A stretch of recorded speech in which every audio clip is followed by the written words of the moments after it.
good, 87%. Hi there. I'm gonna go make myself some dinner and a smoothie, probably. Yeah, smoothie would be a good thing.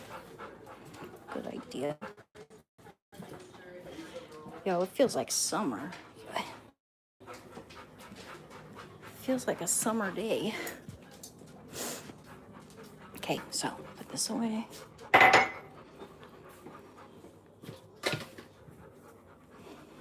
You're a good boy, Shando. You are. Hi there. Hello. Hello, Dennis. How are you doing? It's like, what should I... Oh, I'm going to make myself a smoothie and some din-dins. The smoothie. Okay.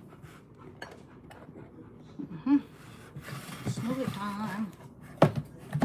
Smoothie time. You like half of this banana, Shando? Yes, good. Oh, look at that.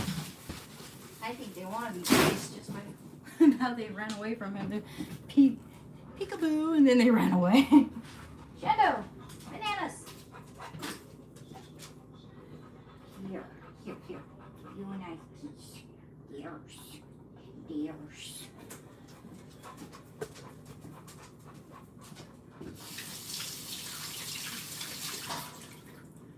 Oh boy. Washcloths I just washed are probably downstairs. Yep. Hi there, how's it going? Good afternoon. Good afternoon, Bob, Eric. Hi. Welcome again. Making a smoothie. Just trying to see what else should I. First of all, let's see what kind of yogurt. I like this yogurt because I like the very tart yogurt in smoothies. I love that brand, and I'm not sponsoring it. Faye. Someone told me they don't have probiotics in that yogurt, but they actually do. They actually do. I know the ingredients, and they do. It's my favorite. This is the best for smoothies, though. The tart stuff that doesn't taste as good by itself. It's so good in smoothies, though. You can have some. You can have some too, maybe. If you want some.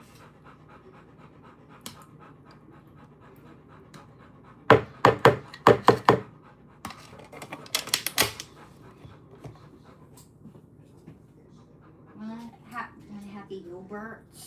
Here's. I'll show you how cute he is when he has yogurt. You want yogurt? No yogurt? Oh, your camera's shy. You hungry, though? Okay. Have some yogurt. Good. No? Okay. Good. There's. I know. You're good, huh? I know. Let me get you some fresh water there. The dogs are drinking that water super fast today. It feels like a summer day, honestly. Okay. Let's get you some yogurt. First and foremost.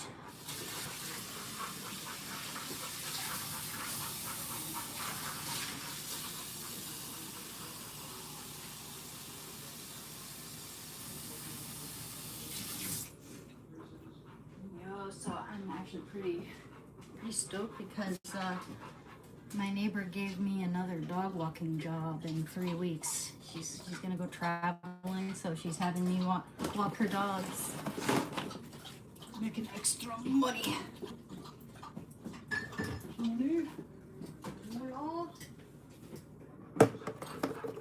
Pretty glad about that. Hey, baby, yeah, I'm having a smoothie. A bite of cottage cheese too. That's good. Want a little bite of cottage cheese, sweetheart? Yeah. Here. Here's your little cottage cheese for you. There you go.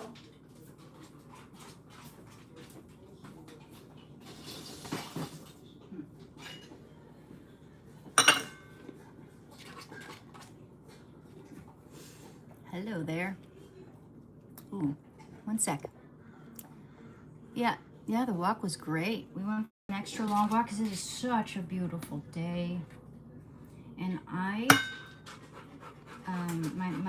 neighbor caught me while I was walking and offered me a dog walking job just because she's gonna be gone in 3 weeks time.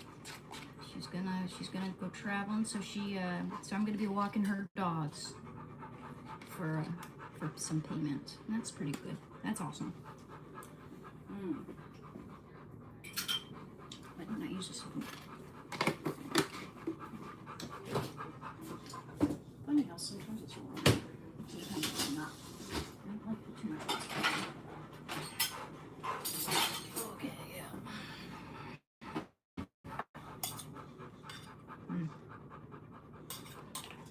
Okay, have one more bite.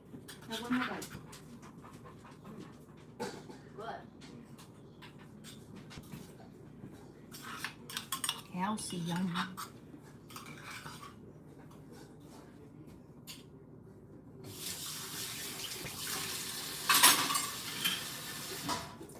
Okay. I was thinking, what should I put in here? Yes, it's easy. Easy, easy. I know what to put in.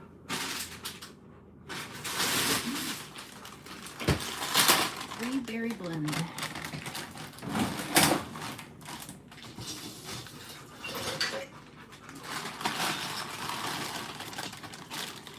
My dog wants to see my phone because she hears Shandle's panting. Oh yeah, that's funny.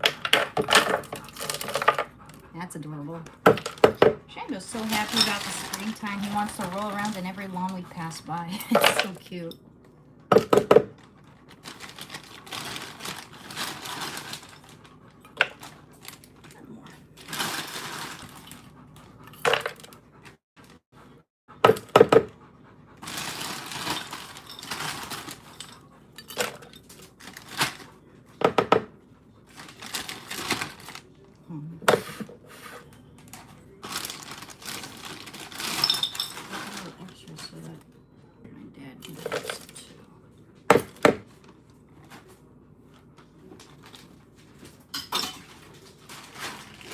Dad.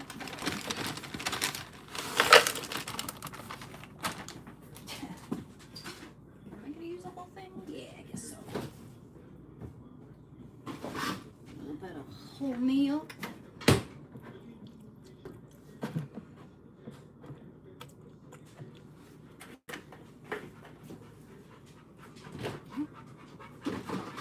Hey, good. It'd be so good. Let's see, a little bit of.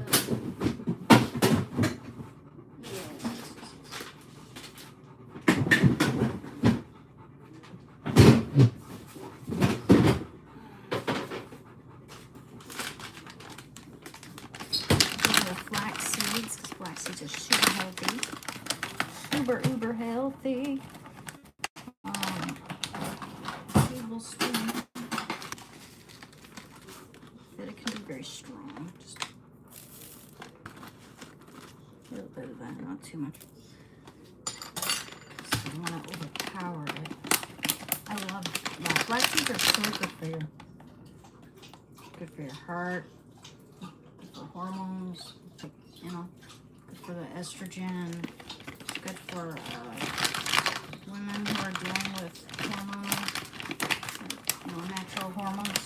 I think it's either premenopause or something like that. I'm not sure exactly. I have to look it up again. It's been a while. But I know it has flax seeds have benefits for women and men.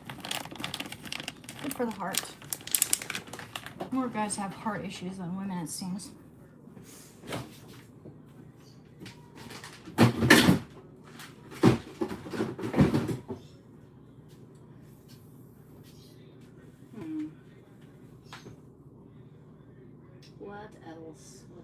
What else? Carrots. A little bit of baby carrots. Super healthy smoothie here. Hi there. Yes. Shando. Oh, wait, he doesn't like carrots, I forgot.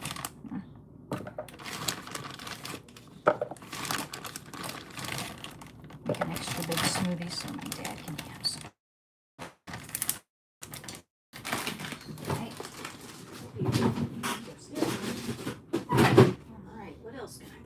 yogurt. Yogurt's like one of those important parts of a smoothie, in my opinion. I love yogurt in smoothies. What else can I put in there? Oh yeah, water and stevia.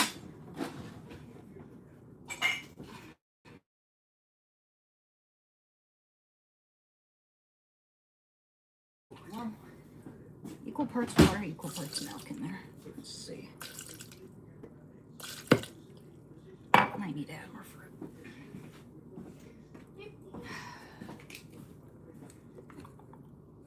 Oh, I have some strawberries too.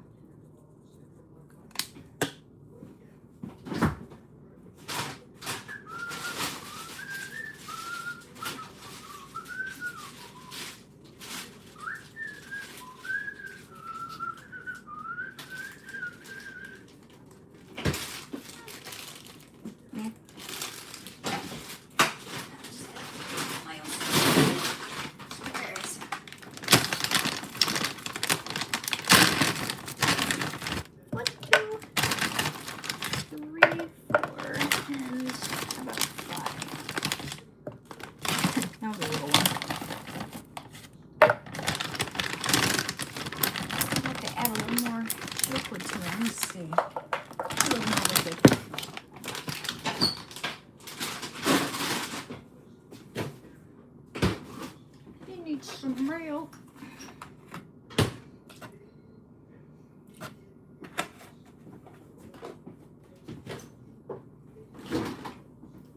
Oh, there we go. Just see. Hopefully it doesn't back up.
Dummy thick.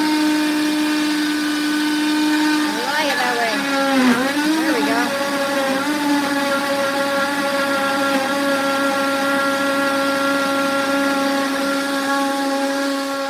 I'm gonna add another half a banana to that actually.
Sometimes it's not that effective sometimes. I mean, it's a nice smoothie blender, but sometimes there's chunks left over when you got a lot of carrots and frozen strawberries and such.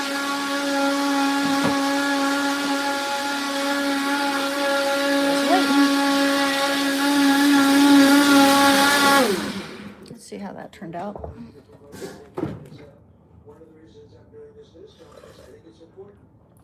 Oh, perfect. Absolutely. Freaking perfect. Except for one thing. I'm going to add, I like it a little bit colder. I'm going to add a little more fruit.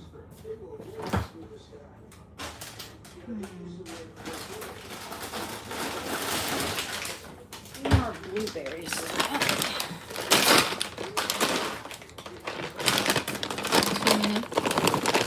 Just sort of cool it down a little bit.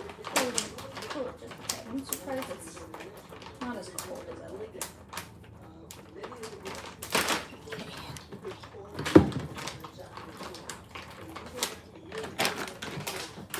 Yeah, she drinks her water. Cute. Yeah, I just washed his elbow gear as well.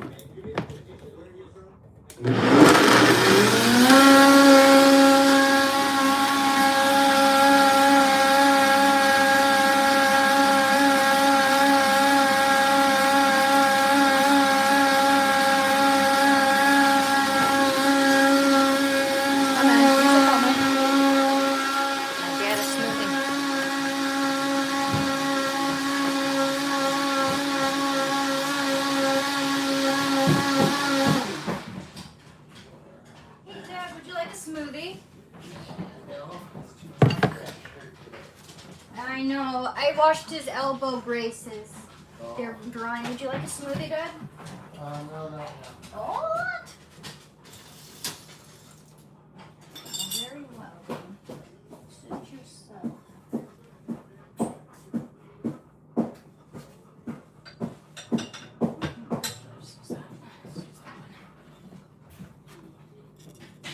Made a lot of smoothies, so he could have one.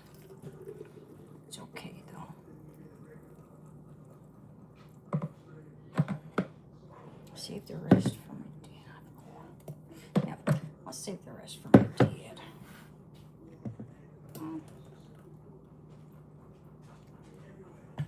It's very, very healthy, Dad. Your heart. Come on. Yeah, just save it all in the fridge, I guess. Just wanna find something that's gonna make that tender. Here.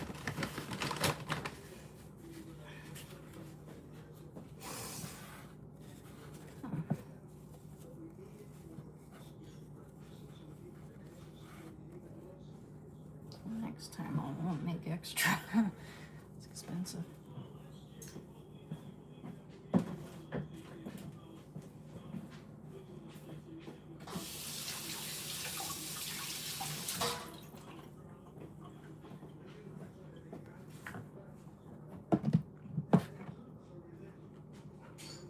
Alright, save that in the fridge for whoever wants any. Oh, Shanda, would you like a little bit? I know you would like it. Here, bud. Have a little bit.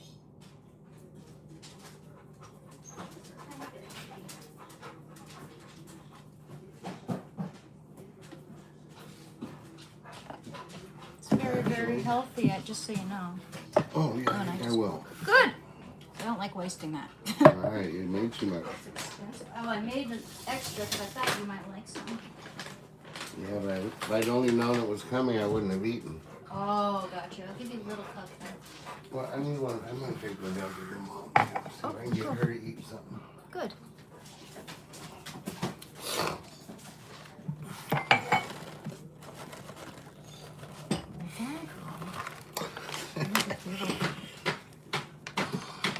I'm a live streaming, Dad. Are you? Oh, great. Yeah, you're okay. Well, you know, Oh, cool. 2 cool cups. Yeah, just enough too. You know, Shando, I always give Shando just a little leftover, and he loves smoothie. Oh, yeah, I bet. Yeah. Thank you. You're welcome.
What happened? Oh, I just gave him a smoothie. That's all. He's famous now. Can I rap? Oh, hell no, not to save my life. I don't even know what I would say. Thank you. Yes, that's my dad. He's very nice. Femboy smoothie. You think it's feminine to try to be healthy? That's stupid. I don't know why people say things like that. But it's like, what? That doesn't even make sense. Femboy smoothie. What?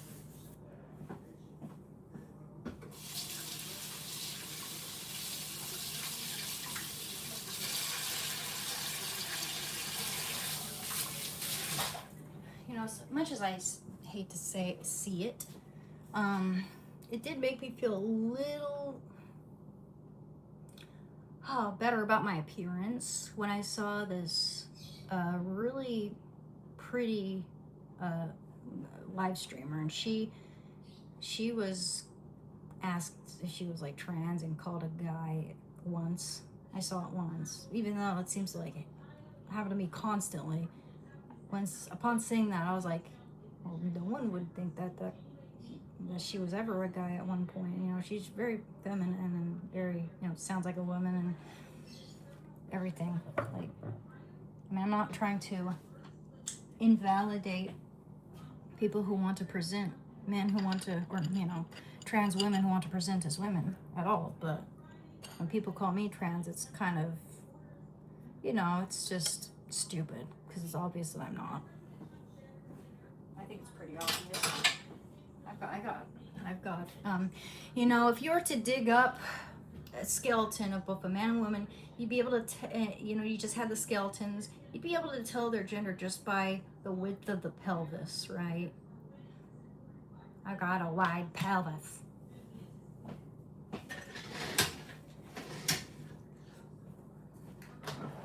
I mean, some women have narrower pelvises, sure, but just regardless, you can usually, that's often how they're able to tell when digging up human, you know, bones.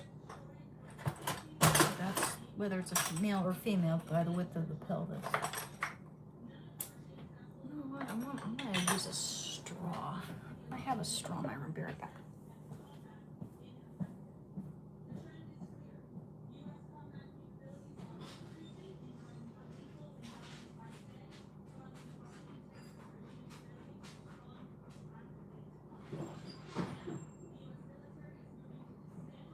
I think that guys who say that to women are just bitter. They're just bitter because they're forever alone.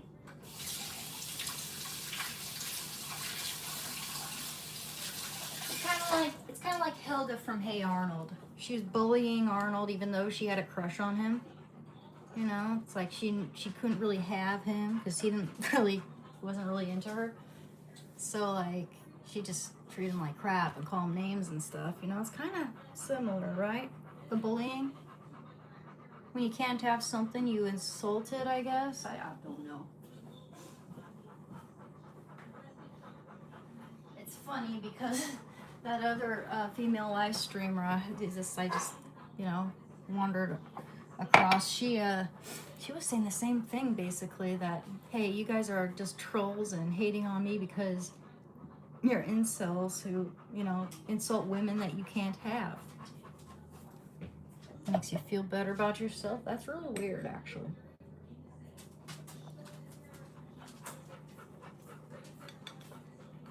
Yo, whole milk, plain yogurt, whole milk, flax seeds, blueberries, blackberries, strawberries, raspberries, banana.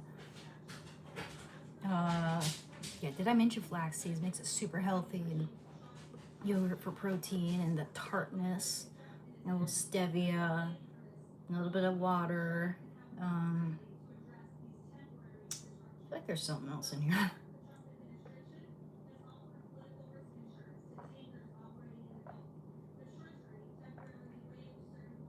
That's so damn good.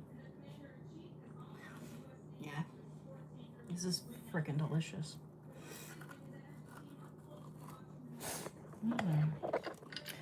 Yo, my therapist had a really interesting idea for me. I told him about my troubles trying to stop smoking weed, or at least not smoking as much weed, and being disciplined with it at the very least.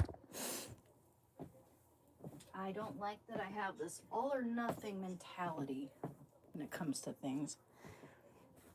Now, we didn't talk about that, but he mentioned, and I wrote it down.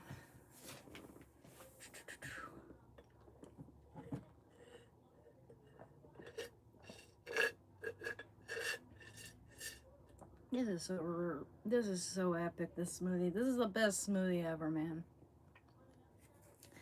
So I got 2 big tubs of yogurt. Yogurt's an absolute must in my smoothies. Yogurts and berries and banana. Some type of creamy thing like thick fruit, like avocados or bananas, because you need a thickening agent.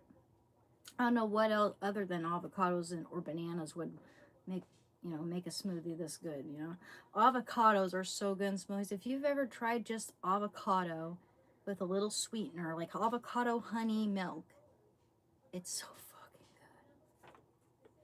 good. I'd add chia seed too or something just to give it a little more protein. Avocado flaxseed would be good. And then the smoothie also comes out this beautiful pistachio green color.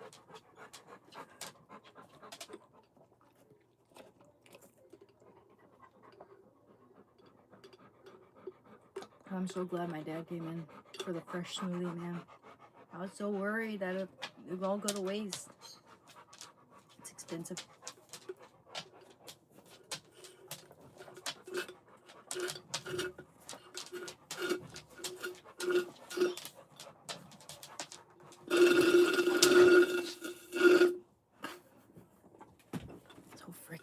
Oh boy. That's how you get high on life. Good smoothies in the summer. It's not even summer, but it feels like it. So it was we were talking about how to leach the THC out of weed and how to convert it to this other compound. Let me see. What was it called? Gosh, I wrote it down. I know I wrote it down. I'm pretty sure. Oh yeah. I think CBG or CBN. CBN. I never even heard of that. Surprisingly. But apparently that can help you sleep and it doesn't make you too stony baloney. I'll look into that, but apparently the easiest and cheapest way to do it is just take some stale, dried up weed that's dry, and stale-ish, and roast it in the oven on 300 something Fahrenheit, I believe. Let me see. Yeah, let's see.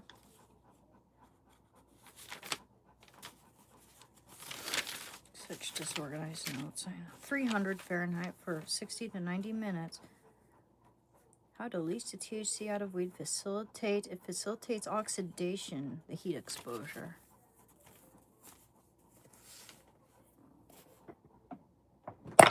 Oh, thank you. Yo, Blair White, she definitely passes, and that's the thing. Like, a lot of people just want to say they're trans to gain access to women's spaces, and they're making the whole community look bad. These people making it into a fad, trying to get kids to transition, all this other stuff. But I love Blair White. I love Blair White. She knocked a little sense into me at one point. When I was liberal, I was like into her, and I listened to conservatives, but I was like, I was worried about losing my friends, and not. I mean, where I worked, everybody pretty much, except for a couple of my friends who were just regulars at the cafe.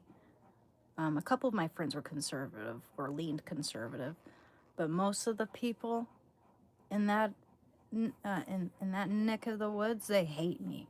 They hate me now because they found out that I started questioning things and asking questions like, like all these lies about Trump, which have been debunked. Like, how come people just keep repeating them? Like, all these celebrities and everyone, why are they so desperate to be rid of him when they used to love him? Like, Oprah even told him, like, oh, you should be president someday at one point. And it's because they don't want to be exposed. They're all, and Trump was exposing Epstein before that was all mainstream, and they're all part of that depraved circle, and they didn't want to be exposed. Ellen DeGeneres didn't want to be exposed. Oprah doesn't want to be exposed. Just think of how corrupt all these people are. Every single one of them that criticized Trump has got dirt on them.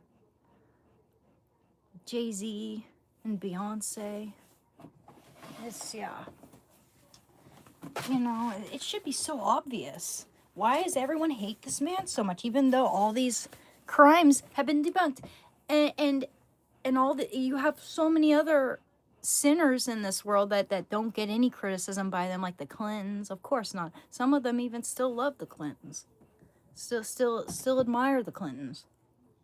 I can't see why, but especially after that very glaringly obvious interrogation that Bill Clinton had, where he was just too old and decrepit to even remember himself, and he's just looking at the evidence photos of him with minors, like, oh my goodness, and his lawyer takes it away from him because she knows it could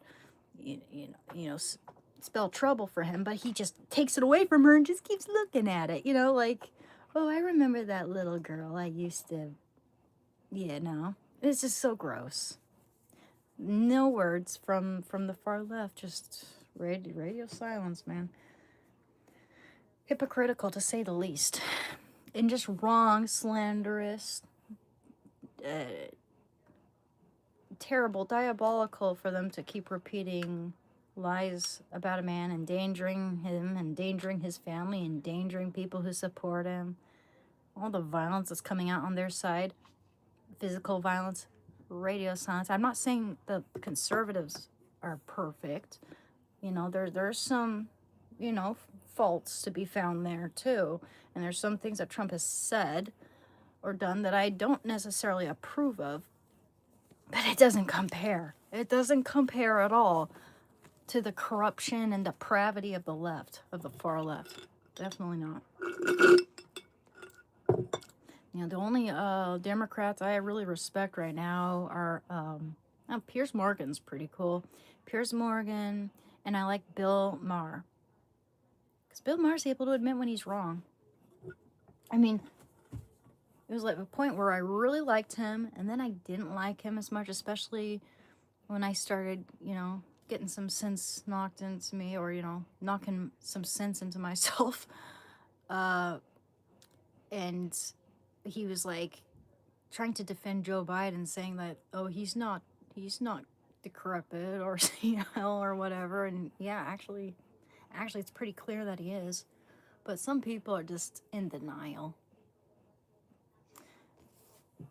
So, at least he was able to admit when he's wrong, and he even apologized to Trump.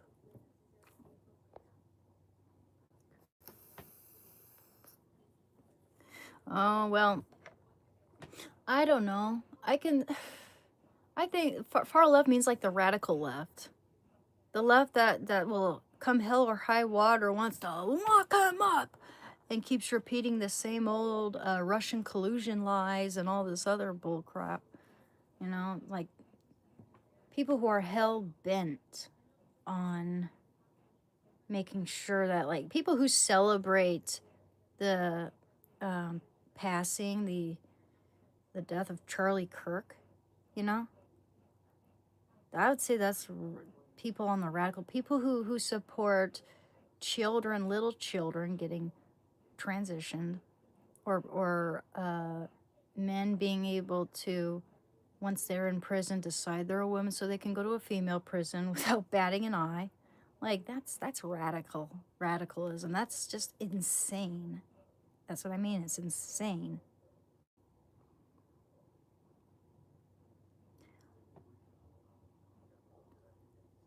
Oh, I'm sorry. You know, music. You don't have to do that. If you're struggling, you really don't have to do that. I really appreciate you being here, man. I just this viewer, the likes, you know, subscribe. You know, I appreciate all that too. Yeah, they do it knowingly. Absolutely, absolutely. You know, there's this one clip of Sheila. I watched this video by Sloan about Steven Spielberg, which is really disappointing to me because I really liked Steven Spielberg's movies. He's not like my favorite director. My favorite directors are David Lynch and Wim Wenders, but Steven Spielberg was definitely one of my favorite, like childhood favorite directors, which is kind of sick because, you know, that girl from Jurassic Park, the preteen girl from Jurassic Park, who the only preteen girl in the first Jurassic Park who was in the car when it flew through the tree. Remember that? She almost got eaten by the T-Rex. Remember that? Apparently she claims allegedly that Steven Spielberg took her up to some room and molested her.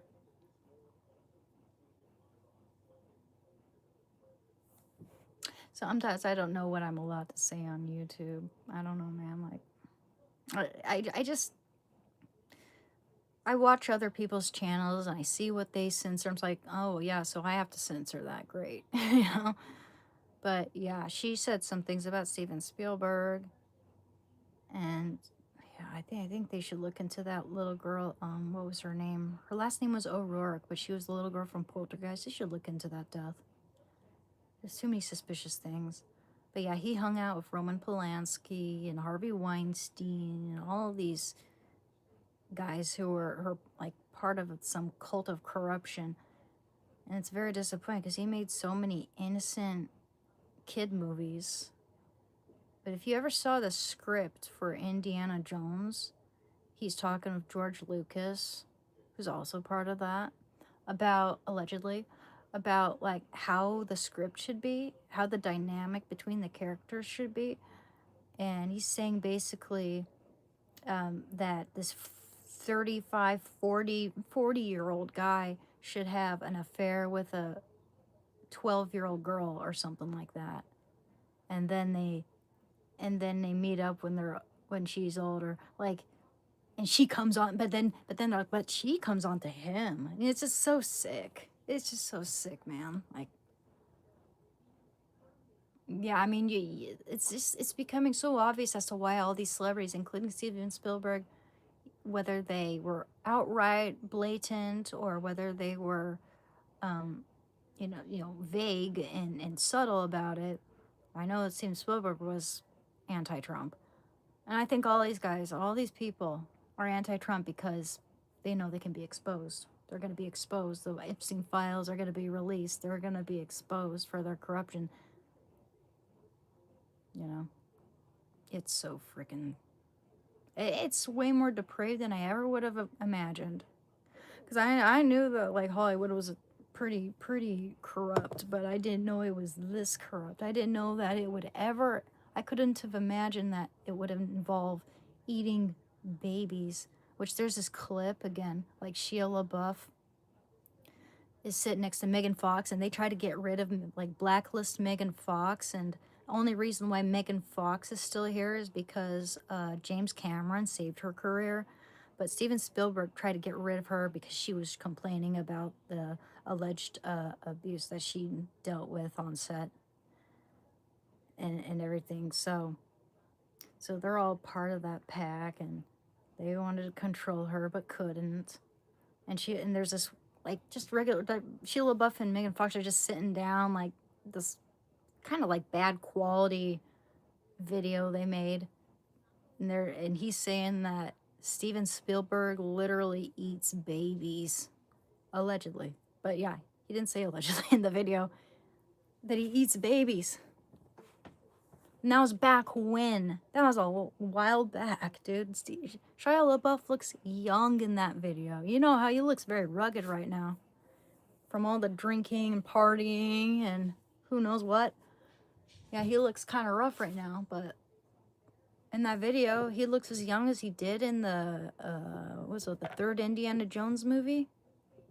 Man, I remember so many girls thought he was hot then. My sister thought he was so hot. She thought he was so hot in those skinny jeans. Oh, thank you very much. Thank you, Jamal. I appreciate it. Appreciate it. Thank you for the $1. Well, thank you, Umberto. Appreciate. Thank you for the compliment. Oh, I've seen Fear and Loathing in Las Vegas. Adrenochrome. Yeah, I've seen that movie a couple times. Yeah, it's a good movie. Johnny Depp. Even has Tobey Maguire, dude. That's the most unexpected role for him, dude. He was the guy in the back where that they picked up, and he was just like sitting in the back seat with the long hair, the stoned expression, like. Remember that? Did anyone know that Tobey Maguire was in that movie? He was really good. I mean, in Spider-Man. That was one of my favorite movies when I was a kid. The Substance, yo. That's one I wanted to see. I almost saw it in the theaters. Oh, what's that doing out here? Yeah, let me see. I may have seen that it was free on YouTube too. Let me check that out. That's a good idea. The Substance. Watch a movie later. Ooh, I forgot to get popcorn. Knew I forgot something. Come on. Come on, Walter. There we go.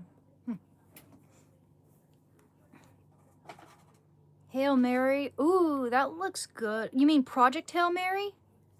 Actually, I heard that movie is going to be really, if it hasn't come out already, it's going to be a really good movie. You don't like popcorn. Hey, Jasmine. How are you doing? I'm doing good. Just took Shando for a good long walk. It's a beautiful day, and I got a dog walking gig. I'm gonna walk the neighbor's dog for a little sum for, you know, after 3 weeks time. She's gonna go somewhere in 3 weeks, and so yeah, I'm gonna walk her dogs. So I'm happy about that. I've walked her dogs before. They're sweethearts, but unfortunately, whereas before I was able to, and there was really no problem, but she had just had one request, which I think she had a hard time asking me because she knows how much I would like to take Shando everywhere, but she asked me to take, she's got 2 dogs I gotta walk. If I could just take them without Shando, because Shando's so big and he's so friendly, and her dog is, one of the dogs is a big old dog, and he's old. So what I'm gonna do is I'm gonna take Shando for a long walk beforehand, so he gets it out of his system, and then I'll go take her dogs for a walk. Hey. So I'm excited about that. You know what? The same neighbor, she paid me very, generously for just walking her dogs. And she also gave me like 2 big boxes full of makeup, hair supplies, skin treatments, just you name it. Like, there were probably like 5 mascaras and really good makeup and hair salon quality products. Like, I'm not sponsoring it, but this stuff came from the box, everything brand new. This Firm Hold hairspray, big box full of stuff, because she was a beauty, what do you call it? Well, she was like a hairdresser or something along those lines. I think you're tripping, Bert.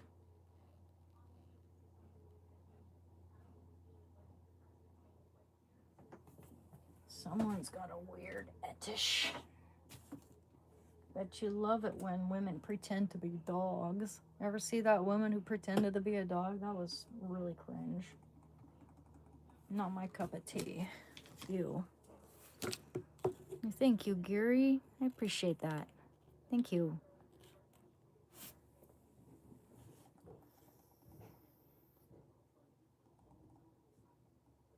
So I gotta write that down on my. Oh, I should get a calendar. You know, even though I have a calendar on my phone or my laptop, I gotta have it like on my wall the old-fashioned way, so I can check it off with a pen. Cause I'll just forget to check it.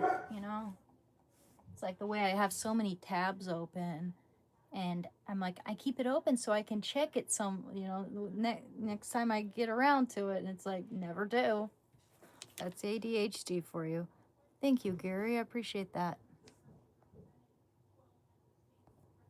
Yeah, this isn't smoking, it's vaping. And someone said popcorn lung, but you know what? I looked it up. That's actually a myth. They even looked it up. It's a myth. This doesn't cause popcorn lung. It's not good for you, but it doesn't cause popcorn lung. That's fear mongering at its best. But yeah, it's better than smoking cigarettes because my lungs feel hell a lot better than they did when I was smoking like a pack and a half a day. I'm just trying to keep away from the cigarettes. But yeah, it does not cause popcorn lung. That's a myth. Oh yeah, I was gonna look and see if the substance is coming up.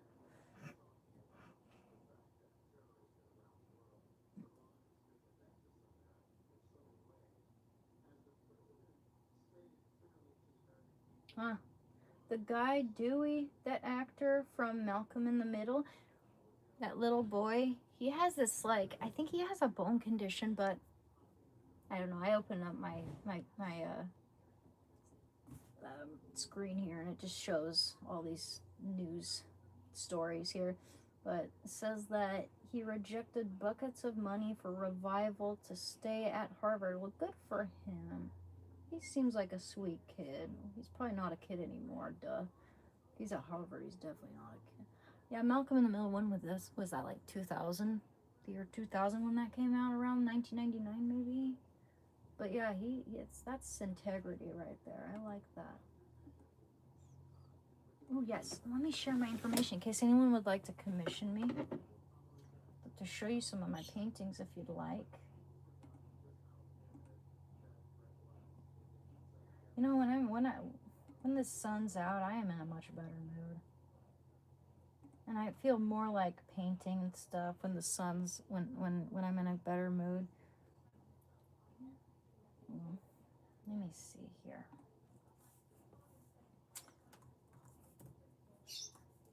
Nothing's gonna stop me now.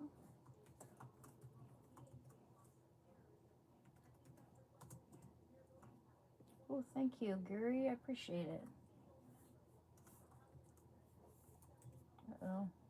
Oh, come on. Yes, I know.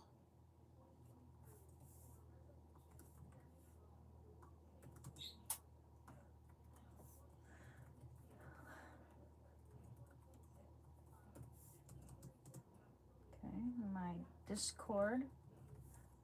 I need to check my Discord more.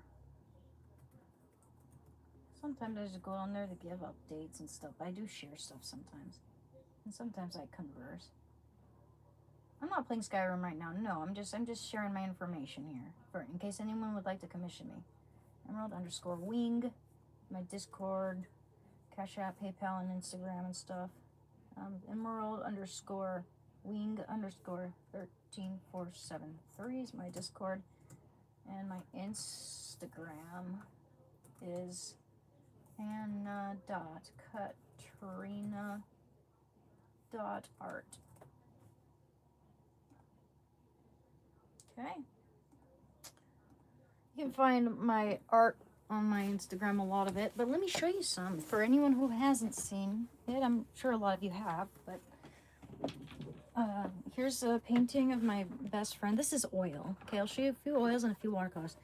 This is my best friend who passed away in 2021, but painted in 2017. Oil on panel. Detail. You see the detail there? Yeah.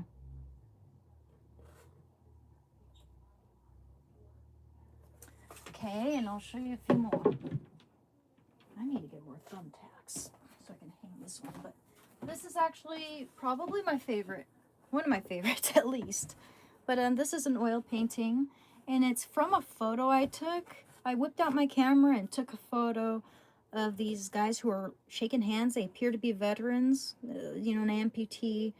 Um, and this guy had these dogs next to him. And they just seemed so at peace and so happy to see each other, and the composition and everything. And I just had to whip out. You can find that photo I took on my Instagram. I made it a black and white photo, and then I turned it into a painting.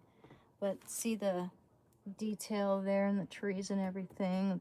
Oh yeah, I like how the trees turned out too, and the windows. And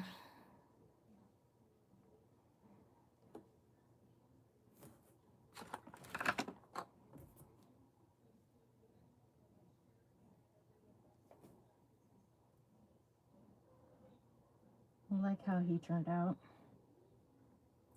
Actually, you know, this is one of my absolute favorites. The dogs are semi-abstracted there.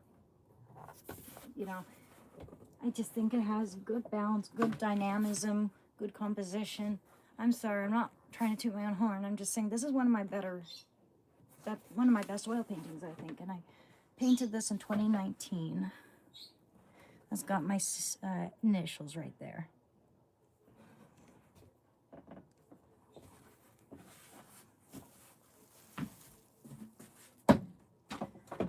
Let me see. Let me show you one of my watercolors.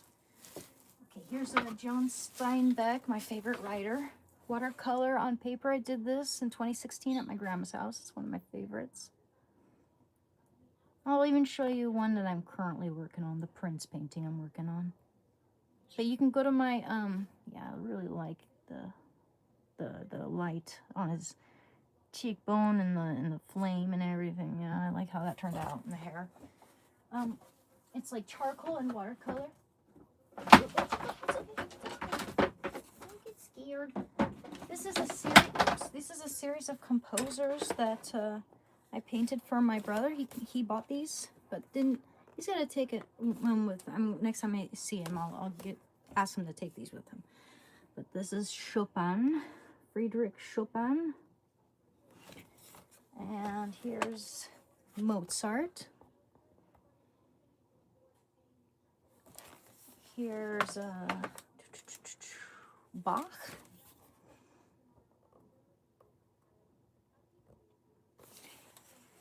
And here is, you know, I feel like painting right now, but I know my dad's watching something. I'm not sure if I'm gonna get copyrighted or not. He's had the TV on all day. Here's Beethoven, one of my favorites actually of that series.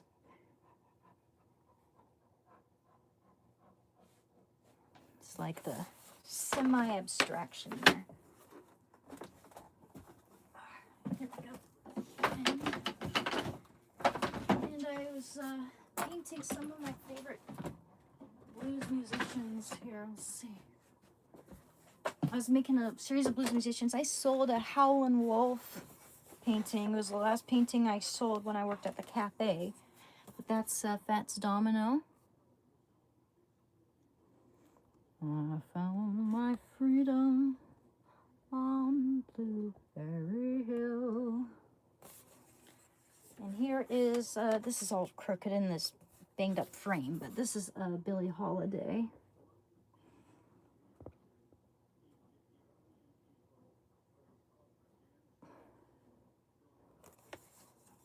Let's see.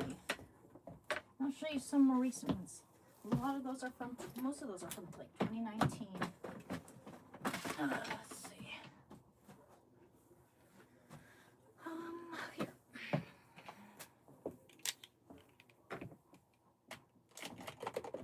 Till I found you, the moon stood still. Here's okay. Oh, yeah, good. This is well, let me show you Vince McMahon. It's a watercolor, the recent one this year on live stream. I painted this watercolor. And I love how it turned out and like how I kind of improvised the suit. You know, it didn't have this design or anything on it, and I just love how it turned out. Like, it's the color choice there, juxtaposed against the red, the green. Vince McMahon. And one more. I'll show you one more. I've got more, but I'll just show you one more right now. Okay. Here's Prince that I'm working on. Just have to work on those buttons there. You know, button here, button there. But and revise some of this. I had a little highlight here and there just to steven it out. But yeah, I'm not used to stuff like this. The studs, that was hard and almost painful to do. But yeah, there's Prince.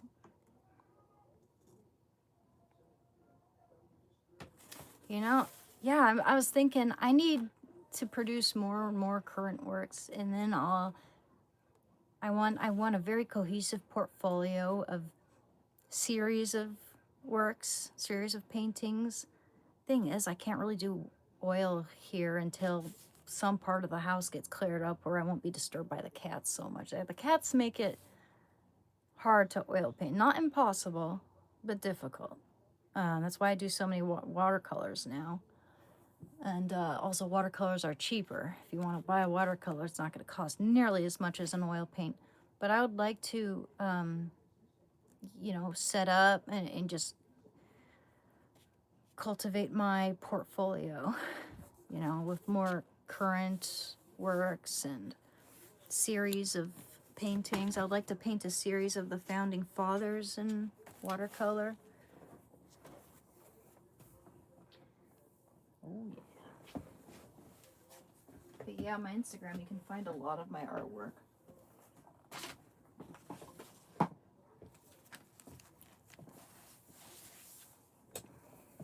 Hello. You do not have to go to a painting school. In fact, most of these works, well, actually not most of them, but a lot of them, like the John Steinbeck one there, that watercolor John Steinbeck one I just showed you, I never went to school for painting before painting that. I went to school to paint just because I wanted the connections, the resources. I wanted to learn more about art history. But most of all, because my friend who saw how I was at painting kept trying to told me and encouraging me to go do that so that I'd have more painter friends, so that I'd have more connections. But honestly, it just takes love and practice. You gotta love doing it just for the sake of creating, even if you suck a little bit. Because when I was a little kid, I wasn't like terribly good, but people told me I was good. You know, of course, because you don't want to hurt a kid's feelings. But I don't know. I guess I was good for a kid, but I've seen other kids who were more skilled than me at the age that, you know, at that age, when I was that age, you know, like, fuck, I can't talk right now. Anyway, so yeah, I mean, I just loved doing it, and I kept doing it, and I just got better and better and better. It's mostly practice. It's mostly practice. The thing is, you're not going to keep doing it unless you enjoy doing it. You got to love it, you know? It's like people, I was saying the other day, it's kind of like people who can't commit to relationships. In a way, it's like people romanticize being an artist. They're like, oh, I wish I could do that, but I never could. Well, it's like, you know, actually you could. If you loved it enough, you could. Because if you loved it, you would practice. And practice would make you better and better and better and better. And it takes time. It's not like it's just a fountain of ability, just random. It's years of practice. I was drawing in my mom's textbooks when I was 3 years old. You know, there's evidence of that. You know, and I loved expressing. People would compliment how I was able to capture people and just emotion in my paintings. And I do best with portraits and animals and stuff like that. And I do landscapes pretty good too. Yeah, I don't know. But it's like with love, it's, you know, people want to want the idea of being in love, because everyone wants that, and it's the happily ever after trope, and that's what everyone wants and should strive for. And yet they can't commit because they can't put in the work. Just like of painting, if you can't put in the work or practicing, you're never going to be good at it. But if you love it, you're going to practice it, you're going to do it you're going to make art for art's sake, and you're going to get better and better and better. You should never expect for yourself to be perfect upon first trying something. And I make that mistake when I was trying to learn the guitar. I was like, well, I'll never be good at this because I can't deal with, like, my hand coordination here sucks. But I would assume that most people, when they start out playing guitar, they have a difficult time with their hand coordination, especially that one. My oil paints, some of them are like 15 years old or so. Let me see, I'm 35. Some of those paints I got when I was like, I guess 20, oh wow, before then. Whoa. Okay, I was still with my ex when I had some of these paints. 20, 21. Yeah, 15 years. Some of my paints are like, oil paints are like 15 years old. I wonder, I'm gonna look that up. How long does oil paint last in tube? I know acrylic paint doesn't last nearly as long in the tube. Maybe 5 years or so, but let me see. It seems to be pretty fine, actually. They seem to be fine. I was using the canvas sheets, those I could manage, but I gotta make sure I'm all ready and that everything's protected from the cats. It's kind of a pain in the butt, but they're nice. These canvas sheets that aren't like stretched over a frame or anything, so I can easily store that where the cats won't get into it, or dog won't rub up against it. Oh man. Let me see. How long do oil paints last in tube? Last in the tube. Once opened. Okay. Oh, holy sheesh. Do oil paints expire? Let's find out. Okay, ooh, it's like Mary Cassatt. Oh, I love Mary Cassatt. She's a good impressionist. I almost thought that was Renoir. Okay. Come on, just tell me, man. I just want the answer. Blah, blah, blah.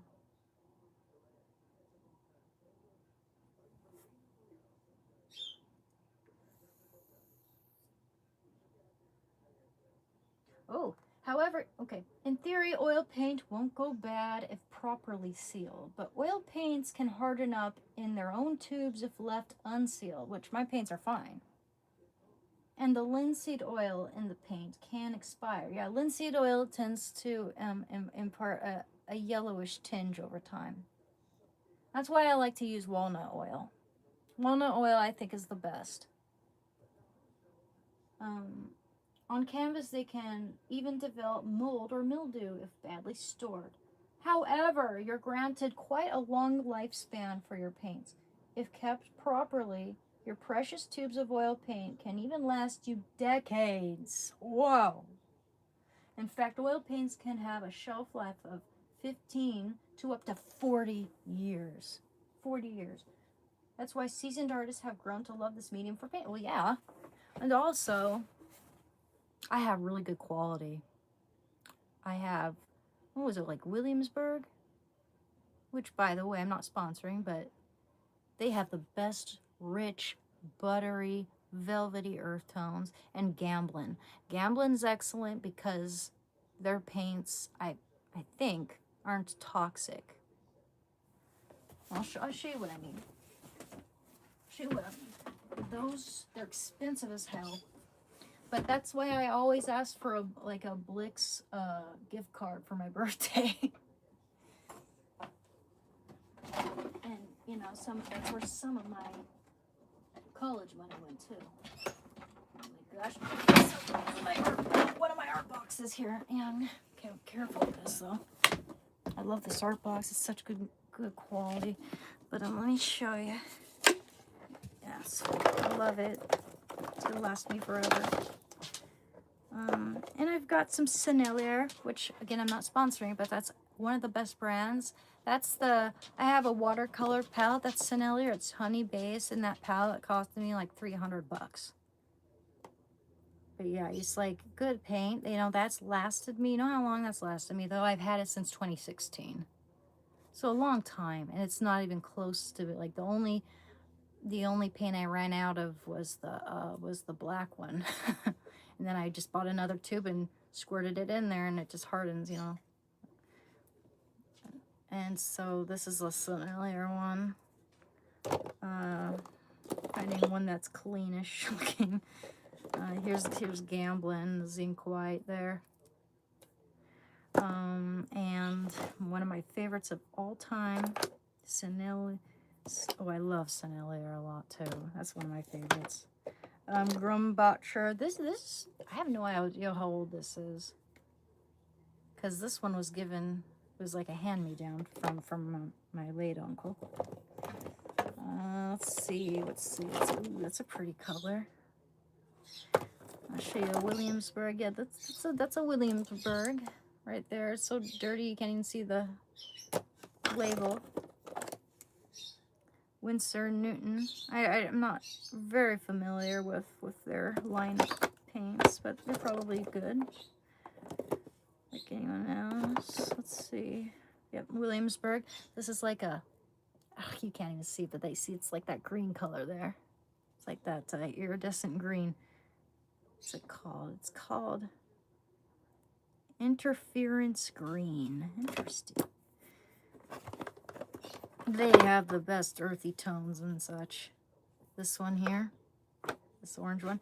Yeah, I mean, these paints, so many of them, they last me forever. And I mean, I got 2 boxes of paint, okay? I got a little one from the boxes from my uncle. It's just really torn apart. But I got this beautifully built box full of oil paints. You see all that? You see? You see? Yeah. I've had fun. Suffice to say, I've had fun painting with this shit. Oh, when you're getting white, you always want titanium white. That's one of the #1 paints in here. You want titanium white paint, and you always want a large tube of that, because it'll run out. With oil paint, you need white. With watercolor, you don't. You don't really need white with watercolor. But I would actually, if you make a mistake, you know, I'd recommend getting some white gouache. You can add a little white highlights if you're missing a highlight. You know, you missed out on it. What you want to do with watercolor when you're painting, you want to leave the places that are going to just be white, like highlights and such, just blank. Just don't get any water in that area.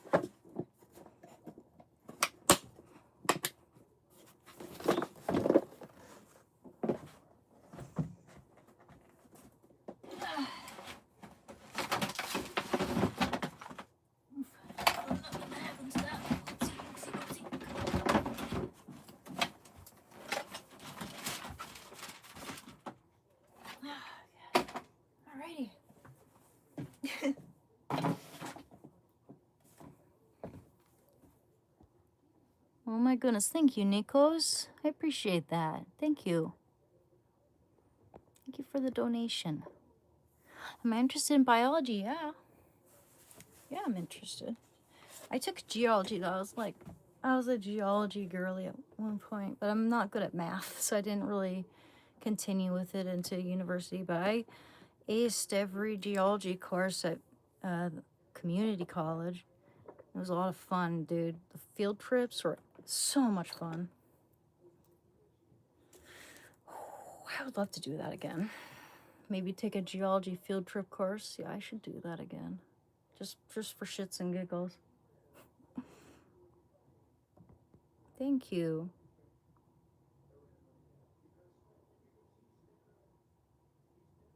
Well, I think it's pretty obvious, Grant Frey, that I'm female.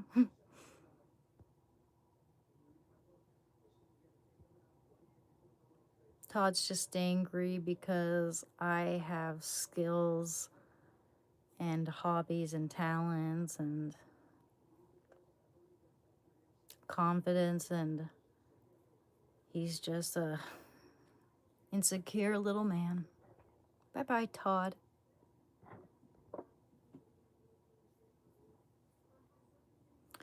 Bye-bye. Cardboard isn't a bad palette, dude. Like, the thing is, your materials don't have to be expensive, like over the top, to make good art. I've seen people make good art just using nothing but a piece of charcoal or just crayon, or, you know, it's just, what matters most is creativity and having a good hand with it, you know, having a feel for it, for values, how much pressure to apply to the medium. You know, the variation, you know, in pressure that you apply really matters.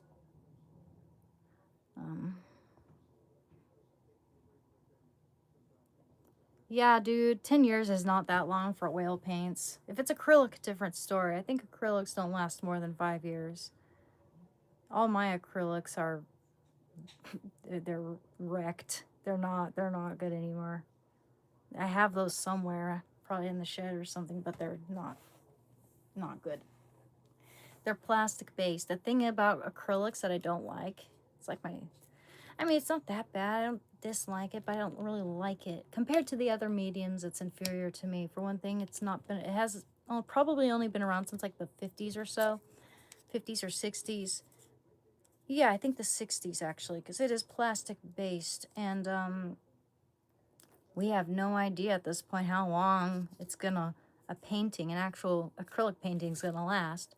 You know, we have paintings from the masters from hundreds of thousands, or if not thousands of years ago.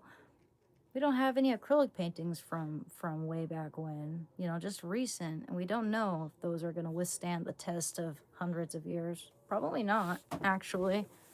Who knows? If they're well preserved, perhaps. Let's see here.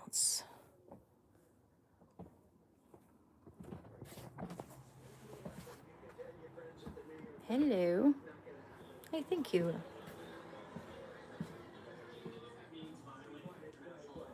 Should you stop visiting until you get balling? I don't know what you're talking about, man. But I hope you're doing okay. Hope you're doing well. Washing my cup here. Oop. Okay.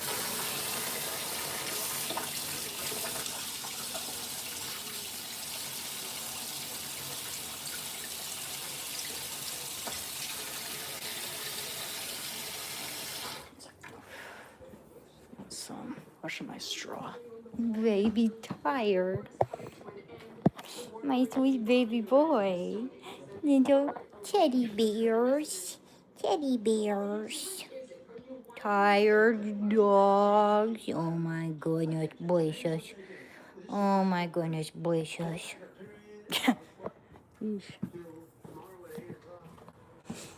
Oh. Hello. Thank you, Ratsa. I appreciate that. Yeah, oops. Damn it. Sorry. Okay, put this away. I'll be right back.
Oh.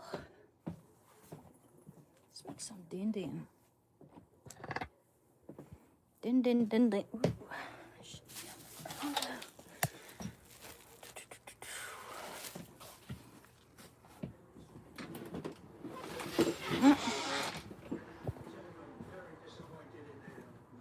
Why would you say he's simping just for saying that I'm nice? I didn't see what else. Just asking. Sorry, I must have missed your question. My real name. My name is Anne. That's my name. Anne. My name's Anne. The name's Anne. But I don't see why that's simping. Just because they said I was nice. You know, guys being nice to women and giving them compliments isn't always simping. Maybe it's A-B-U-S-E. I mean, sorry, A-B-U-S-I-V-E.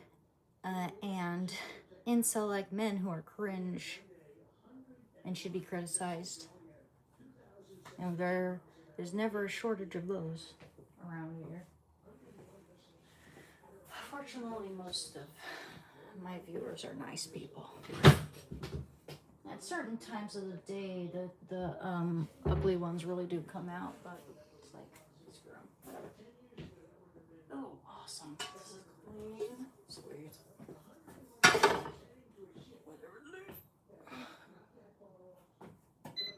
That's okay, I couldn't even tell.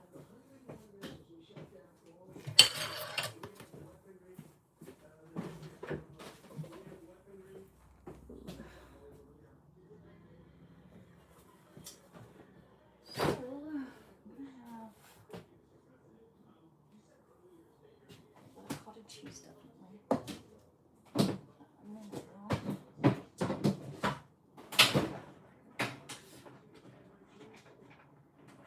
Some eggs.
Sweet melody, the last sausages. Some of that, some sweet potato casserole.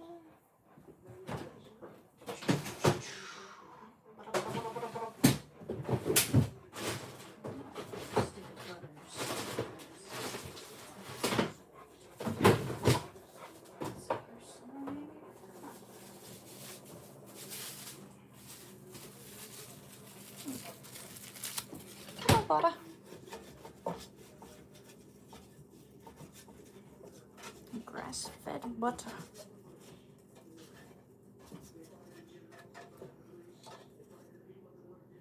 Okay. Hey, baby boy. Oh, sweet baby boy.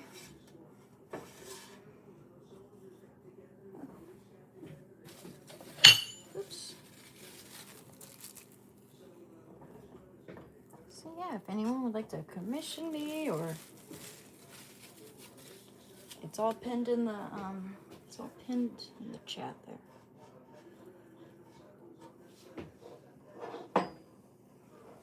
I'm gonna do some more painting on live stream. In fact, let me check something out here.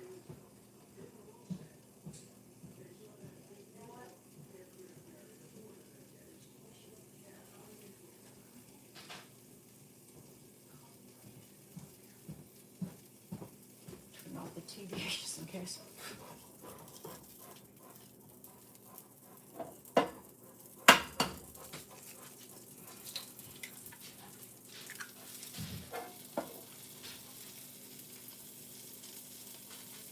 Yeah.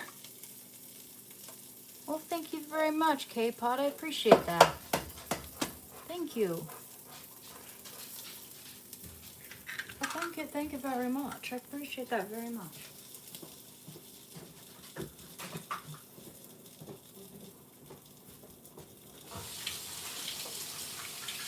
Hey, you two. You getting hungry, Shando?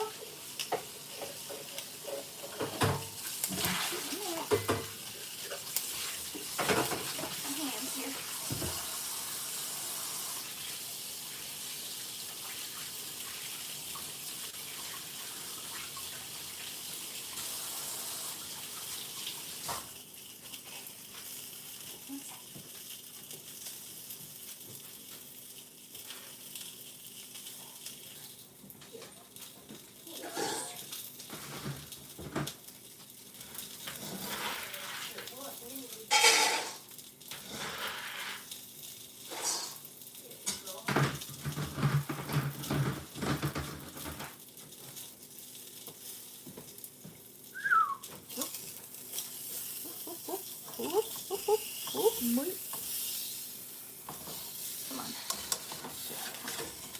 Come on. You know what? I gotta go get those washcloths that I just washed. I'll be right back. Make sure that's not too hot though. That'll take that long.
Towels I just washed.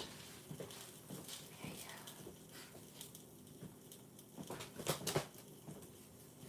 Get cat hairs on them. Alrighty then. Turn that down. Some salt. Oh yeah.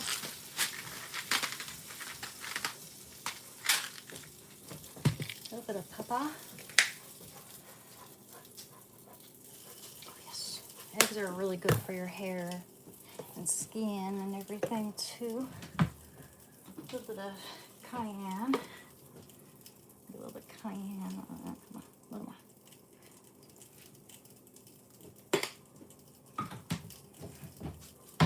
And then some sweet potato casserole. Oh yeah, beautiful. Man, everyone's eating this so fast, dude. Like, I made this last night, and I could hear people at like 2 or 3 in the morning getting into it. Look at all that gown. It's like pumpkin pie, but better. Much better. That tint of paprika and cayenne in there is a must. It's an absolute must.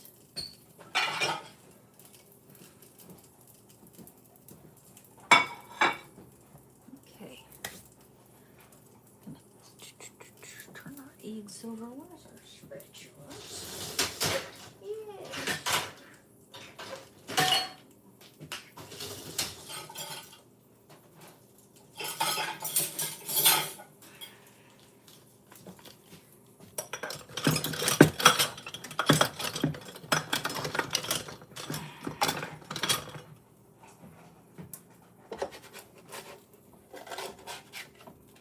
Yes, you eat up, kiddo. You good boy. You're a sweetheart.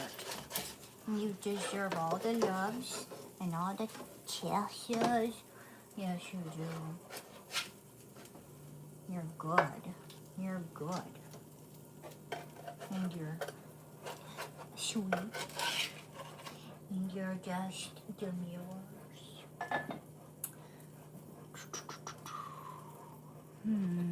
What would work best? I washed the damn cats. Cats would jump on my counters. That's annoying. Got hair everywhere.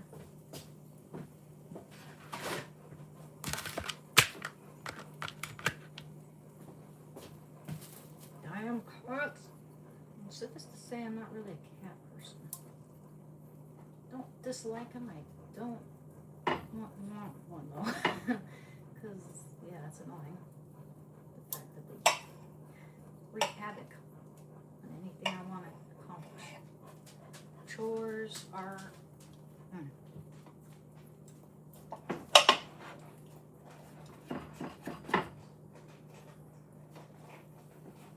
That's so damn good.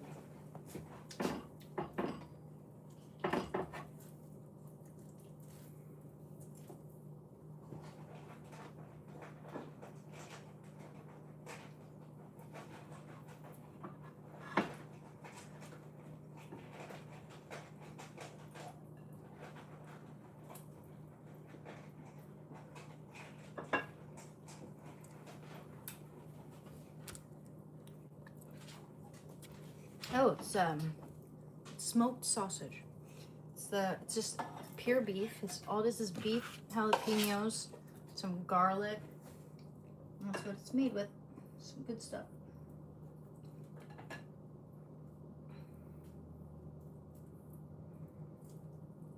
So freaking good. Would you like a little bit of sweet potato, hon? Just a tiny bit. Here, tiny bit. Okay, that's all you get. Because the rest of it's kind of, you know, not for dogs. Okay.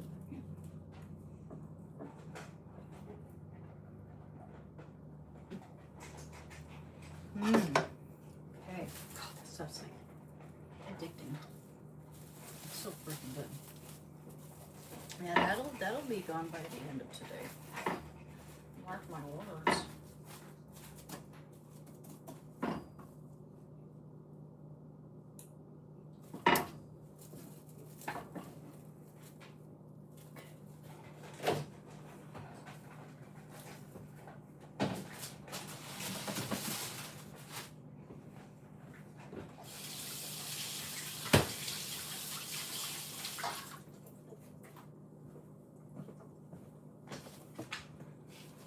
You got a big smile on your face.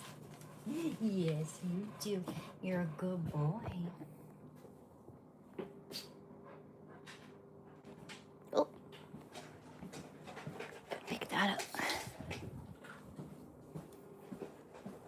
forgot I got myself a can of sardines. I'll have that on a lazy day.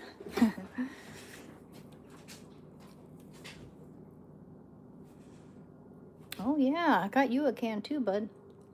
Mm.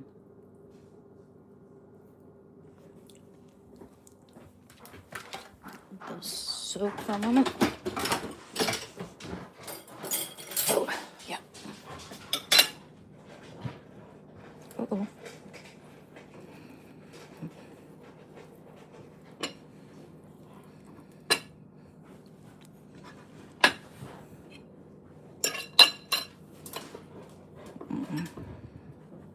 Sorry. Cluck, cluck. Cluck, cluck, cluck, cluck. Hey, baby boy. Oh, honey bear. I know. Look at that face. Patient. I don't know if you see him there, but this is from Mama's. Okay, can I close my door? Wish I had a little more room here. Okay. Okay, let's put you down for a sec. Okay, buddy. No. Okay. You can't have Mama's. Put it. They're not good for puppy breaths. See, it's sweet potato casserole with eggs and sausage and all the good stuff. See? Did that look good? That sweet potato casserole, guys. I mean, seriously. I mean, I've been so enthusiastic about it throughout this whole channel, practically. Like, I've made it at least 4 times on this channel, but I love it so much. Make it at least 3 times a month, if not more. Thank you, Zach.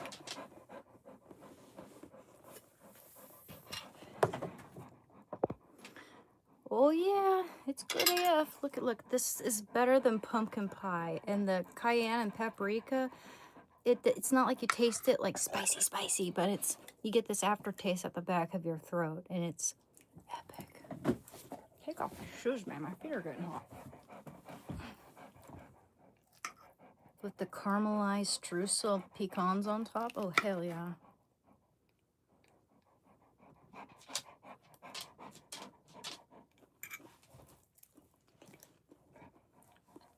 Eat my eggs before they get cold.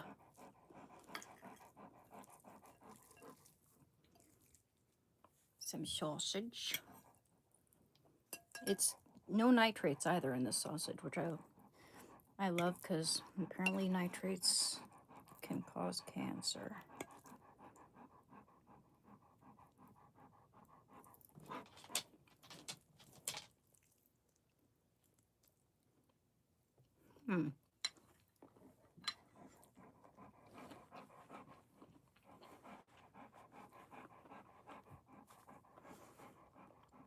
Bon appetit indeed. Goodness. The eggs are perfect.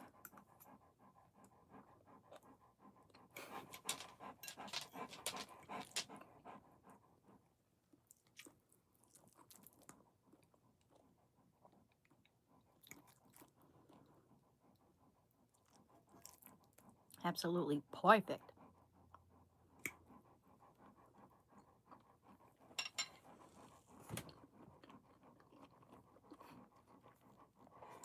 I know it's so hard to find specific meats without nitrates, you know?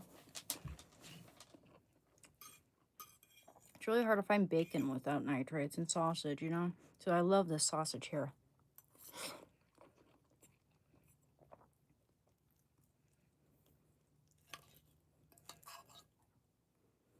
Eggs are so damn good for you. I'm glad that I've been eating a lot of eggs since I was, well, when I was like 16, that was something I ate constantly because I loved eggs, and I still do. Because I knew they were healthy, you know? I was a health nut early on. Like, ever since that documentary Super Size Me came out in 2004, when I was 13, I became super health conscious. And I stopped eating fast food pretty much since that came out. Except for maybe just a few special times, which were Burgerville. And Burgerville, I don't know if it's that good these days. But I've heard that it's, well, like, someone said, hey, we're getting Burgerville. Do you want some? I was like, I didn't want to seem ungrateful. So I said, yeah, okay, yes, please. But, and they were, yeah, they knew how health conscious I was. So they're like, it's healthy fast food. And I don't believe it. Frankly, I don't believe that. I think it's probably unhealthy too.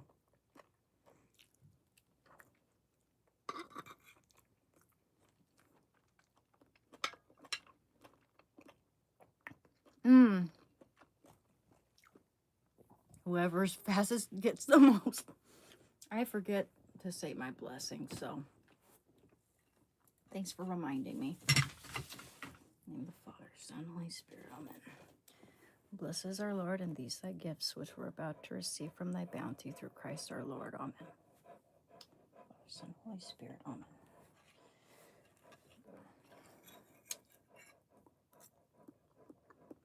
Burgerville? Yeah, I don't know, like, what they do with their ingredients or whether they've gone down in quality. I've heard they've gone down in quality, though. Oops.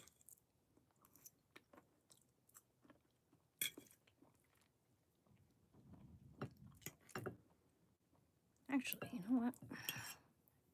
Slice that sausage in half. Oops. Come on. There we go. Trying to have it with my egg here. There we go. Not much precision.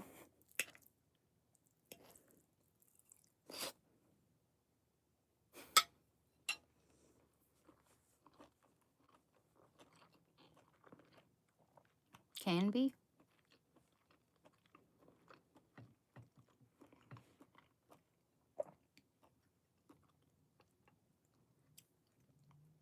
Boarding house reach, none of that. Pass me the potatoes crap. That's funny. She sounds like a smart and interesting person.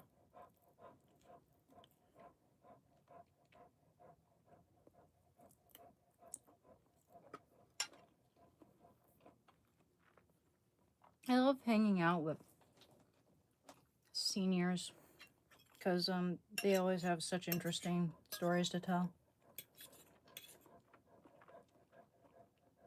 Mm-hmm.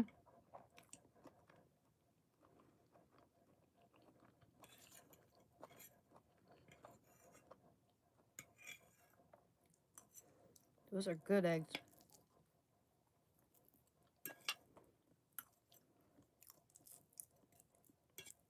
Honey, baby, you can't have any of this shando.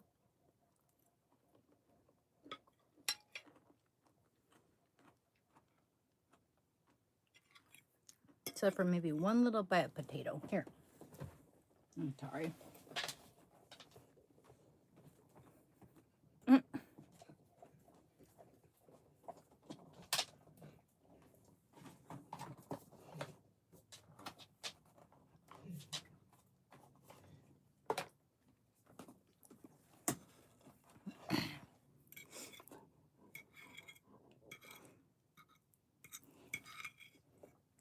Oh, yeah.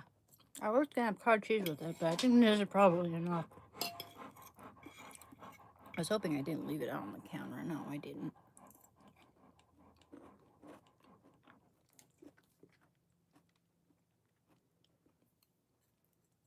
Yeah, she does sound like a peach.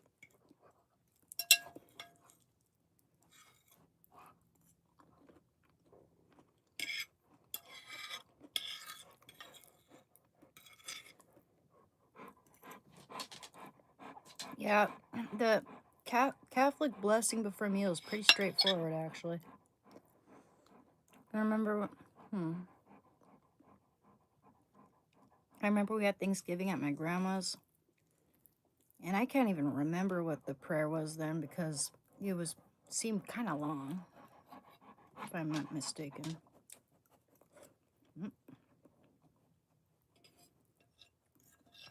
You cannot have Pepebo, okay?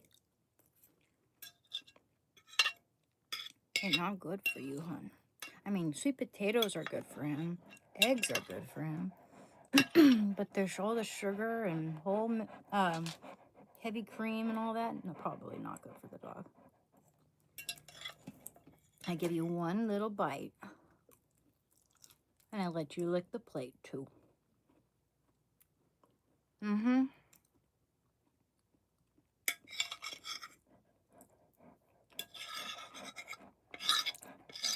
Yeah, like, at least I don't have an all or nothing mentality about this. Ooh, I dropped the piece. Lucky you. There you go. That's why I have a napkin in my lap. Because I'm classy.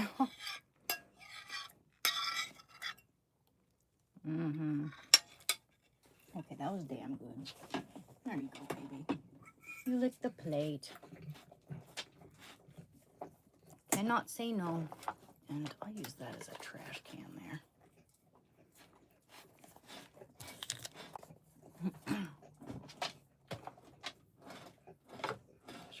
Where I should put this for now. Can I put my fork on that? No, careful. Goofy.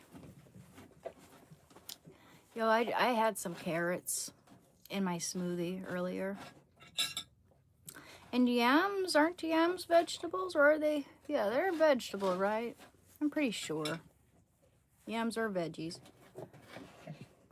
Lots of yams. And then my smoothie, which I had just like an hour or half an hour ago or so.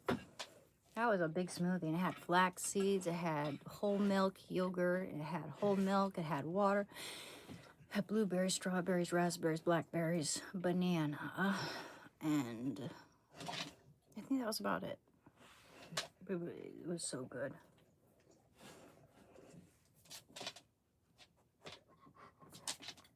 I don't think I have a specific American accent. I'm just, sometimes I play around with it, with just accents in general. It just, sometimes I just play around, you know, kind of like, you know, how some people go, hello, governor, just to be silly, kind of like that. But, no, I'm not Midwestern or Southern.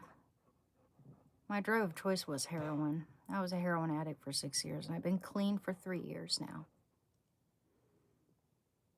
Well, ding, ding, ding, ding, ding, ding, ding, Robert. Ding, ding, ding, ding, ding.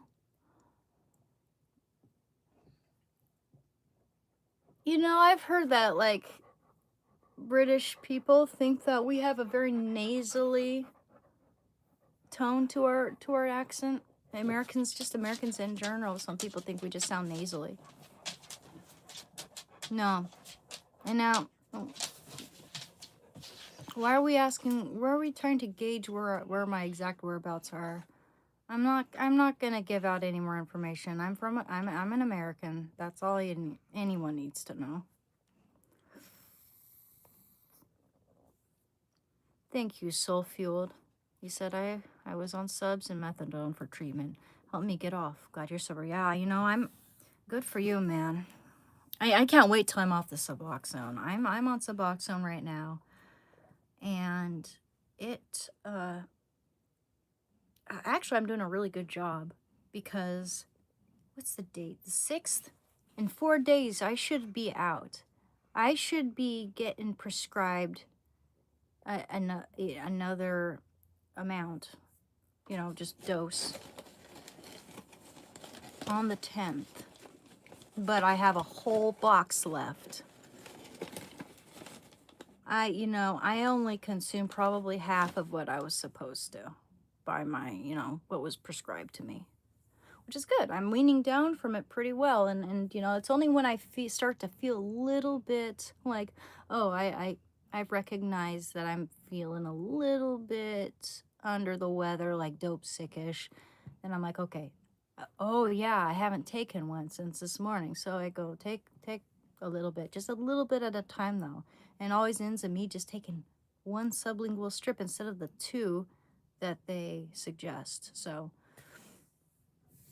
I'm glad of that. I'm glad of that. Can't wait to be free of it, completely free of it.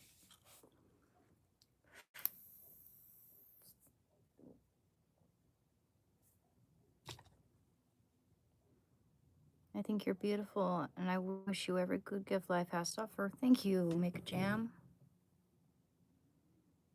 Am I gaining weight? I don't know. I don't think so, because my pants don't fit any different. Everything fits the same. I got the same muscles. I just try to focus on health and exercise. And I mean, exercise in the sense that I walk everywhere and I clean a lot. You know, I don't like, it's not conventional exercise. Speaking of which, while I'm doing this, why don't I just lift some weights, dude? I have some weights under my chair. Convenient for my own personal use.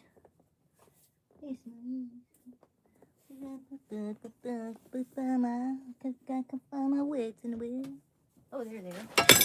Whoopsie. That's why we don't keep plates on the floor. Ugh. Okay, you know, let me. Where's my shoes? Oh, big chair, big chair. Yeah, where on earth did I put my shoes? Yo. Oh, there they are. You're a sweetheart, Shando. And you're laying down on one of my shoes, though. Can I have it? Can I have my shoe, baby? I know. Can I please? Yeah, I just want my shoe there. Thank you. You're a silly goose. I'm sorry. Don't worry. You're okay. Be right back. Let me put my plate away. Oh, that away too. Okay.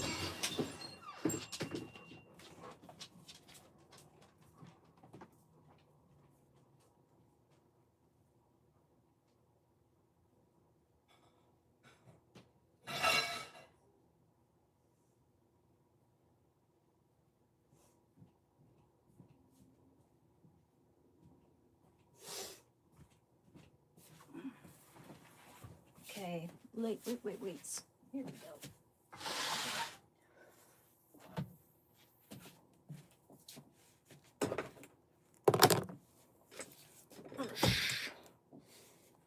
It's easier to do it standing up, actually.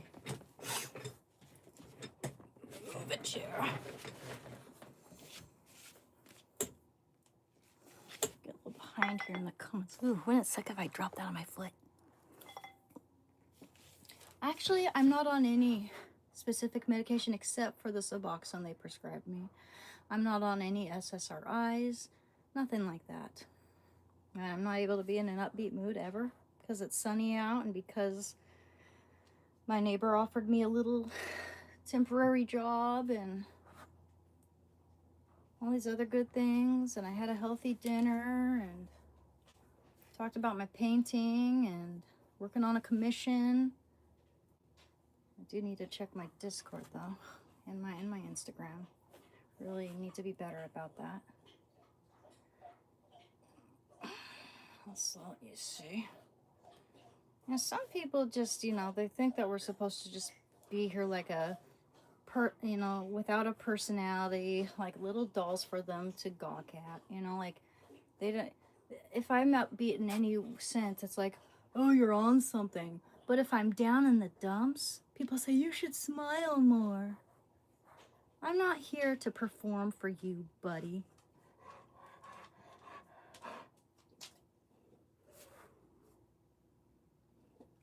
Oh no, you have no idea what I do. The work I do is real. I inspire people with addictions, or people who want to overcome addiction, or people who have overcome their addiction and want to stay on the right path. People tell me my content helps them. I help my parents out. I clean the whole house. I clean until I'm sweating bullets. People don't pick up after themselves. I still do it without saying a word. I paint. I have commissions left and right. Some of them don't follow through, but a lot do.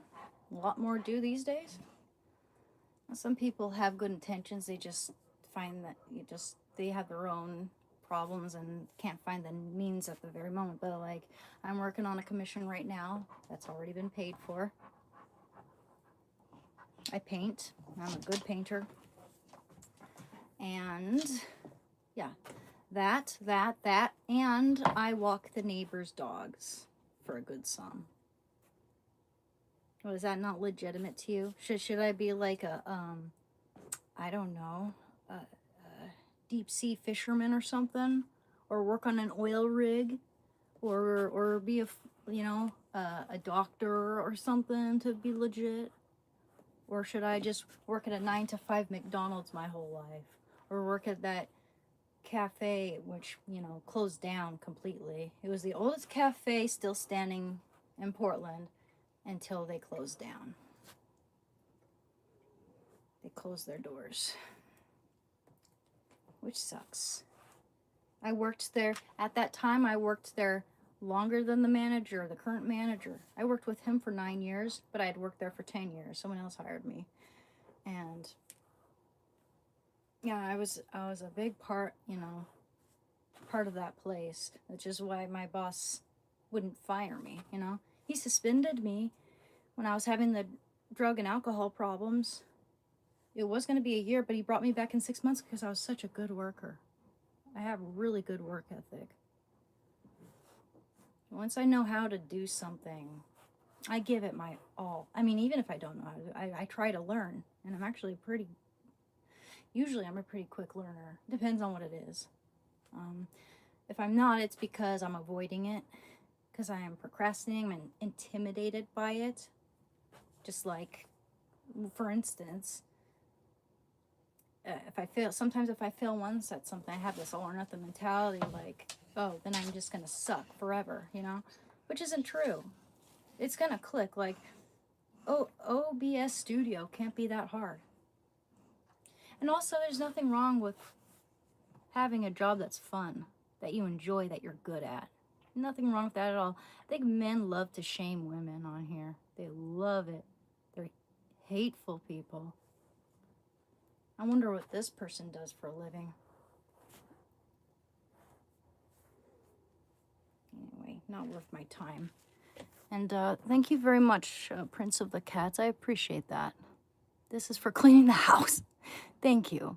I appreciate that very much. Yeah, and I don't get paid for that. It's what I get, but I do get some out of it. I get, it's not like my dad would ever kick me out on the street or make me homeless, It's like, it's not like all my siblings pay rent, and help. But it is what it is. And if I were to ask them, they'd probably say sure, but they wouldn't even get around to it. And that's the thing. It's like, I don't like to nag. I don't like to keep asking people. So I just do it. I do it without being asked. I do it because it needs to be done, because it's a necessity, especially the dishes, especially things that people need to get access to. I'm helping my dad a lot. In fact, he doesn't even want me to move out for this because he needs my emotional support, because we lost a family member. My brother, namely, ended himself, and he needs help. So if I were to leave him deserted here, I'd feel really bad. Even though I want to have my own place and, just someday. I mean, of course he's going to let me do that, but I feel guilty. That's the thing, man. It's like, I tell myself, yeah, I'm going to move out and have my own place. But the idea of leaving my dad hanging just makes me feel bad. So I'm doing whatever I can with what I have. 3 years clean from a 6-year heroin addiction to make things work. I'm a good dog trainer. My dog freaking loves me. I don't really have to prove myself to people like that. Yep, I'm staying strong, absolutely. Anyone who has anything to say about any of that can go suck a cow dong. Let me close my door.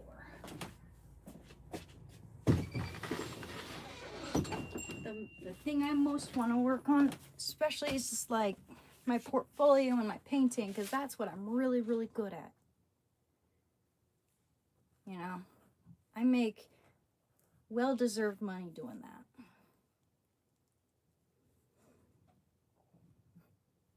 I should charge more. I really should. People tell me I should charge more. And I agree.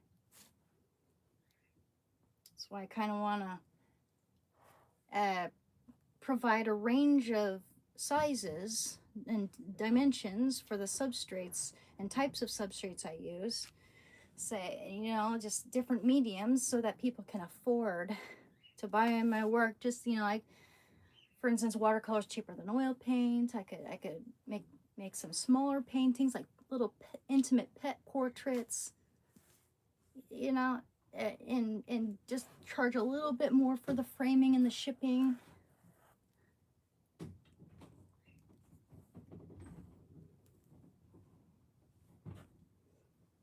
I always thought I would like to be like a personal trainer or something too. That'd be fun. Thing is, I'm also trying to find any job where I can bring my dog, because there's enough to handle over here or there, and I can't ask anyone here to watch my dog because he's a big dog. He's gonna want to be in my room in and out. Then that means the cats are gonna get in here. That means there's gonna be havoc wreaked, and my stuff just falling all over the place because people are gonna be having a hard time getting that cat out here with Shando, if they even bother, which they probably won't. And just, yeah, I mean, Shando, if Shando's, he's a strong dog. Dog weighs as much as I do. And if he's let loose, like if he gets out of the house, which he will, I guarantee you, he will follow my scent. He'll track my scent and find me. Even if I get on the train, because he knows that train. He loves the train, okay? When we go to the train, he's just tail wagging, gets over to the corner of the platform and just lays there patiently, looking out for that train. So excited to get on. Once the train comes, he's up, he's looking at me, all excited. He licks my hand once and is just like wagging his tail and gets on the train, and then immediately dives under my seat and just chills. Like, I always took him on the train to work and everything, and I had this little plush hamburger toy. He'd lay in my lap at first because he was like 7, 8, 9, 10 pounds. You know, he started out at 7 pounds, and he just lay in my lap like a baby with his little chin resting on the hamburger. But now he just lays under my seat. So it's actually a wonder that he can fit under there. Just barely. But he insists. He feels protected under there. And we go hiking. We apply for jobs or go to work. I was applying for more jobs even when I was working at that cafe because I knew that cafe wasn't going to last. I've heard that weightlifting is one of the best things you can do for your metabolism, for your overall muscle composition. I think it's slow coming up and then faster coming down. Slow coming up. I think you have to have shoulders back. I think this chair's kind of big here. Let me see. Move it. There we go. Like that. I was gonna, so many of you guys say I look like Sarah Connor. I was thinking of like cosplaying as her for Halloween or just in general. Once my hair is longer, I might try to cosplay as some of my favorite video game characters. That'd be fun. Like Tomb Raider.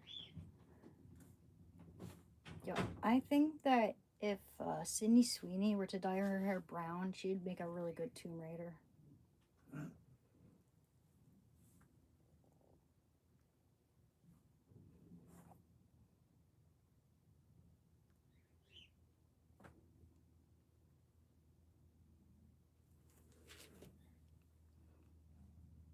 Oh, dude, I eat protein all the time. I love how you tell me what I need to do and what I should do when you don't know anything about my life or what I do. Look at these muscles.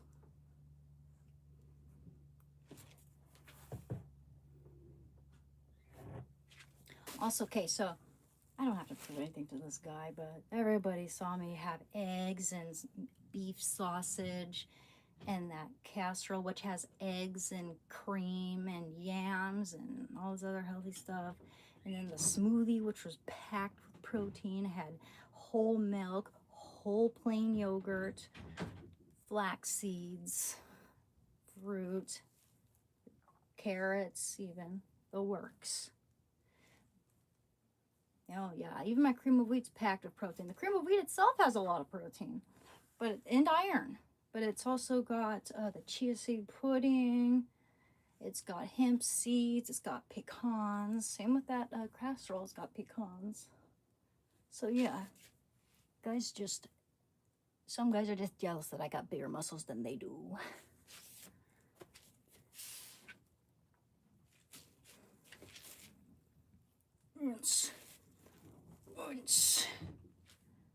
Once, and probably a better six-pack too. Once.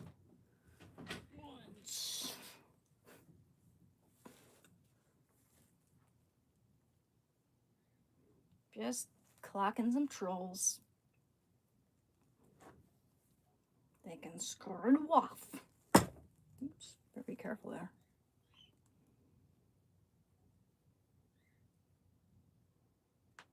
These are 10 pounds each. Probably the perfect weight for me. Really go even heavier even, but just keep doing it until I gotta have my shoulders back. I gotta remember good form is very important. So yeah, let's see.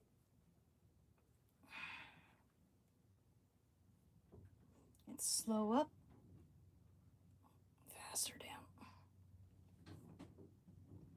Sorry, I wish I could see the chat better while I'm standing here. I'm almost done. Here.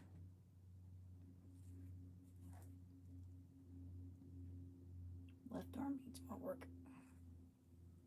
I mean, from the front didn't look much, but look. Let's do that. There we go.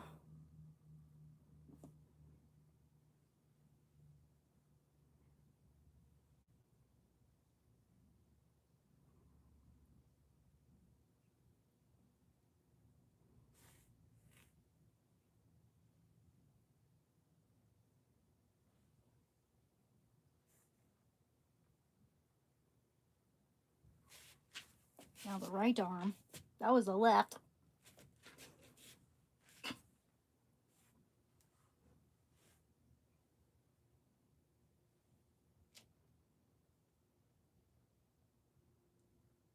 I could kick any of these trolls' asses, couldn't I? Kick their asses. All the way to Timbuktu and around the corner.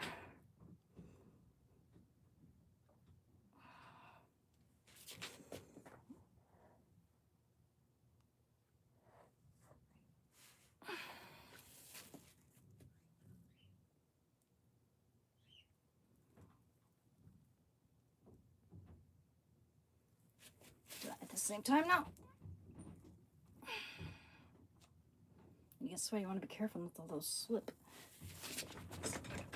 Put that chair more in. There we go. Yeah. What was that? Okay, it's okay. It's okay. It was just my microphone. I'll pick that up in a sec. At least I had something to break its fall a little bit. Wish I had a little more room, man.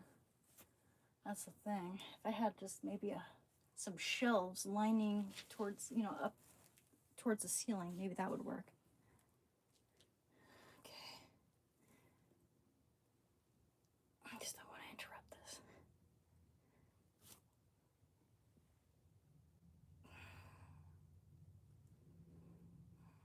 Starting to break a sweat.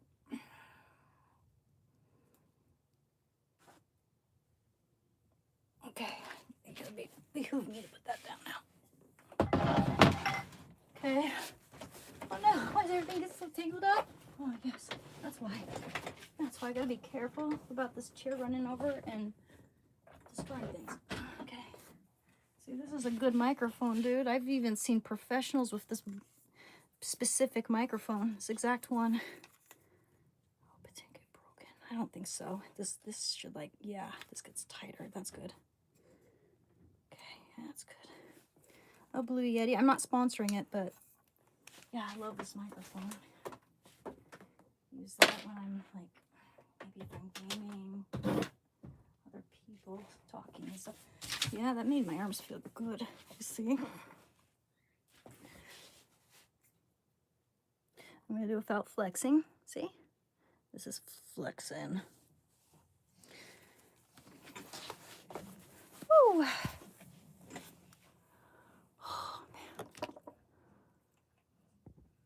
Yes, and wolf arms, and it's not from lifting weights even, it's from carrying heavy objects and working. It's actually from having good work ethic. Very good work ethic. Working. Maybe I'm just blessed in that I develop muscles easily. Won't take that for granted. But I do work hard. And when I do, I'm like, hey, I'm killing 2 birds with 1 stone. I'm getting exercise and I'm bringing the groceries home in hands while walking, you know, and on my back in my backpack and in both hands. Sometimes I just carry a whole load and just walk home with it. And when I went to school, when I went to college, I would carry all these heavy substrates, textbooks, you name it. I have no problem being someone's beast of burden so I can get more muscle. Okay, what's my problem? Muscles. How much can I bench? I don't know, honestly. I have no idea. It's been a while since I've done that. We used to have a bench down in the garage when I was a kid, and I don't know whatever happened to that. Ooh. I love hiking. I love hiking. It's one of my usual activities when the weather's nice. Even when the weather's a little bit gray, I go hiking. Anytime Shando and I go into town, we go hiking. All the time. I mean, not every day, because it's a lot. If it's rainy, it's kind of dangerous. You get mudslides and all that. You know, Shando might get, I don't think he would. When he was younger, though, it was a little precarious. There are times when he would get too excited and then try to run with me on the wet trail when it was steep, when he'd see another dog or something. He doesn't do that anymore. But I wouldn't want to risk it. Yeah, we go hiking all the time. Where I live happens to be a great place for hiking. Yeah, we go hiking, we walk all the time. It's one of my favorite things to do, camping. I haven't gone camping in a while. I need to find someone to go camping with. I wouldn't, you know, I don't have a vehicle and I just wouldn't feel safe alone. I mean, with my dog, it's a little better, but it's like someone could just pew my dog and then kidnap me or something, you know? If they have a weapon, then I'm at a big disadvantage. If they don't have a weapon, however, then my dog could maul them to pieces.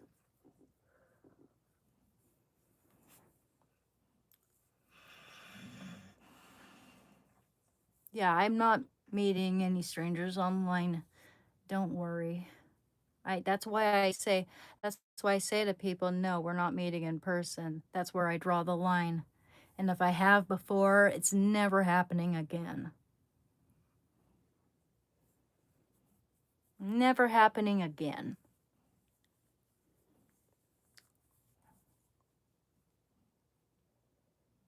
No, I'm just sweaty. I'm just sweaty from lifting weights. I'm not obsessed with it. This is salicylic acid. It helps with the acne. And I get acne sometimes when I'm sweaty. You know, my pores get clogged and I'm kissing my dog all the time, and nothing wrong with taking care of your skin. No, I'm not obsessed.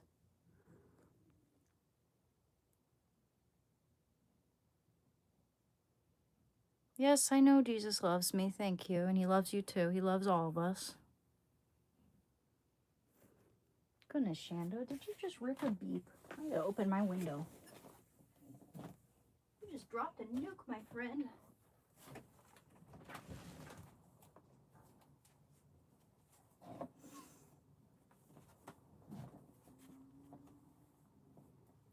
Anyway, if anyone hasn't remembered, please like and subscribe. The exercise is great, but I need breast exercises to make it more alluring during intimacy without clothes. Personally, I love. Oh, okay. You're just man. Why would you just want me to read that out loud? Don't you? Yuck. Like why? This is not OnlyFans, dude. Go to a different fucking channel for that shit. No, no, I'm just going through everything and I just, I'm a little worked up, not like emotionally worked up. I'm worked up from just, the exercise and taking the dog out and making my dinner and blah, blah, blah, everything. And I'm just trying to be engaging. I was not expecting the ending. No, I started with the exercise is great, but and then I thought it was a woman I'm talking to. Obviously not. Bye, Mohammed, you sick freak. Yeah, bye-bye. Yuck. Thank you, Fixa.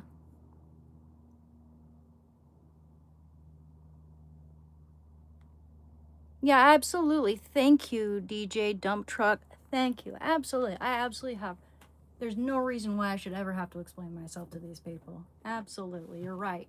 You're 100% correct. These people are morons. You're welcome.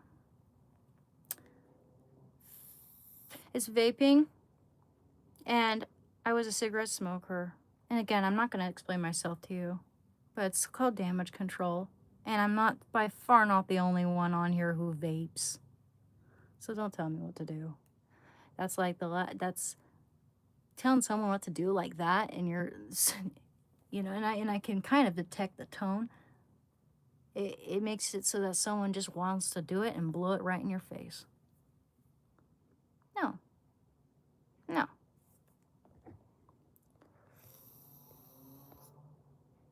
It isn't. It is not the same as smoking. Bye-bye.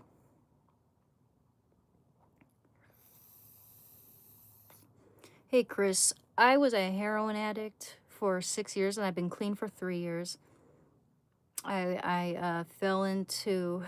I used to be able to handle my alcohol, but when my best friend passed away, I couldn't handle my alcohol, and I was substituting it for the heroin, and I was doing it while I was taking the Suboxone or when I was on the heroin, and it nearly killed me. The alcohol nearly freaking ended me, and I was a very heavy cigarette smoker. I was addicted to a lot of those things, and I've been clean from heroin for 3 years, and I've been off cigarettes for, I've had 1 or 2 here and there, I haven't done that in months, it seems. Not months, maybe about, so the last time I had 1 cigarette was probably like 2 months ago or so. I can't remember. But I didn't even like it, I was like, why am I doing this? And I stopped. I just I didn't even finish it. I couldn't even finish it. But yeah, it's like I do crave them every now and then, so I vape. It's the only thing that helps me. In fact, I got a vape as one of my birthday presents. A lot. And someone here said it causes popcorn lung. I did my own research on that, and it doesn't. That's actually a myth. Snus. Isn't that, I'm not sure what that is. Isn't that like the little packet that you put right there in your gum? I'm not sure. Thank you, Radman. Telling me I got a cute chin. Thank you. YouTube brings out the worst people. I mod for someone, and I mute and ban people too often. Yeah. Well, yeah, you're right about that. Too many insecure incels, you know? It's gross. So it's very, very unbecoming. If only they knew if they had anything good about their personalities, they might actually get a girlfriend, but instead they resort to going online and picking apart women and just saying really nasty things to them.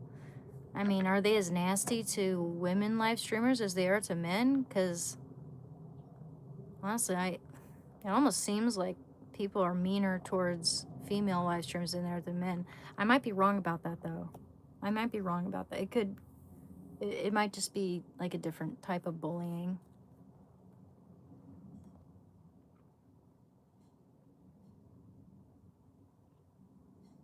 Yeah, well, you know, I mean, just because I have a tangent here and there over a troll doesn't mean that I'm not, like, completely calm. I'm actually in a good mood today. And some people, they detect that you're in a good mood or that you're having a good day and they want to bring you down because it makes them feel powerful. Makes them feel like they're better than you, or, that, you know, some people just feel really bitter when they see someone happy when they're not happy, you know?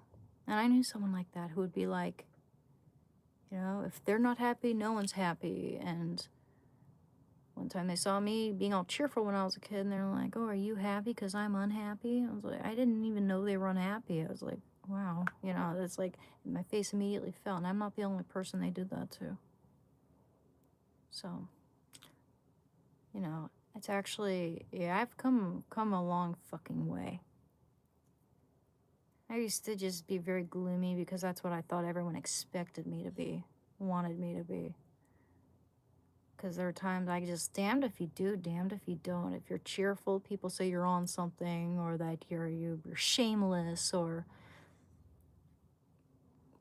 try to put you down because they're down. Say, you know, or if you're sad, then they call you all kinds of names. People suck. Thank you, Bradley. I appreciate that.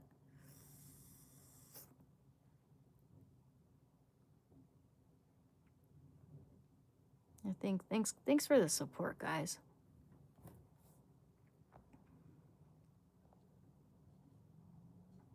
Oh yeah, sweet potatoes. I've had them all kinds of ways, but my favorite way is in that casserole. I have sweet potatoes with salt and butter and pepper and cayenne and paprika. That's good. Oh my gosh, paprika is so good on sweet potatoes. I do have mods, dude. Jason, I do have mods. There, not many of them seem to be. I mean, Fixa's here. And, you know, I don't see Heather, but Heather's pretty good too. Justin. He's not here often. Yeah, I mean, if someone I'm a little more familiar with here wants to mod for me, then I'm totally down for it. Because I just, yeah, I don't like to read those sicko comments either. And I really appreciate it when I don't have to. But if I do, it's like, you know, if I have a little tangent, I'm just, you know, clocking that bitch and deleting them.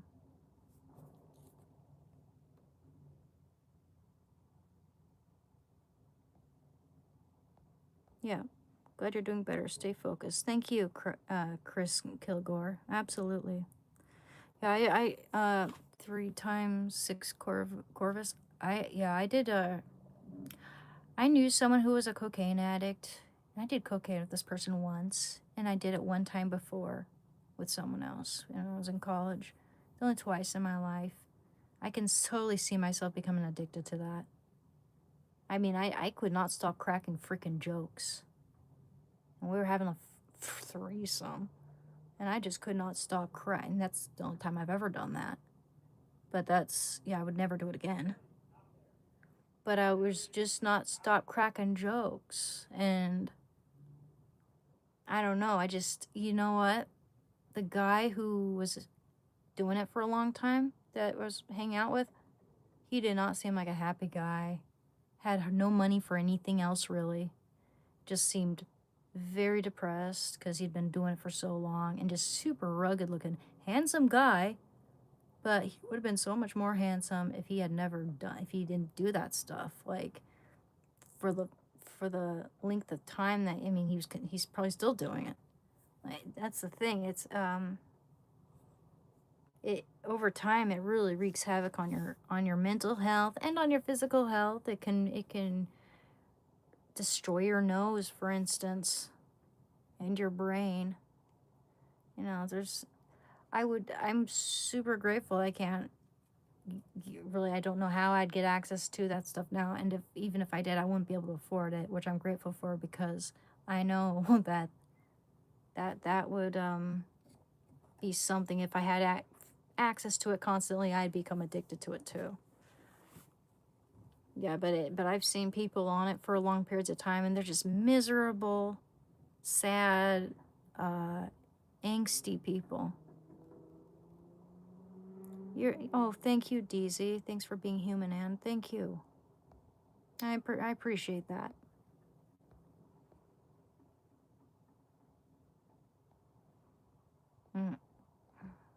Thank you, Nicholas.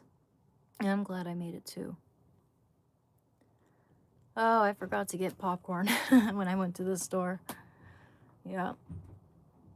You're not alone in your struggle. Thank you, Omar. Yeah, absolutely. And that's one reason why I wanted to make this channel, because early on in my recovery, I was watching some other recovery channels. Tina something. I keep forgetting the last part of the channel name. Tina Pecky or something like that. Tina Kopek. I can't remember. But I was so inspired by her content and other recovery content that I thought, and then I read the comments, and someone in the comments said that we don't have enough recovery content like this. And this was early on in my recovery, while I was trying to get inspiration to not use.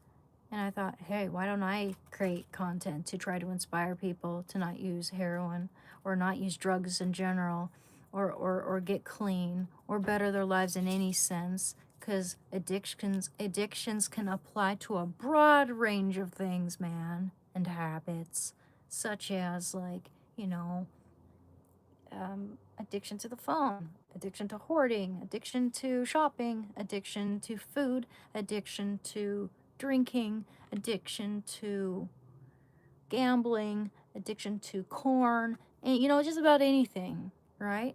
Like, I want to help people with addiction, because I mean, this person said we need more recovery channels, so I thought, why don't I contribute? And I had no idea I'd even get monetized at this point. Again, I mean, I've mentioned this a few times, but it took me a couple years to get up to like 400 subscribers. I mean, I've had this channel up since 2016, but I just never used it, like, ever. I posted maybe just one video, and that was it. Okay, and so around the time that I was, I began to take my channel seriously and started posting more videos and content and trying to make something of it around the time that I was, you know, I don't know how long exact I was in my recovery, but I was succeeding in my recovery from, you know, heroin. And it was well after I'd stopped the drinking binges and everything. I mean, I was too busy, almost dying, to be doing any of that. So I started making videos and shorts and little skits and stuff, and I made over the course of like a couple of years, I made 420 subscribers. And I started these live streams in mid-January of this year. And now I think I have like 5,000, almost 600, 5,600 subscribers, just about, almost. I'm very grateful, guys.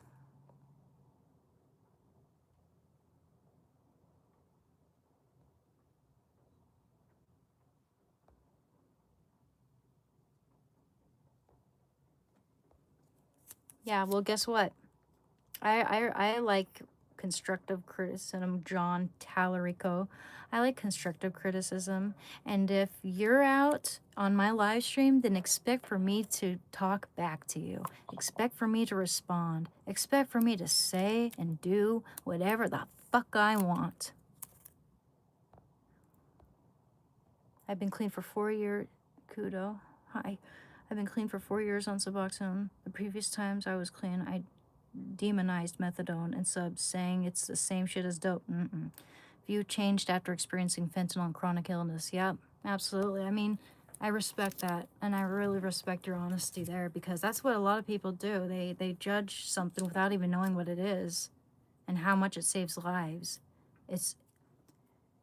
You know, I mean, it's not, Suboxone's not perfect. It's not good for your teeth and a lot of other, you know, some other things, but it saves lives. It doesn't kill you if you're taking it, and especially if you're like taking it as prescribed by your doctor. You're not even supposed to be on it forever. Some people are, but they shouldn't be. I don't think they should be. Maybe they need to be, because chronic pain, you know, and I don't know what the circumstances there are for just other people using it. But I know that I'm supposed to wean down, and I'm doing a great job of it. I should be taking 2 sublingual strips. I only take like 1 per day. I should be out of this box pretty much by now. I have a whole box unopened. So yeah, I hear you.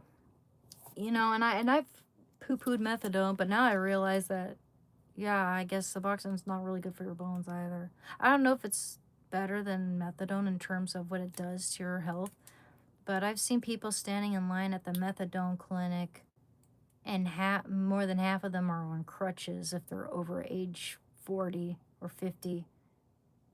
And someone told me that was because methadone leaches the calcium out of your bones pretty significantly, which is why I decided to do Suboxone instead.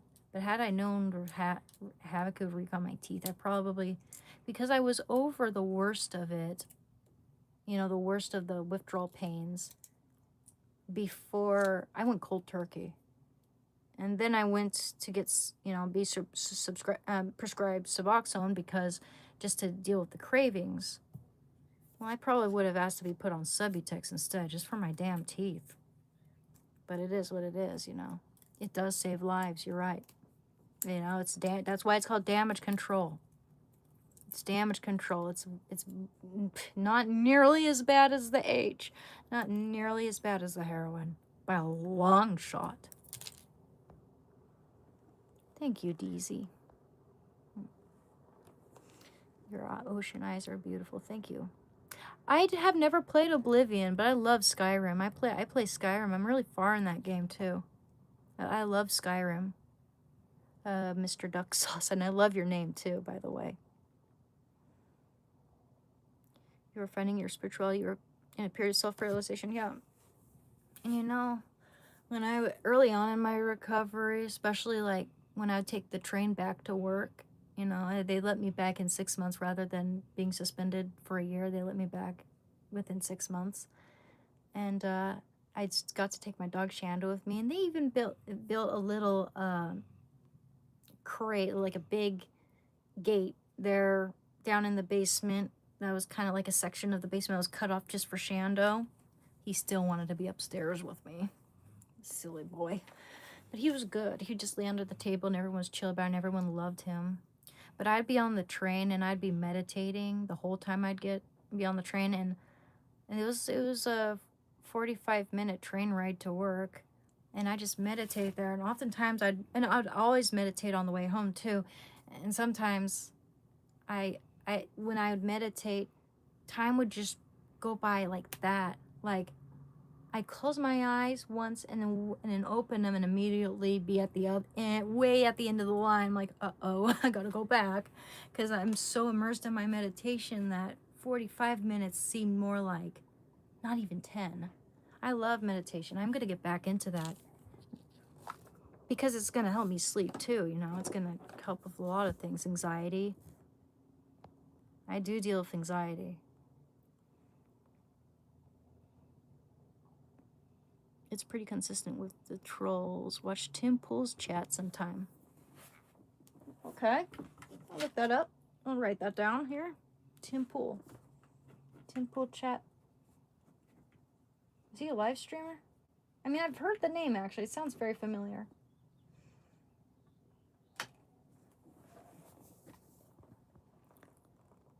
Perez, alcohol ruined my life. Don't tell me beer isn't a drug.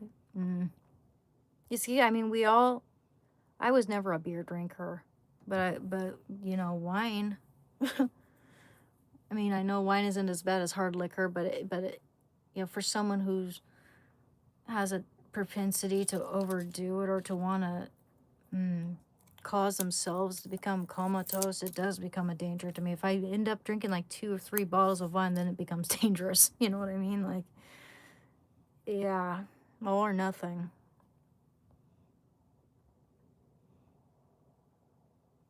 You know, I always thought broken noses were sexy. Just so you know. The shadow on your nose makes it look broken. I always thought broken noses were sexy, but no, my nose has never been broken. I've always had a little bump, and I like features with personality. I would never get my nose fit, like nose job, or to get a little tiny little ski jet, little tiny little ski jet nose, you know, like that. Yeah, I don't know, like my mom has a little ski jet nose, you know. I'm glad I have a nose with a bump.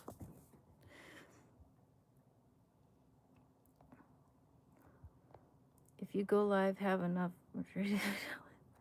It's not bothering me. I'm just clocking them and telling them to screw themselves. You know what? Bye-bye. Yeah, I'm not going to deal with that either. Very condescending. Good to see someone trying to better themselves. Thank you, Joder. And they're probably angry because they're seeing all these people being kind and supportive and telling me that I'm right or whatever, and that really hurts their little ego. That's because you're not a... Dude, I drink 1/5 of whiskey per day. You don't know anything about me, Perezin. And I'm not saying that I'm not a drinker now, per se, but if someone brings a bottle of liquor into this room and I have one shot, I'm going to finish that whole bottle. Around the time my best friend passed away and I was recovering, I started substituting with the alcohol, and it nearly killed me because I was drinking more. On some days, more than 1/5 of whiskey per day. And that nearly killed me. So yeah, you don't know anything about me. Nothing. Perez. LOL. Right, if you're in a happy mood, they check the pupils. I know, right? It's like, damned if you do, damned if you don't. If I'm in a happy mood, it's like I'm not allowed to be. I'm not allowed to have a personality. I'm not allowed to be myself. It's like if I'm in a happy mood, it's like, oh, you're high. And if I'm in a gloomy mood, people say like, oh, you need to smile more. Like a bunch of sexist incel pricks. Thank you, Brendan. You're so beautiful. Stay positive. Thank you. Whenever I have beer, it does feel like I'm taking poison. That's how it feels when I drink pretty much almost any alcohol now, but I think that's because you're not, well, you're not. You're absolutely not supposed to combine it with Suboxone. It can cause serotonin syndrome and other symptoms. And it could also just be because I'm getting older. I don't know. Absolutely.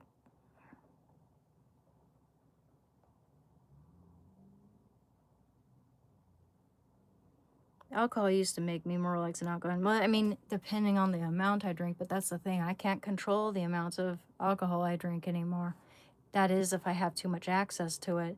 If someone just gives me one drink, okay. Maybe on my birthday or New Year's, okay, that's probably fine. But if I have a whole bottle at hand, it's dangerous. I can't put it down.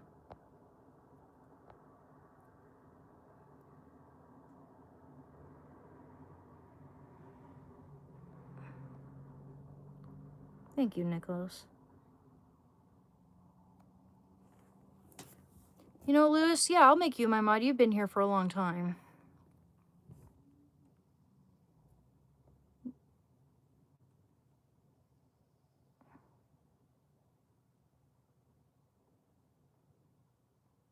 Here you go. All right.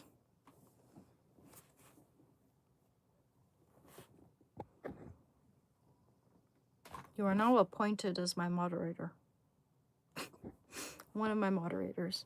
I've probably got like 5 moderators, I think. Thank you guys.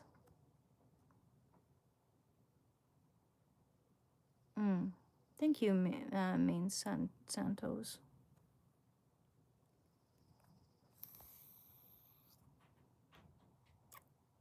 Well, thanks for deleting the jerk trolls, Fixa. I appreciate that.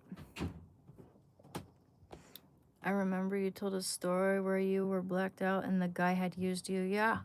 Yeah, you heard me tell that story, yeah. Yeah, absolutely. That's, and the thing is like I couldn't remember any of it. I just woke up to find the clue, the very blatant clue there, which indicated that the guy probably likes prepubescent girls. Gross. Just disgusting. You know, and that, just thinking about that, I'm glad I'm not drinking anymore. That drinking nearly killed me. I had alcohol-induced psychosis. I dealt with alcohol withdrawal syndrome, and I had no idea that's what I was going through. I was having the jaw glitches when I was working. I couldn't hold things still. I was having to work at the same time, so I couldn't like share people's drinks. I felt like almost spilling them and having to explain myself without being able to even talk.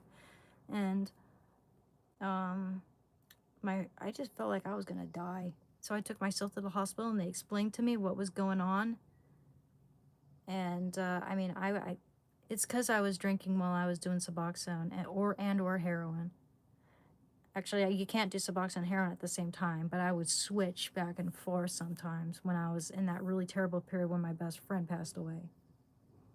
You know, there was a time when, right after my best friend died, I spent all night long drinking a whole fifth of Bullet Rye whiskey. And I took the train into town to go to the bar where my best friend and I used to hang out. And I used to just give him my drinks. I wasn't a drinker back then. I just wanted to hear him tell me more stories. And I was more into the H. But I went down there to buy myself another hit. To get myself another shot of whiskey. And I called the dealer up and had him come and get me a hit of the H. After drinking my whiskey, I went into the bathroom, which is a one-person bathroom that you lock the door behind yourself, and started injecting. And I remember right before doing it, I'm only going to do a small portion of it because I know that my tolerance is very, very low right now. Well, it didn't work out that way because the person who was the bartender that day just happened to just start that job as a bartender, and just happened to be my friend that I used to hang out there a lot too. And we would draw, we would in the newspaper they have all these mug shots of people, and we'd like sketch the mug shots, you know, and do little portraits, or just like any type of sketching. He sketched me one time.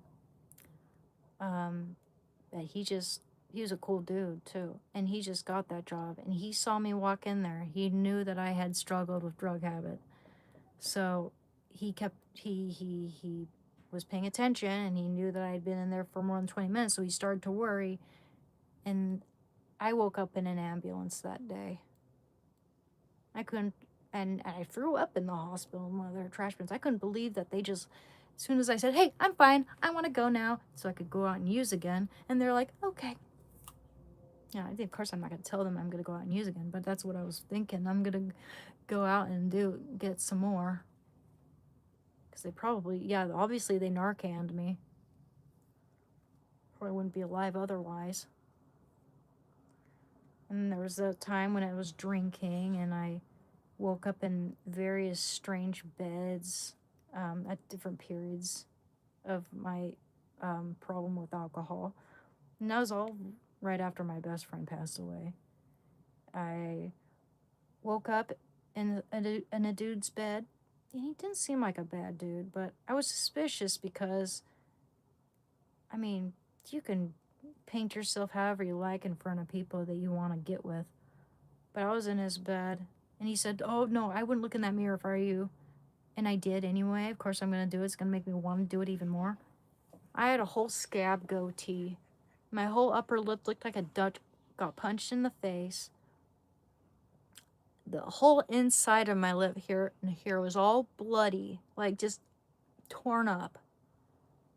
Except all my teeth were intact. And I asked him how this happened. He said that I curb stomped myself, basically, when I tried to tie my shoes. If I curb stomped myself on cement that hard, wouldn't I have lost a tooth or something? Which is really strange to me. I don't know, man. The whole inside of my lip all bloody like that. Could it be more likely that I wasn't cooperative in bed because I was too drunk? And someone got mad? I don't know, though, because I don't remember a single thing. So I gotta take it at face value and just be grateful I don't remember it, or that I didn't even feel it. I just had to feel the absolute embarrassment when I had to go to work in the next few hours and everyone had to see it. And then there was that time when I left the bar with, I was hanging out with my friend. By the way, she's a good friend. Ever since that time, like if I spend the night at her house, and if like once when I was drinking there and I got really emotional, just kind of sad sack, and I was like, I'm leaving. She wouldn't let me leave. She wouldn't let me leave because she knew I was a danger to myself there. But that other time, that prompted her to, not let me go too far with that shit. Because sometimes we liked to drink together, just have a few drinks, we were pretty cool about it back in the day. But it's like when my best friend passed away, I couldn't handle it. So that one time I had a drink, we were at the bar, and I left the bar alone. I ended up on the other side of town. Ended up on the other side of town, wrapped up in a strange blanket I had no familiarity with. I had no idea who gave it to me. Screaming myself awake. And I explained this to my counselor, and they thought, oh yeah, that's alcohol-induced psychosis right there. That was terrifying, because in the next few hours, I took the bus all the way back to my apartment. It was far away. I went the wrong way, no doubt. And I see a dog crying over there. I had to go to work in the next 2 or 3 hours. And then there was another time when I got too drunk, and the police, I'm telling you what someone else told me, because I don't remember a damn thing. But I was told by my dad that he got a call from the police saying that I'm at this train station drunk as a skunk at like 3 a.m. 3 a.m. And I don't even think I was living with my parents at the time. And they asked my, dad if he could pick me up, because it's funny the things we're capable of doing and saying when we're blacked out, when we're blackout drunk.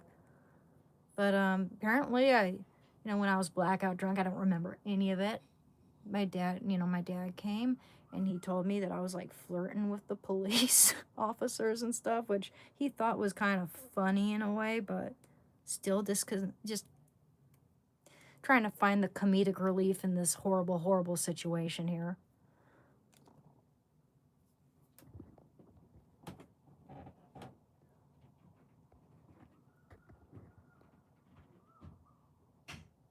I don't think mods kill views. I tell my mods, and I'm sure Lewis is aware, that if it's just trolls, if it's not malicious trolling, then just leave them. If the trolls are getting out of hand with just the absolute hate and calling me like, I don't know, like that guy called me trash and stuff, or being racist, or it's, if they're being super, super hateful and malicious, then yeah, by all means get rid of them. And if anything, that stuff's just gonna, I'm getting better at ignoring it.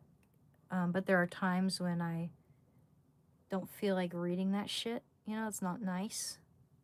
It's like, I hate the feeling of like damned if you do, damned if you don't. Like if I'm happy, I'm not allowed to be happy, not allowed to be sad, not allowed to have a little tangent without someone's thinking that, you know, it's just stupid. People are stupid. That's my only thought, is that like the IQ gets lower and lower by the generation. It's very sad. Very sad. A lot of dumb guys here. Hey Heather, how are you doing?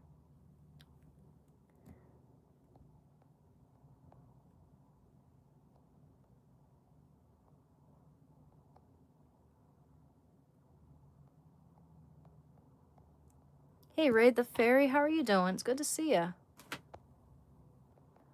Haven't seen you in a little while. Hi. Big troll wave, surf it. Mm-hmm.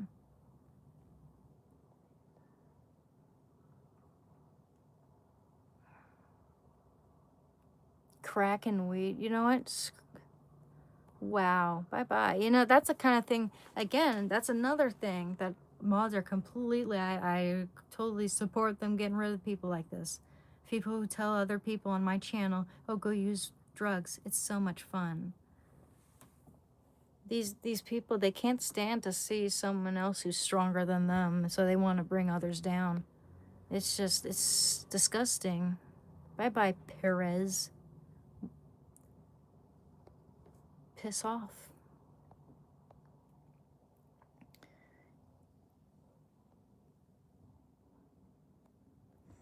You know, I was told when I was a heroin addict that just about all the heroin was laced with fentanyl.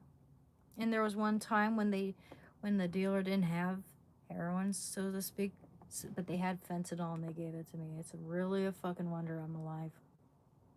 It really is, man. And you know, that's another thing I don't like, is like that one guy who dismissed that, like, oh, you weren't really a drinker. I forget how to paraphrase it, but it was like, dude, it nearly killed me. And if I have experienced anything, I've experienced alcohol withdrawal syndrome, and I found it scarier and more uncomfortable. I don't even know. They're two different types of discomfort, but it was certainly scarier than the heroin withdrawal. Because with that, I knew what to expect. With the alcohol, I had no idea. And also, I knew, if there's anything I know about alcohol withdrawal, it's that it can kill you. Heroin withdrawal has never killed anyone, but it's one of the most miserable things you're going to experience, no doubt, and it lasts for days. You know, that's why it really helps to have the right medication on hand. Except that I had to go cold turkey on the H the last time I went cold turkey or quit. I need to do my nails again. Yeah, in fact, fentanyl did hit my area, and there was this, like, warning sent out. It just issued out to everybody, telling them to be careful, mind their dogs, because a bunch of dogs and babies were dying because of traces of fentanyl being found on the street.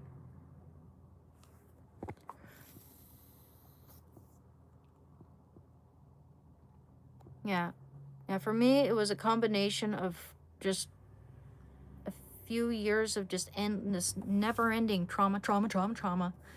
Like, just ABUSC from my ex, both beating and cheating.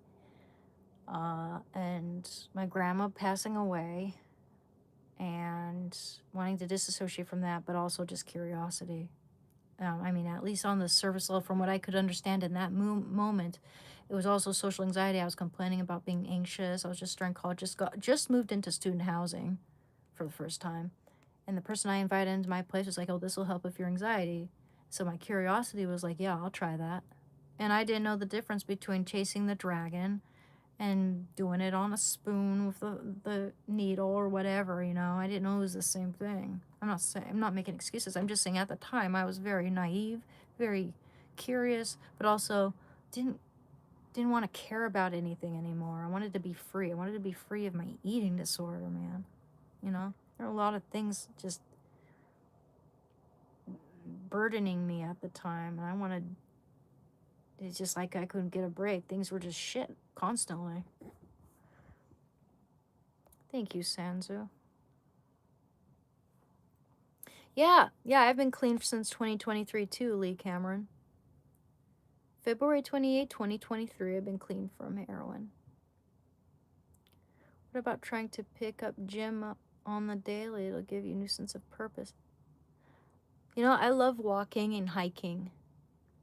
I like taking my dog everywhere. That's the thing.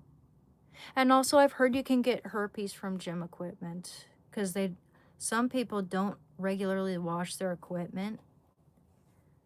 And yeah, I mean, I've heard, I have nothing against the gym. I'd love to join a gym someday. But I've seen some scary things associated with used gym equipment where, you know, people can pass on STDs, and that's scary. But I did a lot of exercise.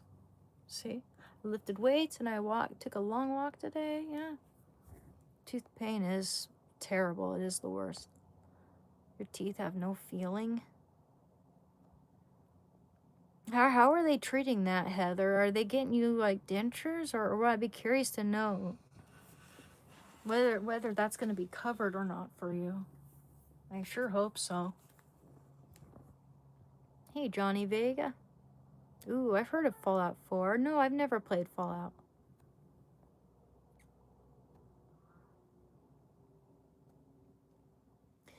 They're coming out with a new Elder Scroll game, but I don't know how good it'll be. Oh, dude. Oh, I hope it's good, because I love Skyrim. I love playing Skyrim. Have you guys played Ghostwire Tokyo? It's a good game. Or Xenogears. That's my favorite, Xenogears. It's an RPG from the late 90s. And I just bought BioShock. I bought the whole set, all the BioShock games, for like 90% off. 90% off, dude. Like, got it for like 10, 12 bucks as opposed to around like 70 or 80, I forget. But I got a good deal on it. Shout out to yourself for being so authentic. Just watch 4 Good Days. It was such a good movie. 4 Good Days. Okay, thank you, Brittany. And welcome to the channel. I appreciate you being here.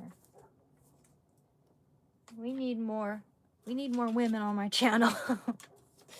But thank you very much. 4 Good Days? Yeah, I'll check that because I actually feel like watching a movie. 4 Good Days. Yeah, and you know, I think I'm going to end the live stream at like maybe 7:30 or 8 or so.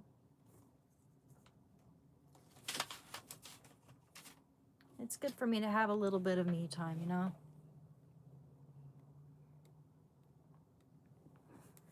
4 Good Days. It's a movie, right?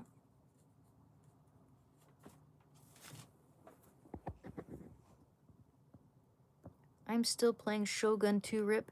Yeah, you know, like when I'm playing a game, I always get very like drawn into either 1 or 2 games. And I just like, I get sucked into those games and I don't play anything else. But I wanted to play BioShock. I should play BioShock.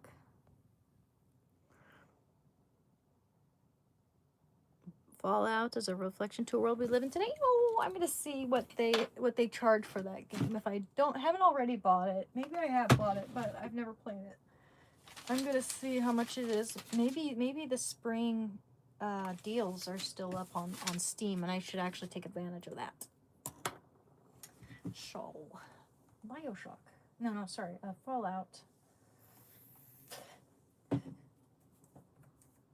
Seen a tiny bit of that gameplay. It does look good, and I've heard it's like a classic, right? Oh, I love parrots, dude. Look at how cute that is. It's a parrot.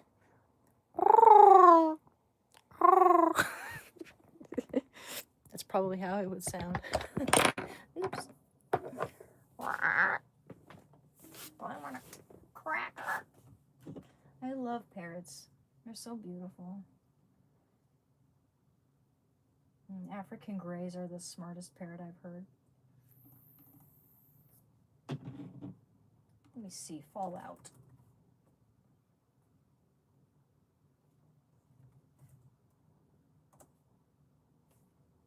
Okay.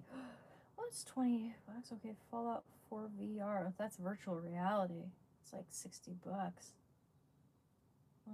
We don't have a virtual reality set yet, but someday, that's what I'm gonna splurge on. If I'll do it as a reward. I'll reward myself.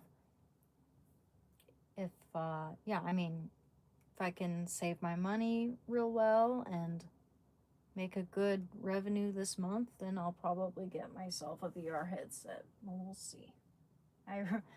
I really want to meet Marcus the Worm, dude. It's on my bucket list. Seriously, though, I want to meet Marcus the Worm. Have you guys seen Marcus the Worm?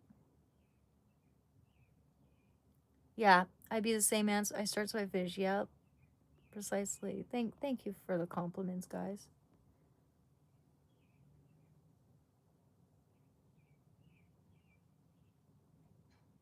Well, you know what, Lewis, I'm sure your nose is fine, but I'll just say what's been really helping me, and you saw I had big bright acne right there just a few days, like a week ago, and within like 4 days or so or less, this stuff completely obliterated it. It's salicylic acid. Just these little pads here, you know, they help me. I don't know if they'd help you, but I just showing you what helped me with acne. And me, oh yes, also what really also helped me with acne is this spot treatment here. I'm not sponsoring it right now, but I have another video where I am promote, you know, advertising it, you know. But it's severe acne spot treatment, and it's got 10% benzoyl peroxide. This will last you forever. You just add a tiny thin layer there on your problem area.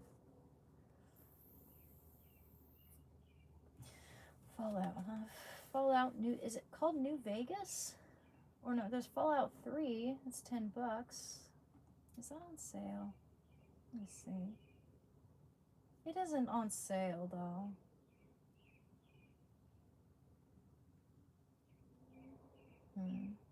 Maybe, you know, ooh, it's from Bethesda, like Skyrim.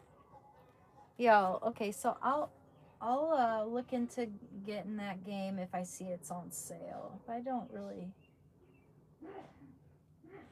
I have a lot of games to play right now, you know? I could not find The Witcher on here.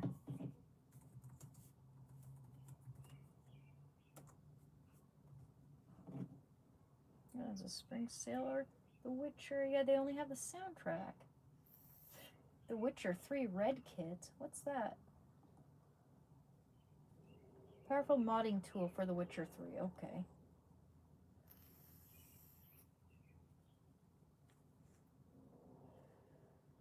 Yeah, I don't see The Witcher anywhere on which is weird because they have the soundtrack, but they don't have The Witcher on Steam. Maybe they have it on my Nintendo Switch. I don't know. Maybe not.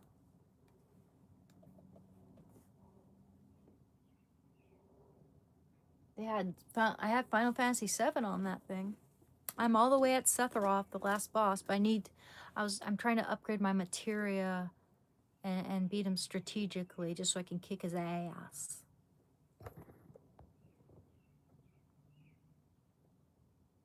I look intense when I read. That's a thing. When I focus, people have told me I look intense when I'm focused on anything. And some people misinterpret that as me being sad or upset or mad even, you know? And I don't know what to say about that. It's like they obviously don't know me.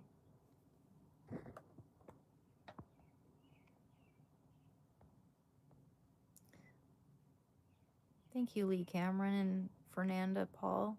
Appreciate that.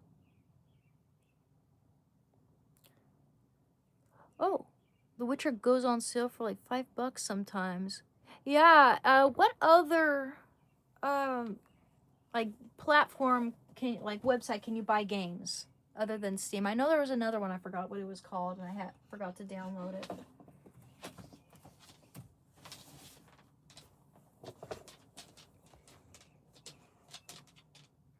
Hi.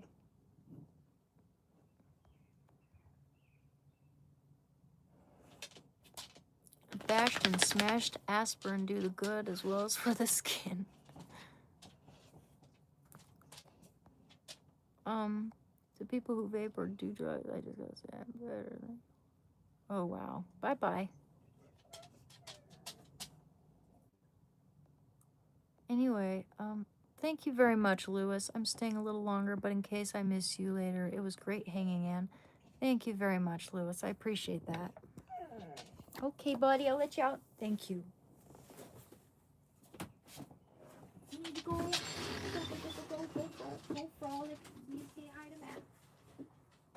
Oh, I forgot my omega-3s and multivitamin.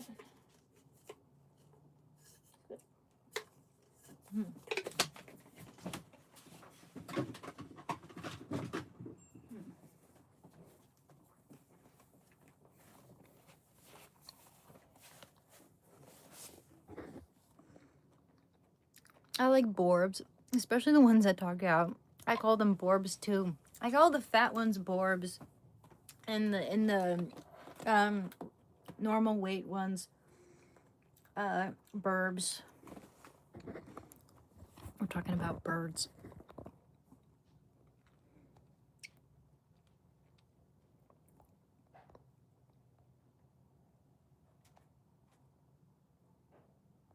I didn't say I don't like men, John Pasco. I just said it's nice to have more women on my channel. I really appreciate the nice men here. I love men. I'm definitely not a man hater, but it's nice to have fellow women here. Makes me feel a little less vulnerable, and you know, like I have more in common with women. Even though I do have like a lot of tomboy traits, I just, you know, I feel safer with women, and that's just normal.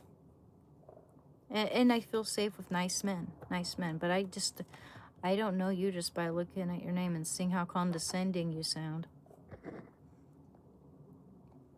Or, you know, seem, I should say. As I said, you've done great and still the same, and hopefully better each day. Thank you.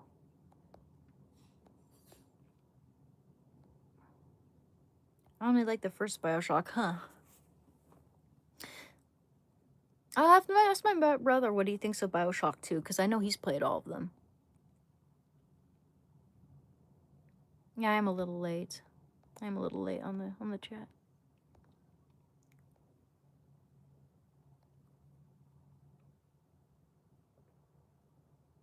Drugs are made by the government to make you stupid so you can't do anything. I've thought about that, Heather, and I wouldn't be surprised.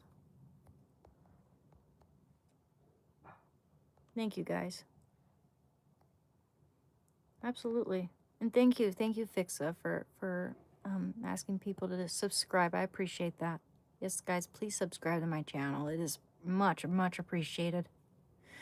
Ray Charles on H, I would not be surprised. I would not be surprised. I think most of them were. Most musicians in that big industry were definitely on something, some type of opioid.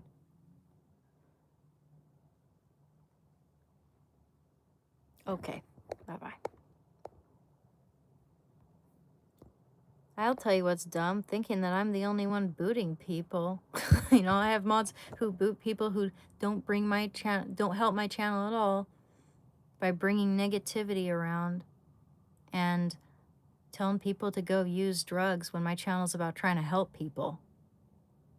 You know, this channel is supposed to be productive, about helping people, about making art, about talking about cool things like video games and lovely things that we enjoy. Anyway, screw off. Thank you, Grant Frey. I appreciate it. You are awesome and an inspiration. Thank you. See, that's what most people on my channel who are worth my time think. They tell me that my content actually helps them and inspires them. And I believe those people. Yes, I won Cyberpunk 2077. I love that game.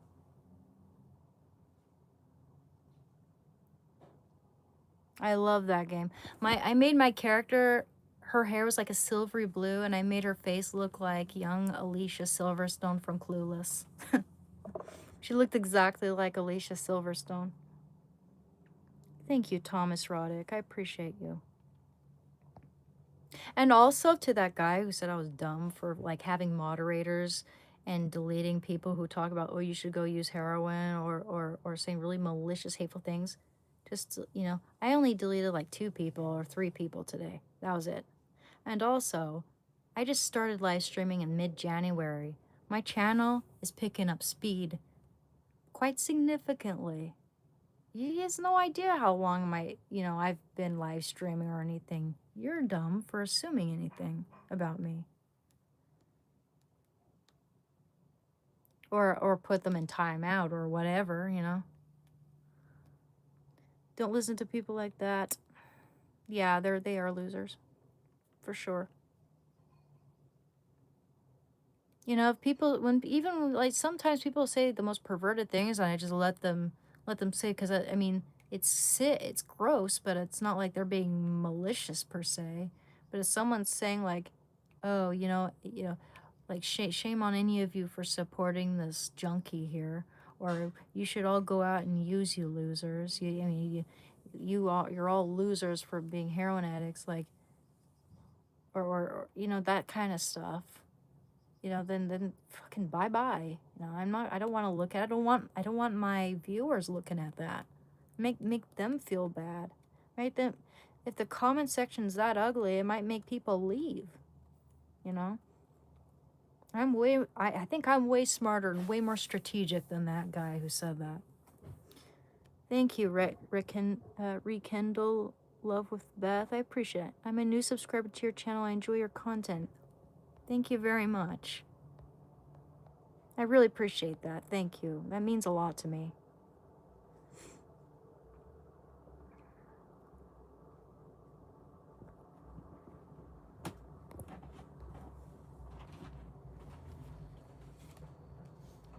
That wasn't freedom of speech. It's maliciousness. It's hate. It's absolute hate and malice. But bye-bye.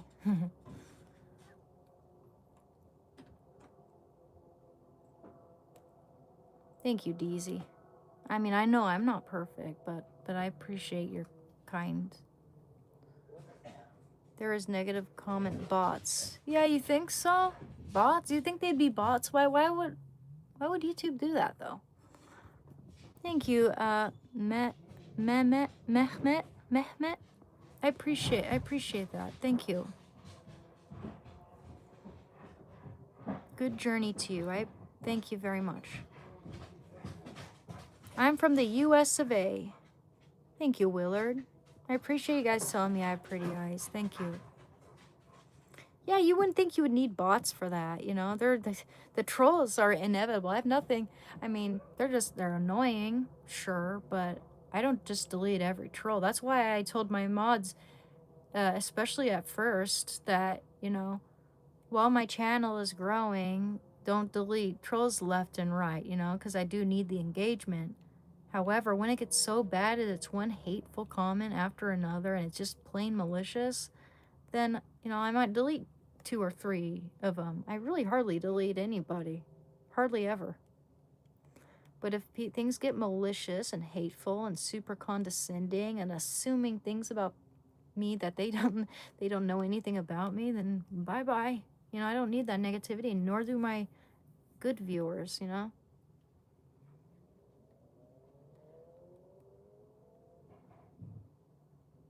Thank you, Lewis. Thank you. Hi, Lewis from Puerto Rico. You rock, girl. Thank you. There is so many because they're bots. Well, even if they weren't necessarily bots per se, they They do, they're like bots. They're like robots, They probably wake up every day doing the same damn thing, which is being losers and go into stranger's live stream to say hateful things, because they feel weak and they need to, bully someone to feel superior. That's life. So there are bullies everywhere, I know. Just, I don't want anyone trying to trigger anyone here to use heroin and there's some things that I just don't want to have to read, I've only deleted like three people or so today. That's it. And that's only when it got really bad. That was like one bad comment after another, And it was like, I'm trying to read everybody. I'm trying to catch up to everyone, answer everyone's questions, and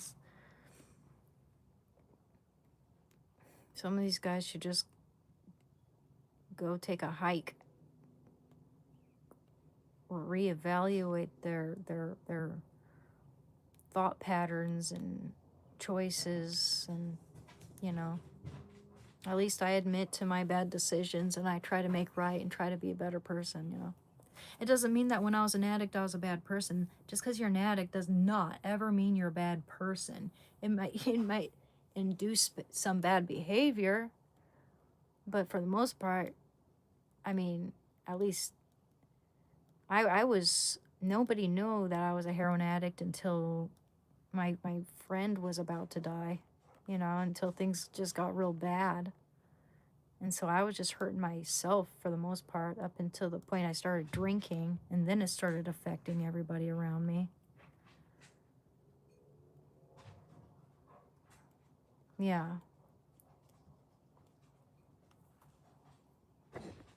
No, shaming people who fall into that, because you don't know what makes a person become an addict. It could be trauma. It could be not being able to afford your prescription medication, morphine that they put you on if you've been in a really bad accident and have to manage your pain, but you can't afford it, so you have to go to street drugs.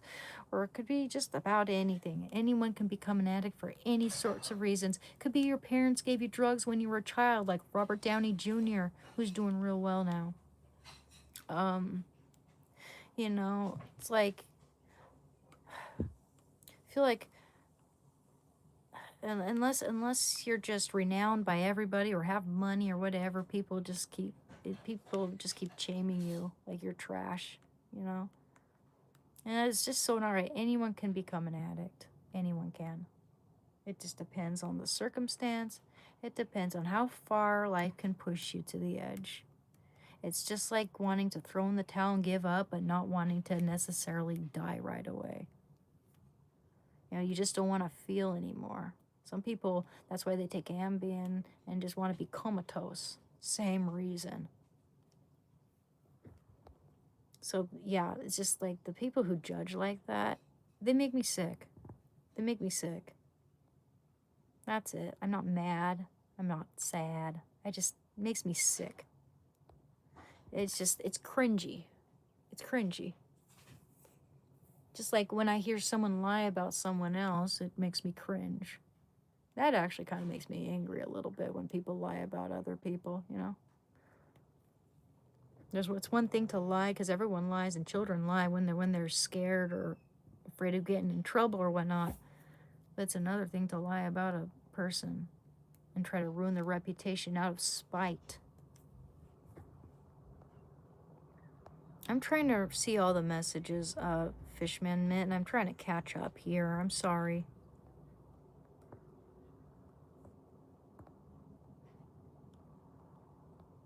I'll just try to see what you sent there. I have missed a few. I apologize. It's impossible for me to read every single one as much as I would like to. Hello from North Carolina. Do you work or do you make money on YouTube? I have gotten monetized on YouTube. Yes. I started this live streaming in mid-January, and then I just started getting monetized this year. And I really appreciate the support, guys. Oh, thank you, Fishman. 4 messages. Noel, may you be blessed. Oh no, I totally mean Helen. Thank you for the donation, man. I do. I'm trying to read through all my comments, you know. Here's the thing. I'm also a slow reader. I'm also, you know, I have ADHD. That's not an excuse, but you shouldn't be taking that personally, my friend. You know, there are a lot of people whose messages I've missed, and I'm like constantly apologizing, constantly saying I'll get to you, constantly saying I'll try to catch up. As you can see, I'm behind in the comments and I'm trying to read them. Sometimes I'm doing something like painting or doing other things while going back periodically to messages. It's inevitable that I'm going to miss someone's message. It's never personal. Why would you think that? Why would you think that I'm trying to alienate my audience like that? Hell no. You know, that's not true. But I really appreciate that donation. Just that that's not true what you just said. I'm not purposefully ignoring you. It's not like you know, I'm not singling anyone out. I'm trying to read through everything and I get behind because I start to go off on like commentary and, you know, just like commenting on this, and sometimes it goes on a little bit and just kind of fall behind. And you should be able to, anyone should be able to understand that. Third message, hello from North Carolina. Yes. North Carolina, that's lovely, man.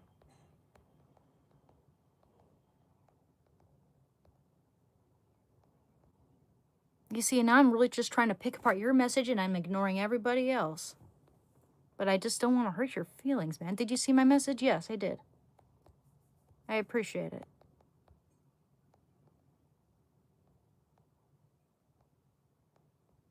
Yes, I am on Instagram, DZ. I have it pinned right here in the chat. It's pinned.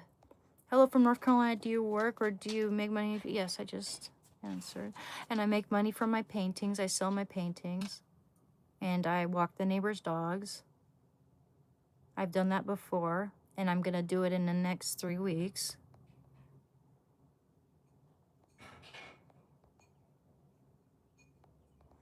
Yeah, I don't know. It's impossible for me to read each and every comment. Honestly, it is. And I'm not. I'm all the way up here in the comments. I'm not ignoring anyone. I'm all the way up there. I haven't gotten to you yet. Yo, this is ridiculous. Caden Hall, thank you. You're really pretty. I see you here lots and you're cool. Thank you. Appreciate that. Everyone deserves to be treated with respect. People can be nasty. I agree. Absolutely.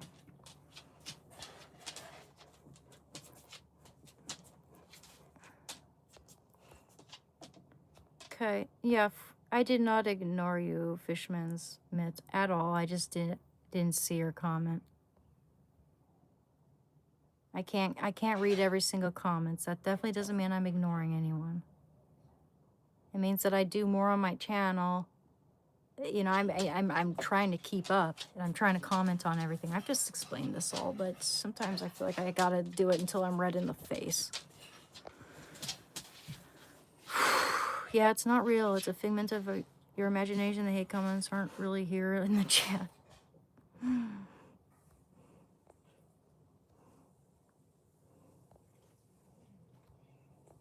I got cut up for years when I got a, you know, the thing is I have to try to keep up. The more I try to keep up, the more I'm up here, the more I'm going to miss the more current comments that people are talking about. So I'm not good at speed reading, man. And if I do that, people are going to inevitably think I'm ignoring them, which I'm not. I'm trying to keep up and I can't. You know, this is ridiculous.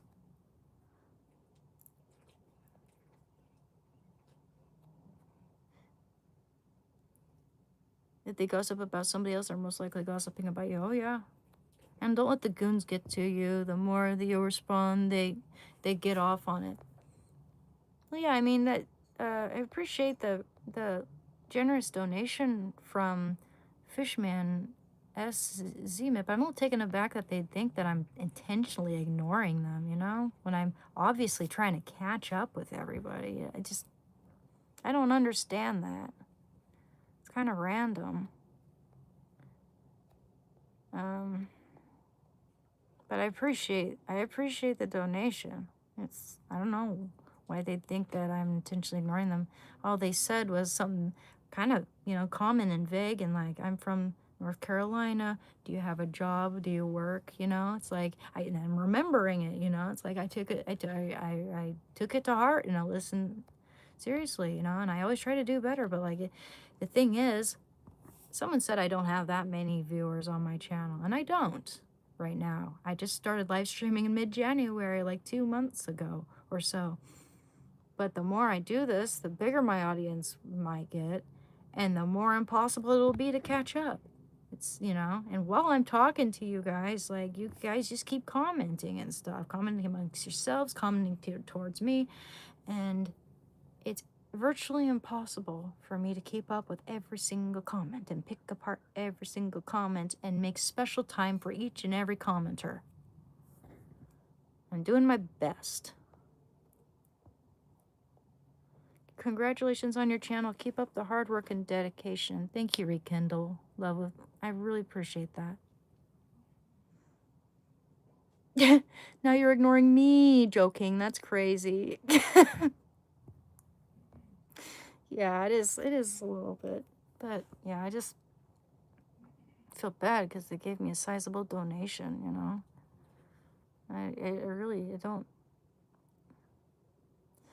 I just wasn't sure if I was not coming through. No pressure. So many messages. I totally understand. Peace be with you. I appreciate that, Fishman. That's good for me to read from you. Thank you. I appreciate that. I really appreciate that. Because it made me feel real guilty. I need to take a shower. I take a shower every morning. Never mind. Screw you.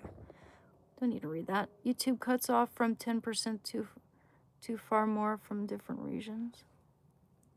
Spam bots, automated accounts that post repeated or random comments. Sometimes they're obvious. Yeah.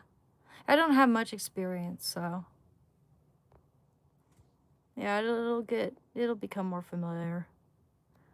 Hope you're having a good day. The more people comment, the harder it is to keep up. Don't feel bad. Thank you, Reptiles Rodents. I think you control how many comments come up at one at a time, and you can slow it all down. Yeah, I've heard that. I'll look into that too. Okay. Thank you for the floating heart, Ryan Queen. Lord Pimpin. Thank you, Kumar. Yeah, I'll see what I can do about slowing down the comments one of these days. She would work good for an 80s band. Well, I can't sing and I can't play an instrument, unfortunately. I'd love to learn, though. Please relax. I wasn't accusing you. Just wanted to make sure my messages were coming through. Bad internet service. Sometimes you are going to grow very big on here. Thank you, Fishman Smith. I appreciate that. I really do. Thank you. Thank you. Yeah.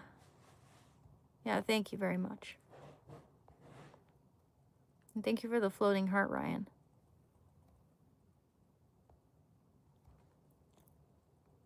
I have enough viewers to get paid.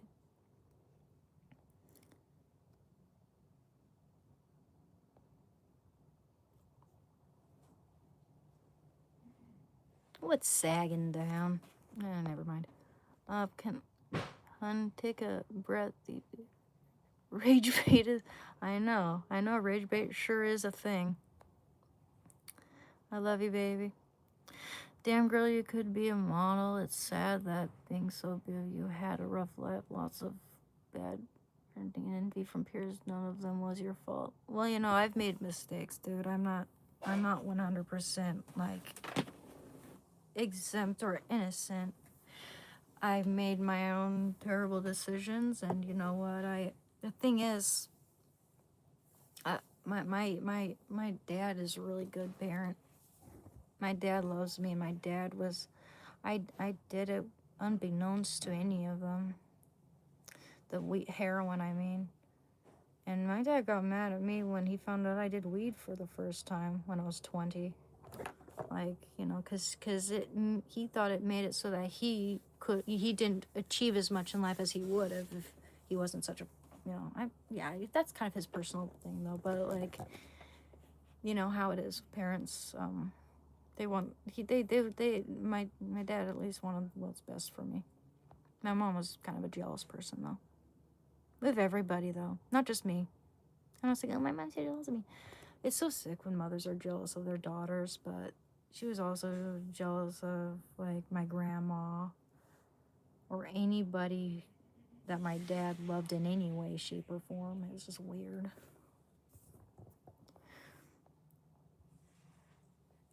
Can the monitors filter your comments before they get to you to weed out bad people, lessen your burden?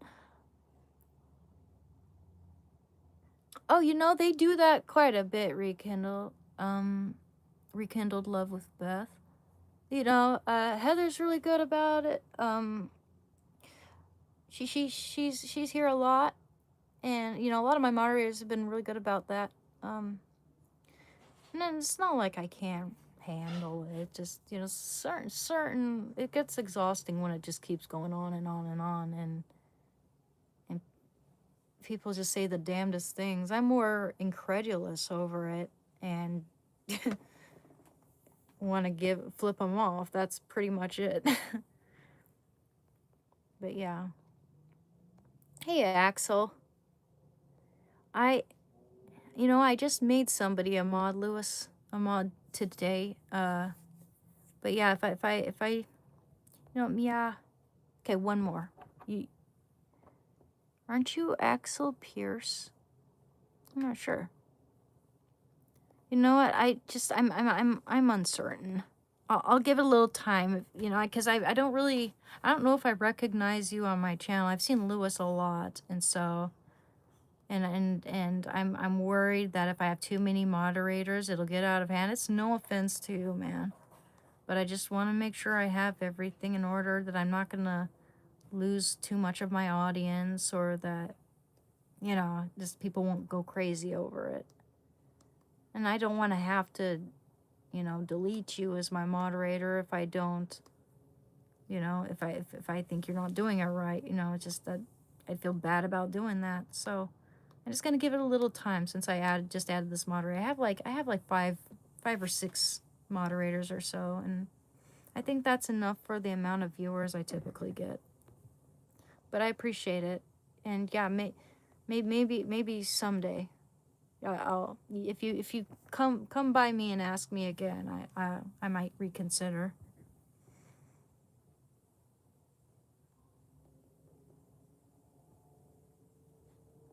Sorry, I'm so behind.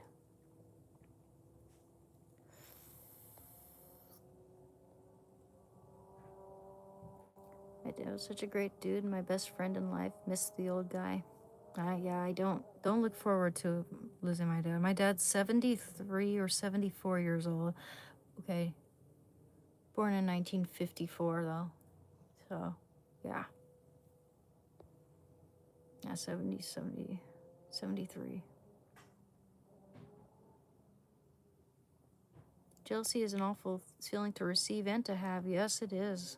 Yes, it is.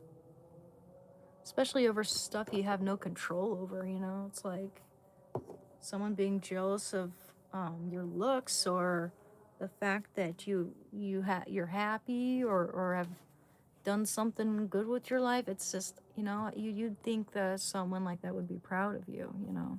And it hurts when they, unless they can say that they had something to do with it, like they can attribute their success to themselves, like say something like, no comments are ever made by so-and-so about my art because they had nothing to do with it. But if it's certain other thing, then it's like, oh yes, it's all because of my teaching or my doing that you're so good, or that you're so good about this, or blah blah blah blah blah. Yo, called me names, had people gang up on me, and you told me I had no backbone. Well, I was here to prove you wrong. Lied about me a million times. The one time I caught you red-handed was when you texted to me that I'm a junkie cunt. and you said you didn't do it, even though you said all people who lie go to hell. And that she never lies. I showed her the text, and she's like, oh, whoopsie. Yeah, man. That felt good catching her red-handed for once. So she can gaslight me in front of everyone.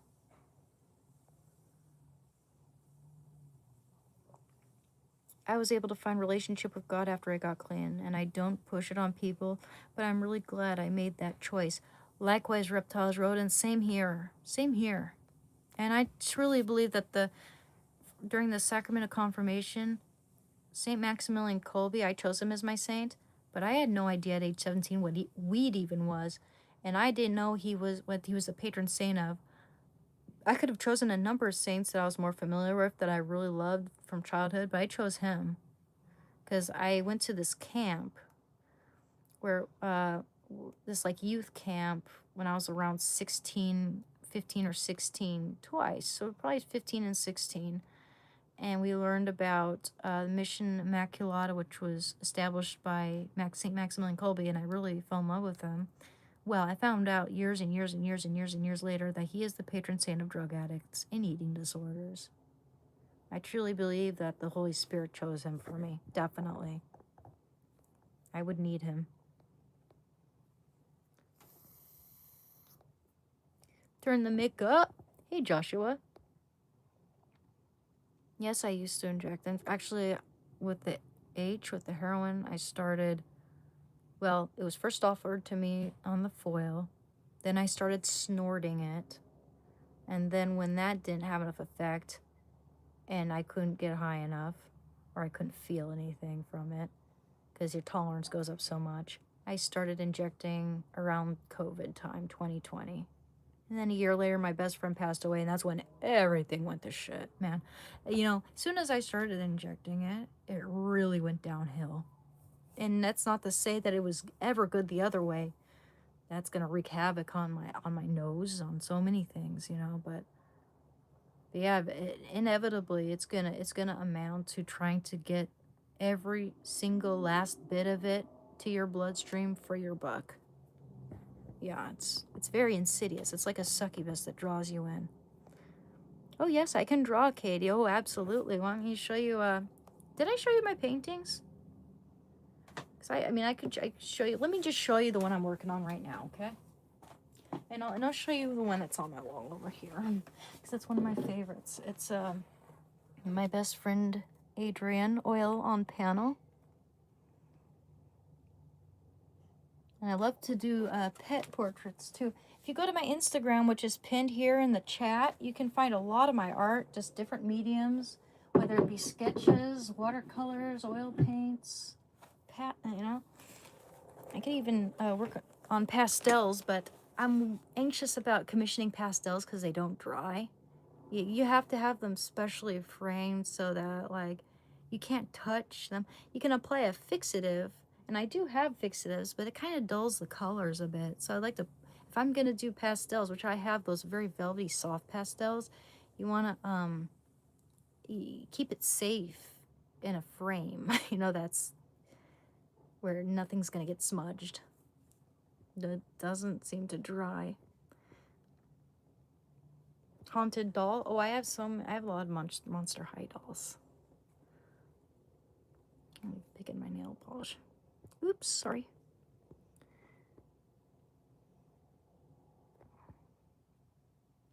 I was a heroin addict, but I've been clean for 3 years. Stand up for yourself, babe. Thank you. I mean, that's what I try to do.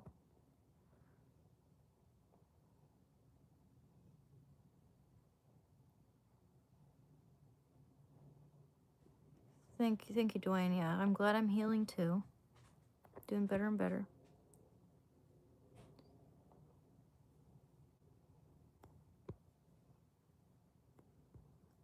Meow.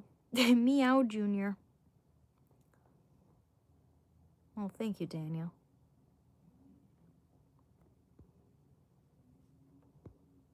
Engagement, bait bots, they post controversial or negative things just to get reactions and stir things up. You know what? Put that way. You put it that way, it makes more sense, actually. That makes more sense.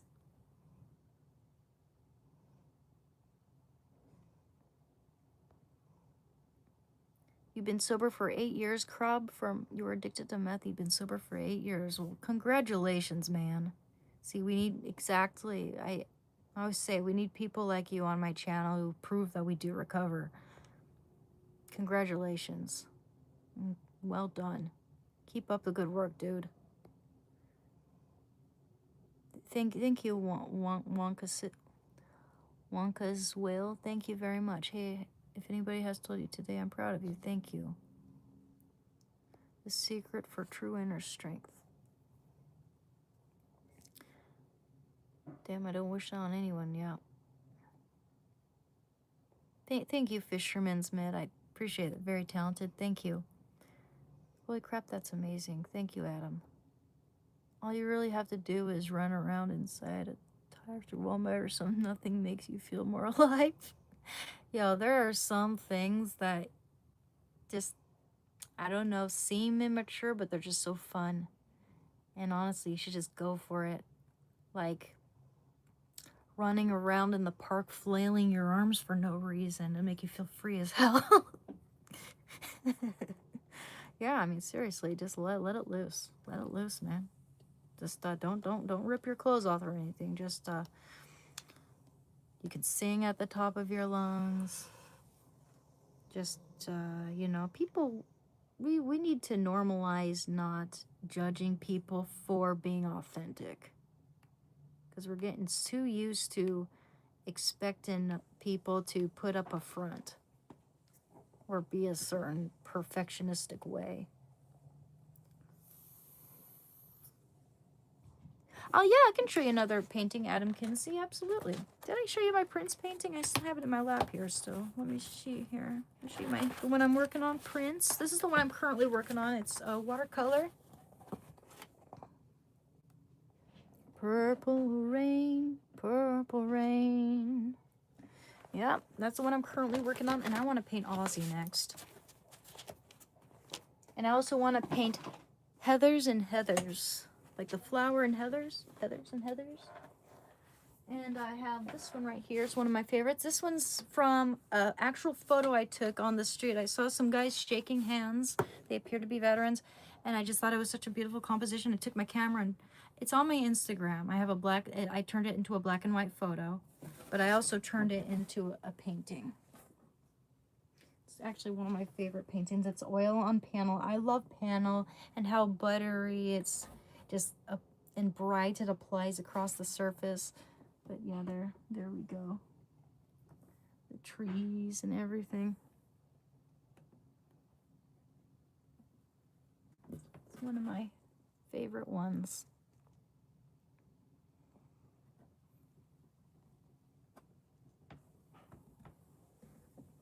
It's kind of a big one.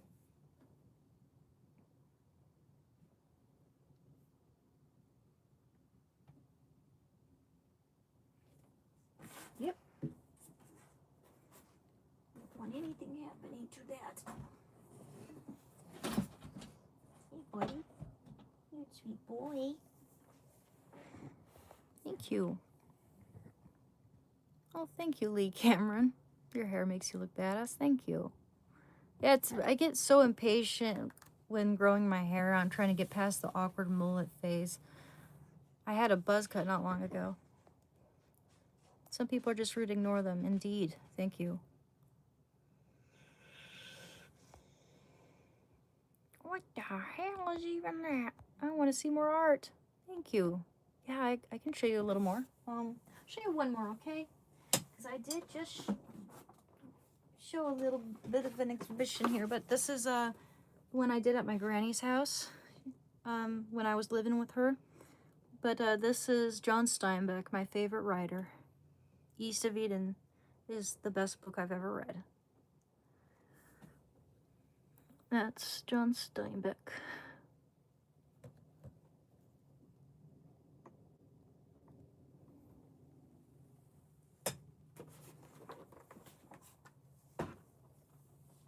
Yep. watercolor and charcoal on paper.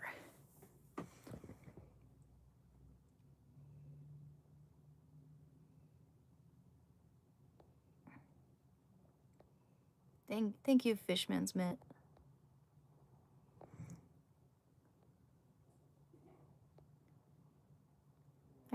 Incredible. Thank you.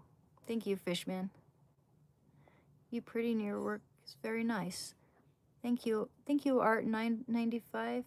Yeah, I'm hoping that, you know, this will also help to bring out, you know, promote my artwork. And I've been told to promote my artwork more, and I'm really bad about that. But this is actually a good outlet for me to do that as well. And I appreciate it. The flowers, the heathers. Well, yeah, I should work on that too. I would love, actually, that would probably be my next watercolor, if not Aussie, both of those at the same time, because I can paint flowers pretty well, especially flowers like that. Yes, I do sell them, Mohammed. I have it all pinned here. All my information, PayPal, Cash App, Discord, and Instagram. Instagram's where you can find all my artwork. Discord's where you can contact me regarding a commission you'd like, and we can discuss. And PayPal or Cash App is how you can pay me for the painting. But yes, I do take commissions, and it's all pinned here in the chat.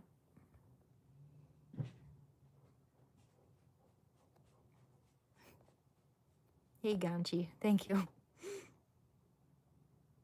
Looking good, Sarah Connor. Yes, I do sell paintings. It's all pinned here in the chat.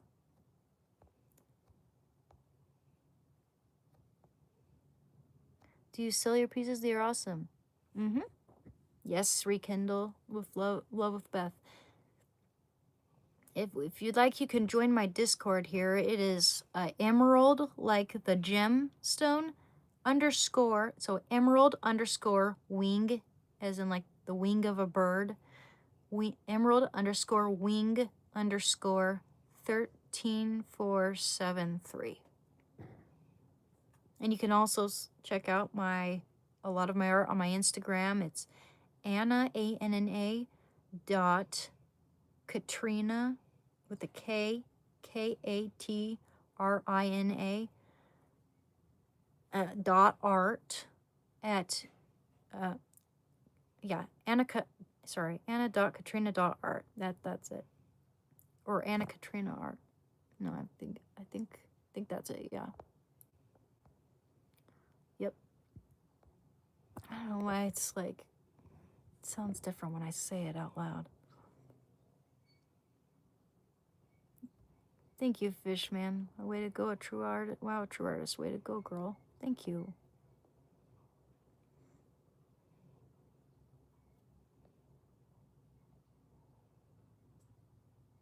Of course, Indians are welcome here. I don't discriminate people based on their race. I discriminate jerks and well malicious creeps. You know, I don't discriminate people based on race at all. Never. Oh, thank you, Fixa. Oh, now I'm caught up. Holy crap. Love your artworks. May God be with you. Amen. Thank you. Thank you, Sigma Baddie. I appreciate that.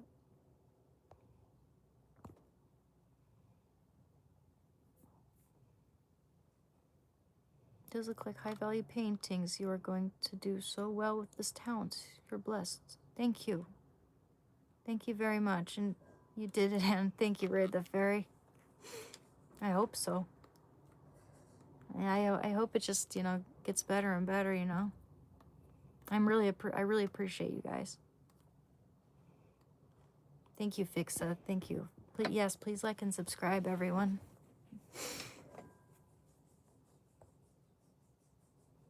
Just got here. Want to see artwork? Daryl Apple? Okay. Well, this would be the third time. I'm not going to show a whole round of paintings, but I'll show you one, right?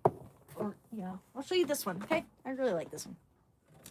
And also, you can find all my paintings on my Instagram. This one is a painting I created from a photo I took of a scene I saw on the street that I thought was beautiful. So that is one of them.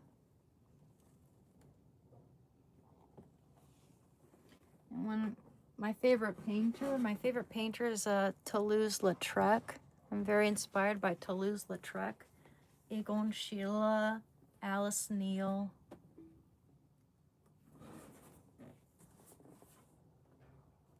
I just listed all those artists like in accordance with like when they were born or how early or how late they are. Toulouse-Lautrec is post-impressionism, like Van Gogh is post-impressionism, right between impressionism and expressionism. Egon Schiele is expressionism around the time of the Spanish flu, and Alice Neal is kind of like early to mid 20th century, like the I think 50s, 60s, and 70s. And but I would say out of all those artists, my absolute favorite's Toulouse-Lautrec. I love Toulouse-Lautrec so much. And I'll show you one more, okay? I'll show you one of my portraits of my best friend, because it's on my wall here. That's my best friend. Oil on panel again. And I do watercolors too. Okay, I'll show you one more since I haven't shown you a watercolor. But I'll show you my favorite watercolor. It's the John Steinbeck watercolor on paper. I'll show you here. It's a small one too. It's right here. John Steinbeck watercolor on paper. I'll take the light out away from it. I don't know. John Steinbeck. Yep. For now, that's all I'm going to show for now, okay? But you can check out my art and all my other art and sketches and cartoons even on my Instagram.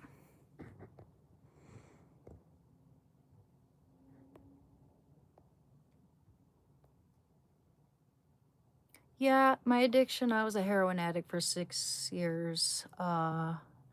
Marceline God. And I've been clean for 3 years. Thank you, Lee Cameron. Can I paint the Titanic? Yeah, I can paint it. Oh, I love painting nautical scenes, dude. So that would be something I could paint. Definitely. Impressionism is very impressive. You know, Impressionism came about with the invention of cameras. Before then, it was like romantic realism. Or, you know, and people thought like, well, we have cameras now. We don't need to paint anymore. People usually painted to kind of really accurately capture the scene realistically. Or when it came to like royalty, they'd use it as like propaganda to make them look better than they really were. But around the Impressionist era, cameras were being invented. So they're like, well, we don't need to paint for accuracy. We're just gonna paint our impressions of things. You know, so they kind of abstract everything, just sort of really focusing on color and light.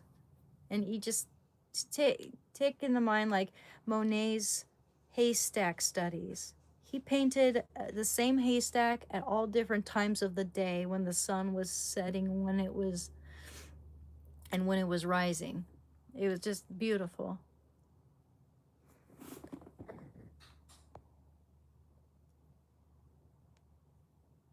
Thank you, well done. Wendell Denny, thank you.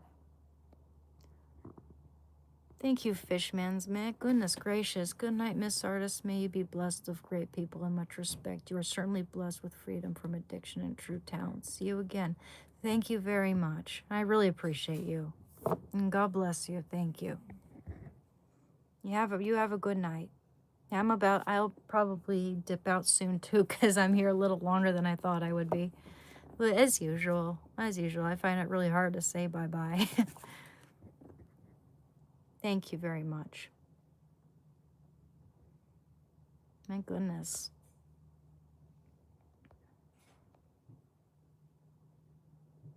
How quick can you steal a Toyota Prius's Cadillac converter? What the heck? You're doing great after recovering from your addiction. Thank you. I like your paintings. Thank you very much. Thank you, guys.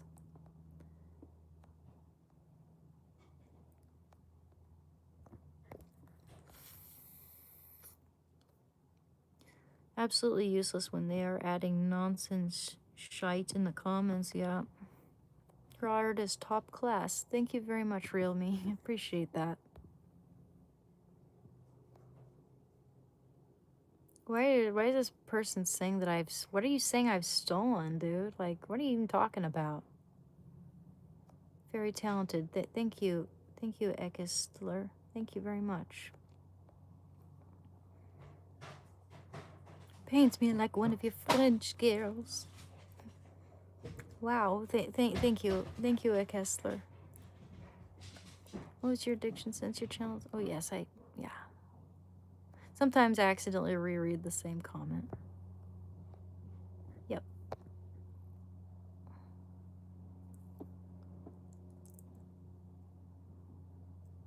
I know.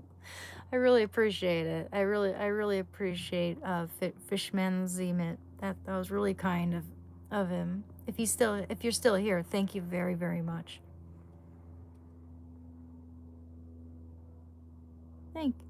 Thank you, Wendell Denny. You look great after recovering from addiction. Beautiful as well. I appreciate that. Thank you.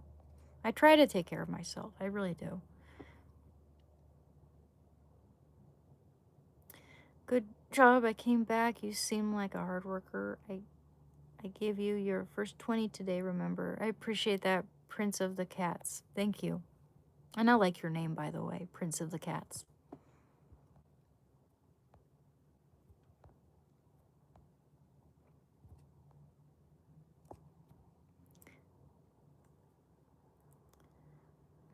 Ooh.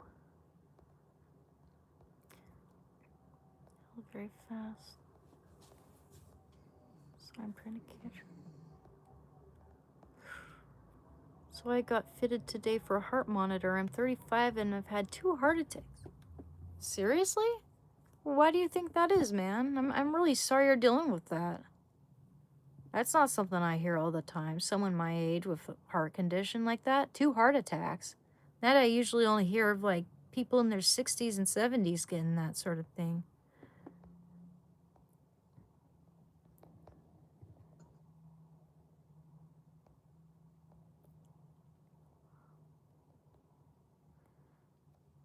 Huh? Whoa. Wait. Hey, good night, Joelum. Thank you very much for being here.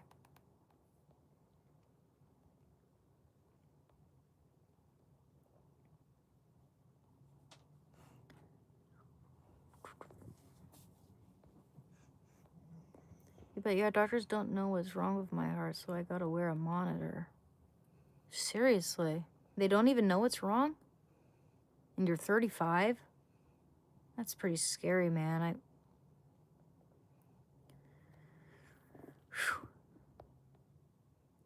I don't know, man. I'd be scared, but do you think it might have something to do with diet, or maybe I've heard flax seeds are really good for your heart. I mean, maybe it's not as simple as that, but 35 is awfully young. And I hope it gets better, dude. I'll say a little prayer for you, okay? And that for whatever it's worth. I just, yeah. Heart attack on early stage is more likely to be fatal. I don't know what to say about that. That's pretty shocking.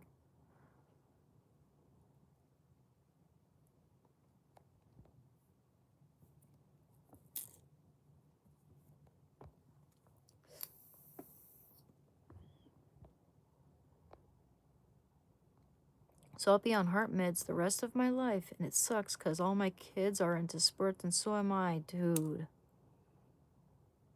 I'm so sorry, man. Let me look that up. I'm gonna look up like heart attacks in people in their 30s and see what, I don't know. I'm sure you've done tons of research into this, dude. I'm sure you've looked up everything left, right, up and down, you know, like the, I'm just curious. And maybe, I don't know, I wish there was some way I could offer any help or advice, but I don't want to seem like, you know, I mean, just seriously. I mean, I'm serious. This is crazy to me. The thought of someone having 2 heart attacks at my age is just crazy. Let's see.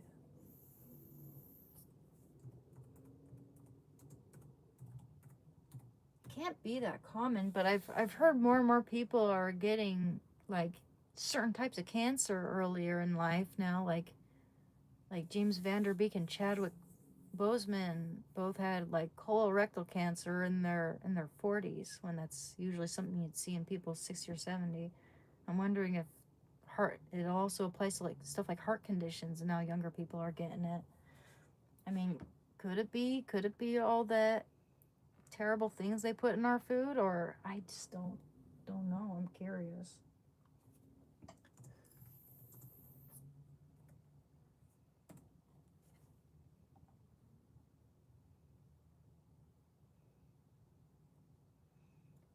Okay, Cardiometabolic Institute.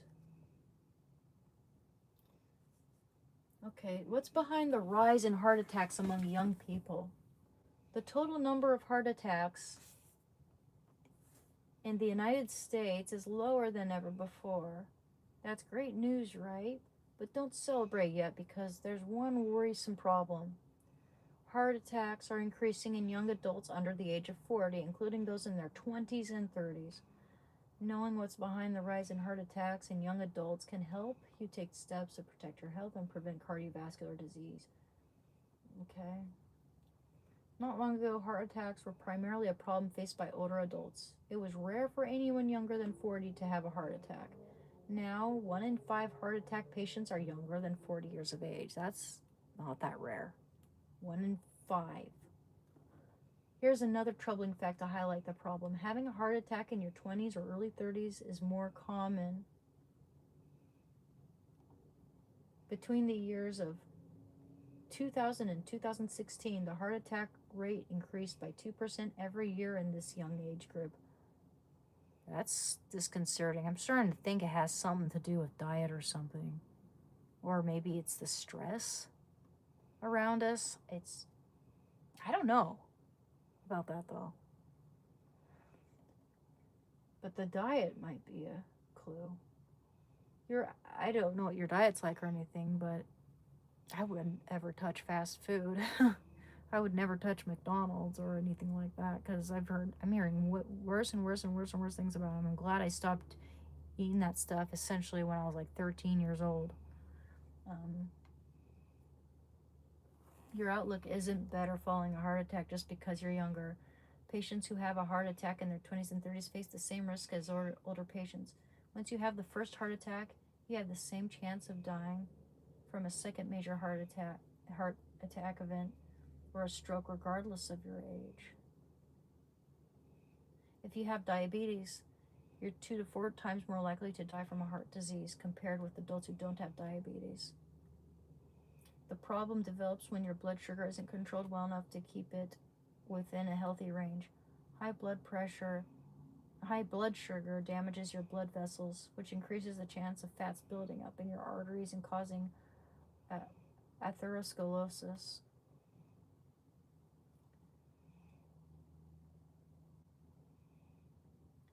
Young adults are increasingly diagnosed with hypertension.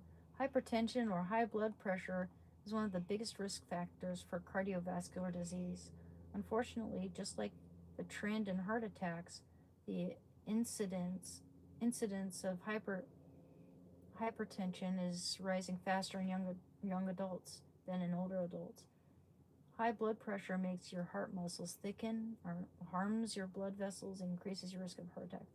Overweight and obesity are key players in heart attacks. Well, yeah. Being overweight has a significant influence on your risk of having a heart attack for several reasons. For starters, carrying extra weight places a high demand on your heart. Obesity alone makes you more likely to have a heart attack even if you're otherwise healthy. However, patients who are overweight and obese often have other health conditions that detract from their heart health, such as high blood pressure, diabetes, and high cholesterol. Smoking cigarettes and vaping are major risk factors for heart health. Okay, bye-bye. I'm kidding. Yeah. Of all the things that contribute to heart attacks in young adults, smoking cigarettes is one of the top risk factors. Your risk of a heart attack increases in direct proportion to the number of cigarettes you smoke. Smoking 1 pack a day more than doubles your risk for a heart attack compared with non-smokers. While cigarette smoking has a much higher chance of causing a heart attack compared with vaping, you're still not off the hook if you vape. E-cigarettes contain nicotine and other toxic compounds that accelerate your heart rate and raise your blood pressure.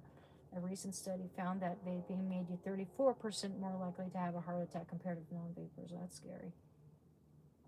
Substance abuse takes a toll on your heart. Yeah. The experts are still studying the effects of marijuana on your heart, but they know that it boosts your heart rate and raises your risk of having a heart attack. You know, when I stopped smoking weed for a whole month and then I picked it up and started smoking again, my heart was scaring the shit out of me. It was boom, boom, boom, boom, boom. I had to lay down in a fetal position, clutching my chest, like hoping that nothing bad would happen. And I was scared to tell anyone either, you know, like I didn't tell anyone. But yeah, it was like boom, boom, boom, boom, boom, boom, boom, boom. It was scary. I should have done less. I did way too much at once for one thing, but it does increase your heart rate sometimes. That never happened to me before though, so I was not expecting it.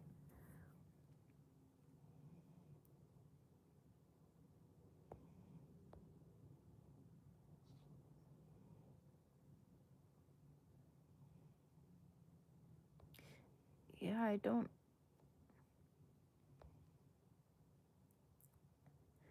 Heather, my dad's got a bad ticker as well. So you think it might be hereditary? Yeah, I've heard of heart conditions like that being hereditary too. Stayed the same way, young lady. Jerry Albano from Decatur, Alabama. You're so beautiful to look at. Thank you, man. Thank you for coming to my channel, and thank you for the kind words.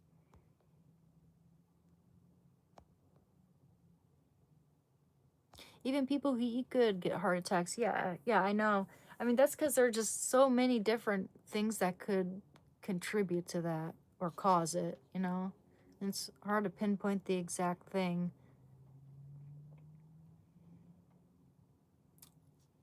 Process of elimination, I guess. See like write down what you're consuming, or you know, and check off the things that you're not, you know, doing anymore. And if you still have the condition, then it must be something else, you know. Perhaps it is genetic if his dad has it. Yeah,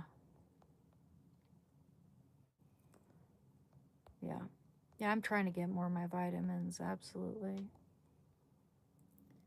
I had my first heart attack at 22, second at 25, my third at 28, my fourth at 32, my fifth at 35. It's not a big deal. I'm used to it. Well, man, that sounds dangerous as heck to me. You know, my manager at the cafe, the reason why he had to give the cafe away to my coworker was because he had a heart attack. You know, and he smoked like a lot, and he was in his late 60s, early 70s, around my dad's age. At the time, yeah, I think he was like in his late 60s. And they told him if he had another heart attack, then he might not make it. So he stopped working there.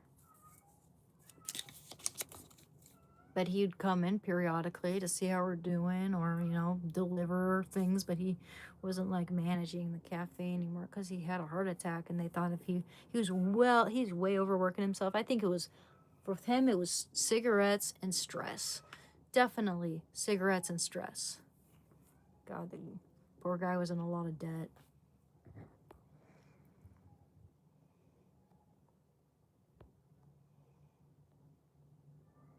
Just try to take care of yourself and work out, and you'll be all right. Too many sedentary people that skew those rates.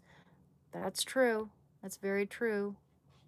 I wouldn't be surprised if phones are causing it too. It's also constant screen time's also causing IQ scores to go down in younger like Generation Z.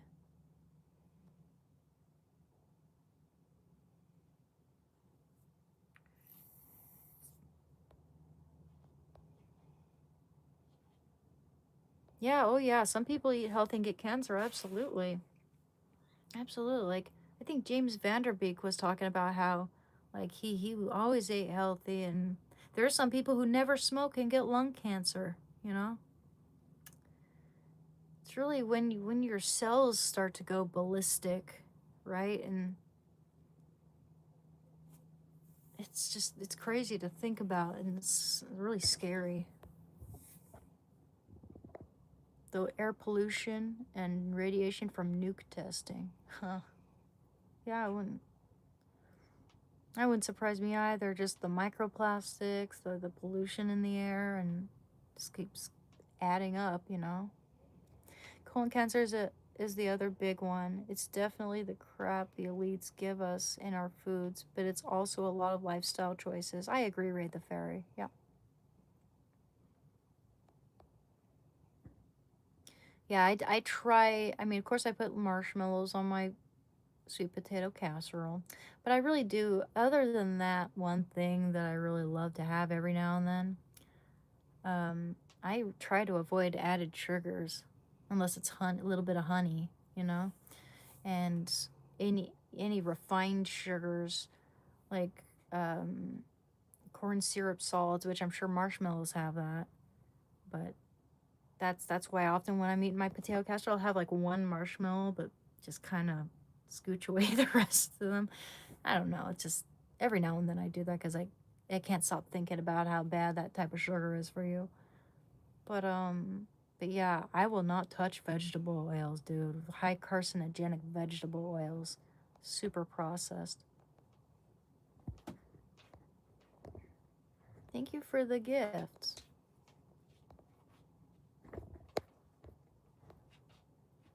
Thank you for the gift, the box man. I appreciate the sparkles. Thank you.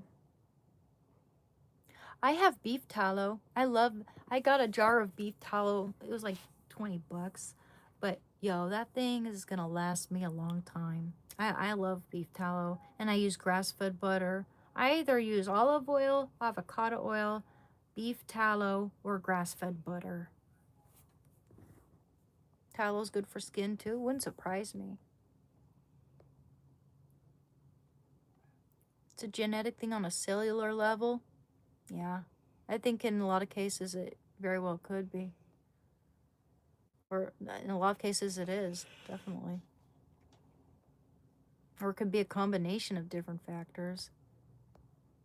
It's like I hear of people who are fully aware of their genetic disposition, and like, for instance, if they have a family history of breast cancer, then or whatever it is, heart attacks, they try to do their best to live extra healthy because they know that like their dad, their grandfather, or vice versa passed away from that sort of thing. Oh, I love coffee. Coffee's good for your liver. 2 cups of black coffee a day is really good for your liver. Totally my jam. Yeah, my last job made me drive myself to the hospital. That's awful, man. I hope you find something that's low stress and doesn't hurt your heart any more than it already is. Do I have anxiety, the box man? I do. I do struggle with anxiety. I really do. Why are you calling Fishman a fool? Well, that's not very nice. He certainly isn't a fool. He's a nice person. And you know, actually very kind and generous and humble, and I appreciate that. You're just jealous. You're jealous of him.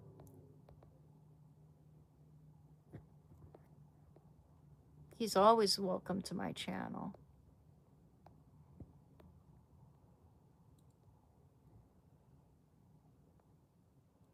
If you're gonna, Kumar, if you're gonna, you know, I mean,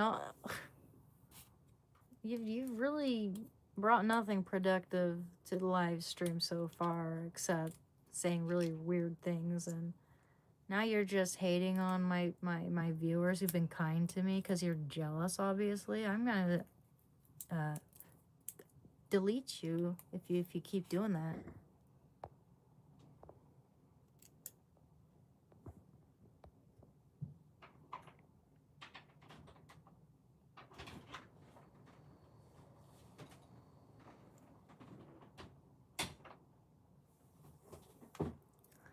But we should also talk about what is a workout. Lifting is better than running because the strength and size and structure of the heart is important, far more than running marathons and destroying the heart. Yeah, there are different types of exercises that are better for the heart, better for the joint. Like if you're jogging, you shouldn't be jogging consistently on a cement surface. You know, like any hard surface that's just completely flat is gonna wreak havoc on your joints. Thank you for the cute balloon, man. That's adorable. Thank you, No Time. But yeah, I mean, if you're like jogging, I would suggest doing it on a nature trail with different, you know, levels of terrain to run on, you know, varying levels of terrain, and maybe trying different things. Lifting weights is really good for your metabolism. I've heard lifting weights is one of the best things. I want to get a hula hoop. I have a jump rope. Jump roping is fun. Try to make exercise fun if you don't like it too. Like, I know people who are almost allergic to exercising, and I just like, you know, swimming is exercise, hiking is exercise, hula hooping, jump rope. Those are things I love to do. You know, it doesn't have to be boring. Put in some music on, you know, or anything. Take your dog out for a walk. Yo, they'd love it. My mom beat cancer twice. I'm more scared of a heart attack. Well, I'm glad your mom beat cancer, man. She's got to be a really strong person, because that's one of my friends went through cancer and didn't survive, and that it was pancreatic cancer, and that was really scary to watch. So shout out to your mom for overcoming that, man.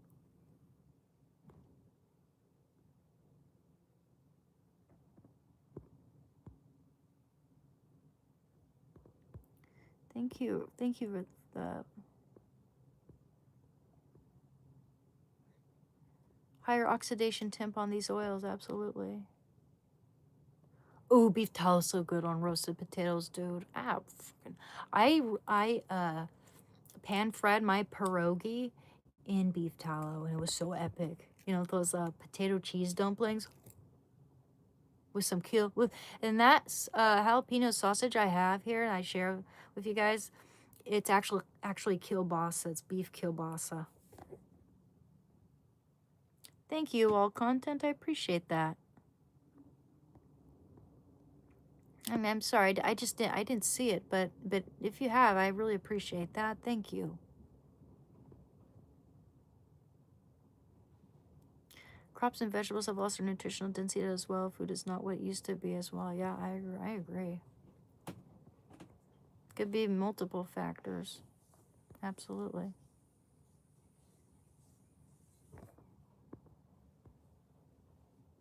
Because I'm trying to focus on everybody's comments and answer every single one of them. And Hi.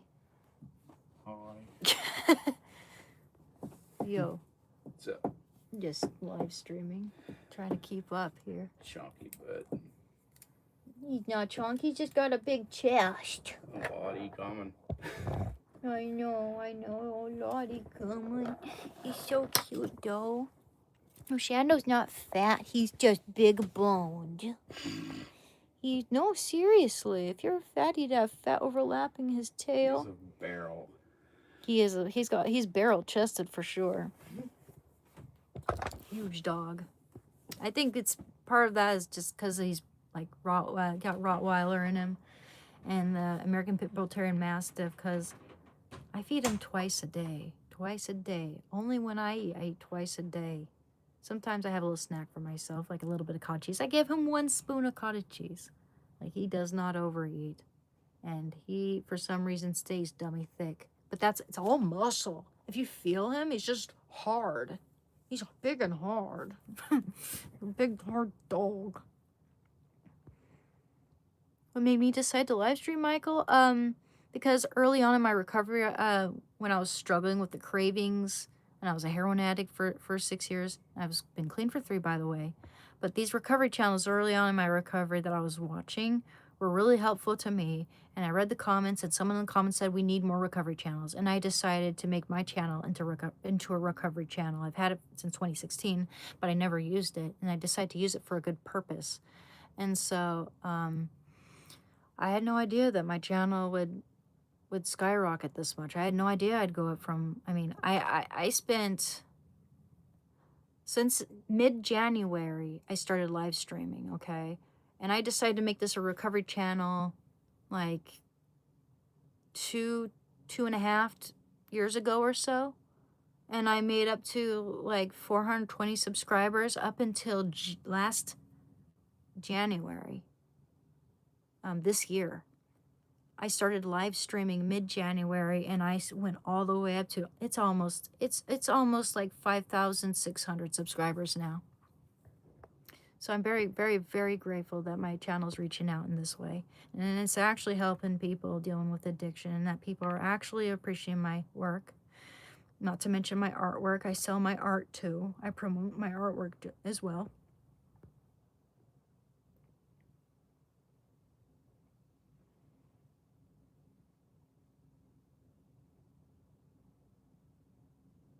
If you weightlift in a circuit, though that can be cardio, if you're getting your heart rate up and staying at a high pace for some time. I like doing weights and HIIT. What's HIIT?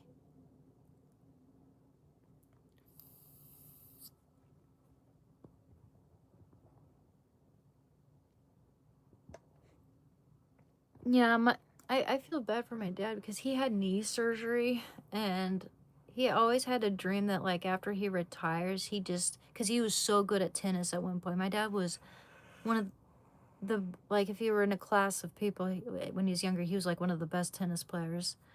And he always had this dream of just playing tennis with his kids, grown-up kids after retirement. But unfortunately, with his knee and everything, and also just having to care for my mom, it's like, poor guy can't do that, really. So I like seeing my dad relaxing, watching sports. I don't do swimming, but I would love to go swimming. Whenever I've gone swimming, I love it, I enjoy it so much, and I haven't gone swimming in years. Over a decade. Very well. But I got myself a bathing suit for when I do next time, because I want to go swimming. Thank you, Lawrence Ellis. You have very pretty eyes. Thank you.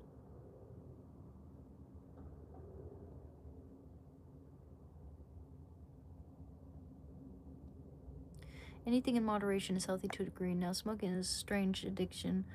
Who can puff 1 or 2 times a day? People go through multiple vapes a week. Insane. Drinking has less sensations to it. Oh, I hear ya. It's a dilemma. You know, and I'm always having to replace one bad addiction for something that's just a little less damaging. But yeah, I mean, one of these days I would love to stop vaping.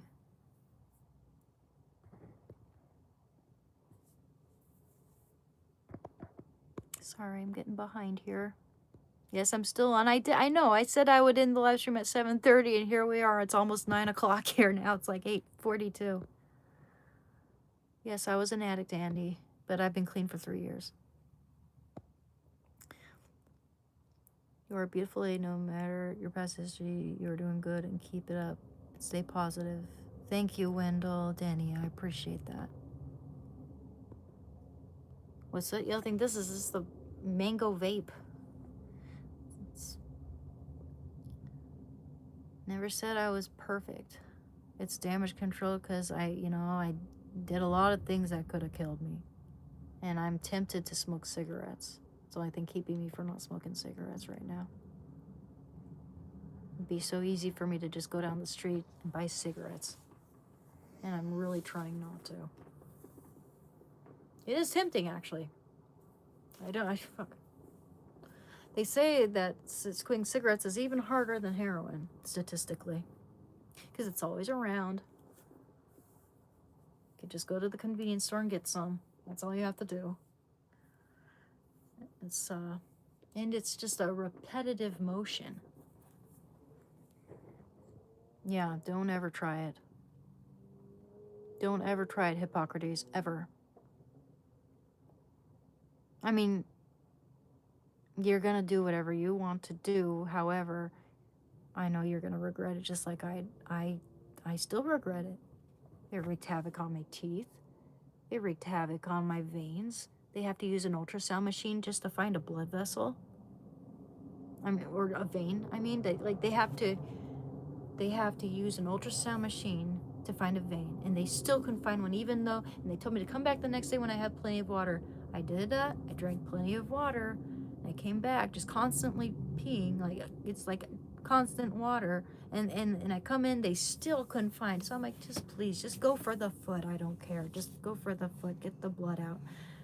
And even though it was a little uncomfortable, it's close to the bone, seeing that blood just flow through the tube was like, God, so much relief. I was crying. Even the nurse, like when she could just, God bless her, she just could not find a vein. She struggled with a history of heroin addiction too. And you wouldn't think, because she just looked like the kindest, like, kind of like in her 50s, slightly older woman. Maybe in her 60s even, but she had that haircut, the curly short hair that kind of made her look a little bit older, but she was also very petite. But she was crying, man.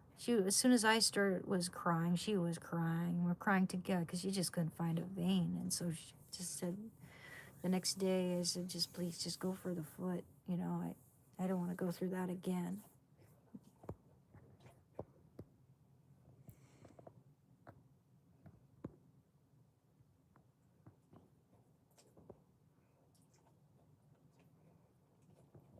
If you don't mind sharing, I was wondering what substance you struggled with. I'm 1 year clean off alcohol. Well, good for you, Sidekin. I'm proud of you, man. You can do it. You can keep going. You feel a lot better. The more you go on without that shit, the better you'll feel. I promise you. I feel better without it. I know I do. And everyone I know who's overcome alcohol has said the same thing. They get healthy, they feel healthier, they look healthier, their minds improve, their sleep improves, their relationships improve, everything in their lives improve. I was a heroin addict for 6 years, and I've been clean for 3 years now. And I also struggled with alcohol too. It was very scary because I was combining it with the opioids or trying to substitute it with the opioids, and that nearly killed me in various instances. And yeah, it's not something I'm proud of. What I am proud of is the fact that I'm here right now and I'm overcoming it with a lot of vigor, with a lot of determination, and with a fuck ton of resolve.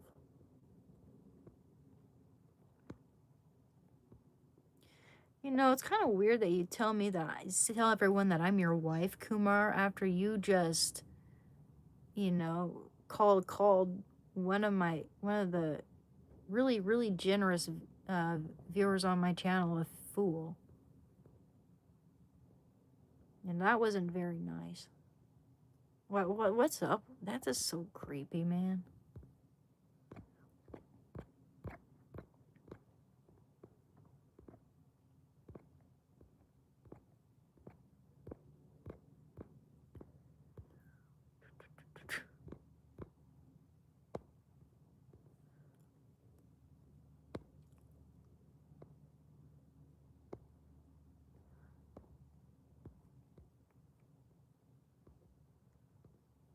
Oops.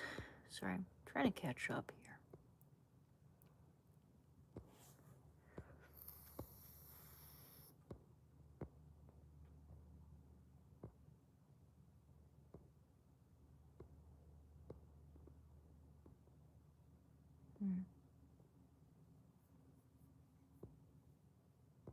It reminds you guys ever hear about Vlad NCO, the guy who dresses up as a, or kind of dresses up as a girl so he control the trolls on like Twitch, or I forget what platform exactly that it is, but it's hilarious.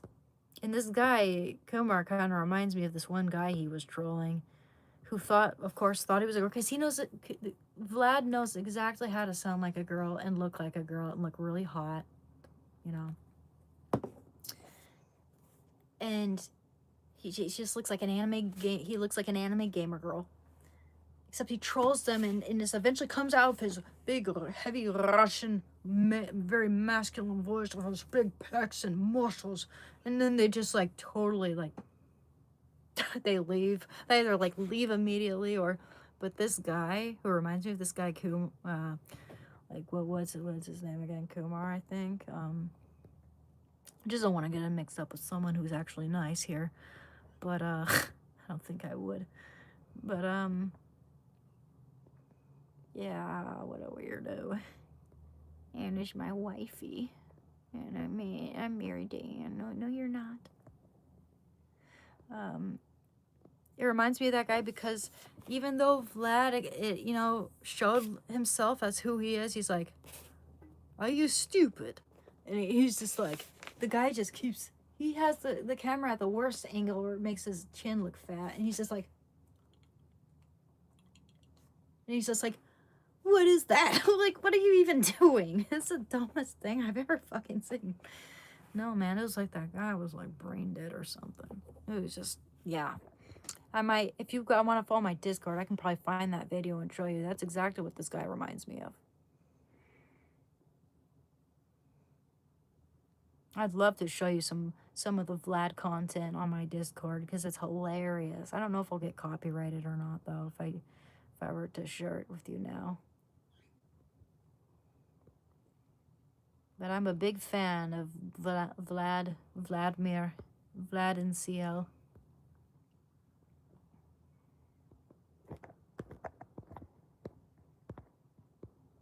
Sorry, I'm really, really behind.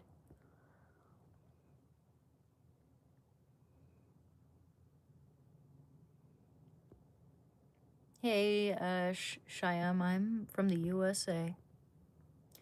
How old am I, Hippocrates? I'm 35. Thank you, Batman. Awesome eyes. Thank you. Yeah, it was Kumar. Thank you, Raid the Fairy. Thank you. Yeah. My room. Well, okay.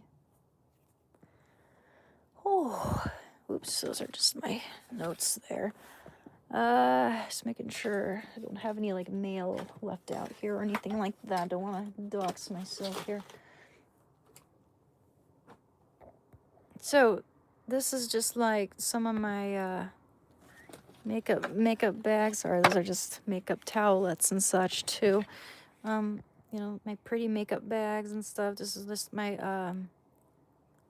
look at my pretty brush and just my little vanity table here.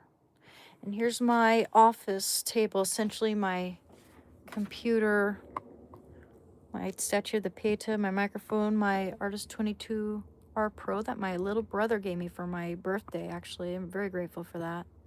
In fact, I should do that on my live stream sometime. And my Bible, some Monster High dolls, my really cool one, the creature from the Black Lagoon there. A bunch of books, got a bunch of books, ton of books. So this wonderful Shakespeare collection there. The histories, the tragedies, and the comedies. I like King Lear the most. The Lord of the Rings and the Hobbit. A bunch of R. Crumb and Calvin and Hobbes and a bunch of other graphic novels. A ton of John Steinbeck in here. A bunch of Monster High dolls and BJD dolls here. Elvira, a vase that that thing right there, you know, the one with the white hat. I was planning on painting her, but I don't know if I will because I just like the juxtaposition with just the marblish white with the golden lips. I'm not sure. I'm not sure. Maybe actually I'll just paint the clothes. I'm not sure. I'll think about it. But there's Elvira and a bunch of other cool dolls here. Let me just show you a frontal view of that.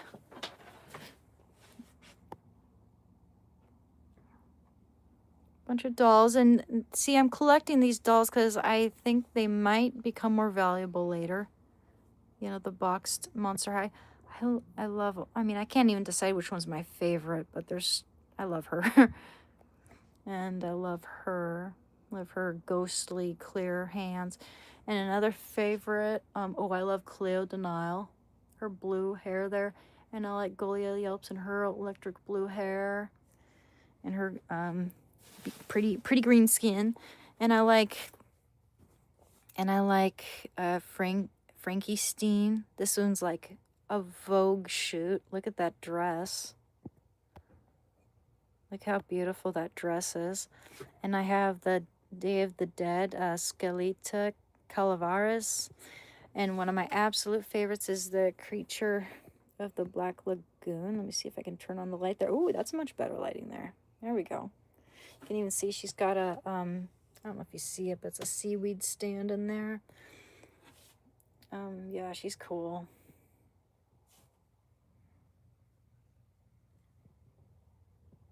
I really love her dress, dude. That's so pretty.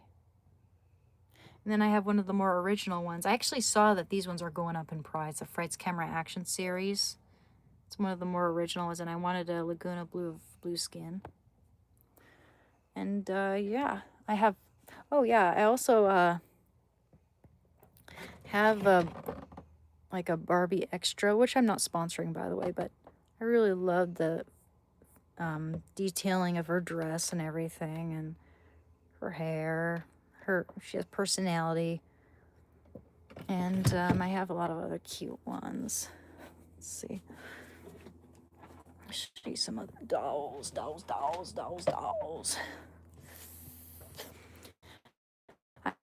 I have some of my paintings stacked up on the frame of my bed here because I don't have much room. I have this painting sitting up here, but I have all my other paintings and paintings someplace. I bought it. But I have 2 paint boxes and my French easel with my aprons on top of it.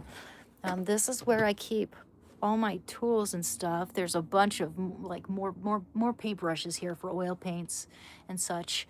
And I have, oh, this is cool. This is so cool, guys. I'll show you this sometime. In fact, I'll take it out so I'll remember it, because this is like an ink block. Here, let me show you. So you take this. This is essentially like just a hard block of ink. Okay, and this is also like the same thing. Let me see here. This is so freaking cool, guys. Sorry, my Shando got the sheets a little bit dirty. I'm gonna have to change my sheet here. One sec. Just wanna open this here. All you have to do, okay, so this is what you do, and this is so cool. You create this gives you everlasting ink, okay? I've had this for well over a decade. I've probably had this for 15 years or so. Or more. So you take this, right? You take this with this block here, Sumi ink. It creates Sumi ink. You just fill it up with a little bit of water right here, and you just like that. And you just keep mixing it and just keep scraping it. It's so satisfying. It's so satisfying. In fact, here, let me just show you. I can show you. I have a little bit of water. One sec. I just don't want it. I got a few of my medication wrappers on this table, and I just cleaned it. 1 second. Yeah, it's not something I want to show on my live stream. Here. I'll take some of this.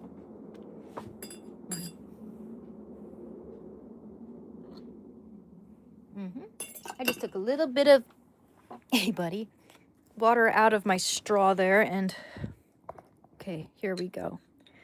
Here we go. And now I'm going to actually use this part, not that part. You just sort of rub it. You just rub the water. That's all it is, just water. And it creates rich black sumi ink. This isn't the best surface to do this, but it's kind of, you know, rub it all down there. Just keep rubbing. Just keep rubbing it. That's what she said. Hey. Okay. Why are you saying they're all stolen paintings, you moron? You know, get out of here.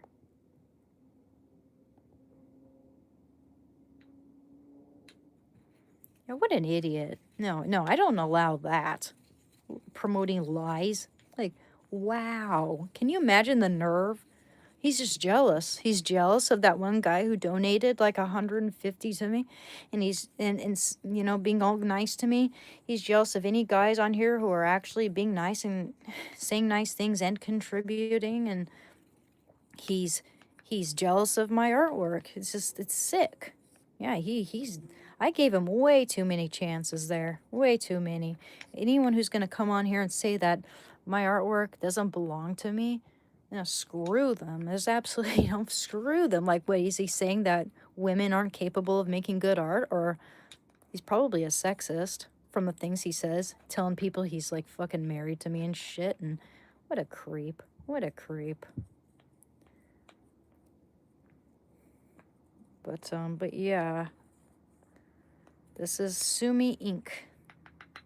And you can kind of tilt it. Now, I should have probably wiped this down. There might be I don't know, a little bit of dust in there from me not using it so long. But I'm gonna get my knee over here with this ink. See, it's like Sumi ink. Probably not that good for my skin though. But a beautiful tool. I love it. I love that a lot.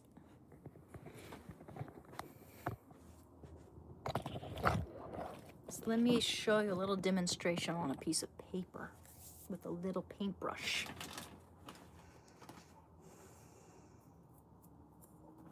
Okay, let me use a different paintbrush. Ooh, it's a good paintbrush. All these are good paintbrushes. Oh.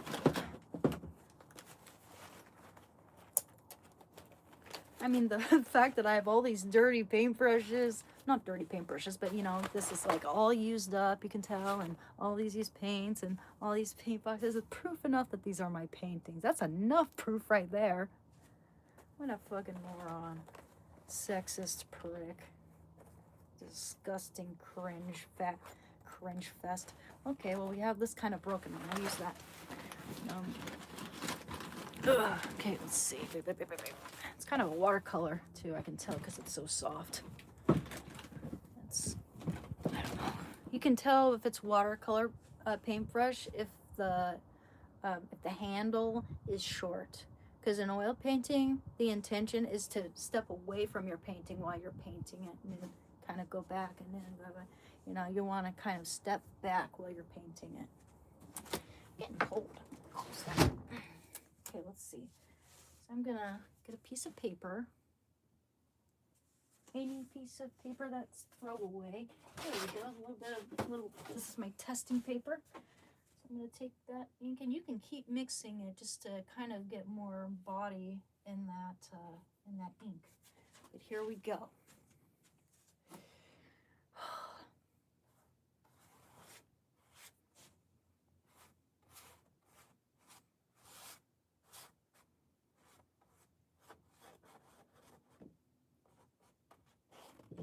Hard to paint like this.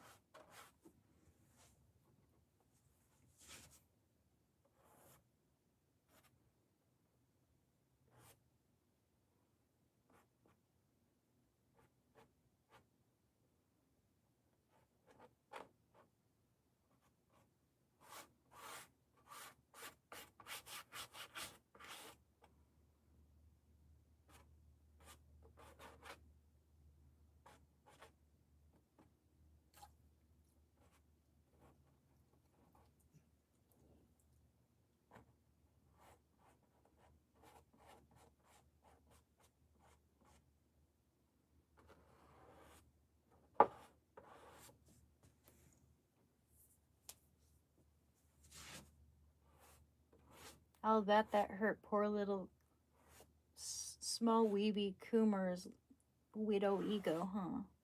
Oh, that. Well, I'm glad if it hurt his ego.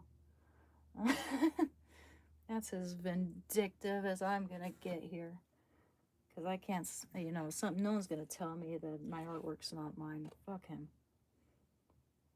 And tell everyone that I'm his wife and say, and also insult the kind guy who is, donating so much to me and saying nice things to me and stuff, like jealous, insecure little man. Okay, anyway, yeah, this is, sorry. Get a little ahead of myself there. Tangent.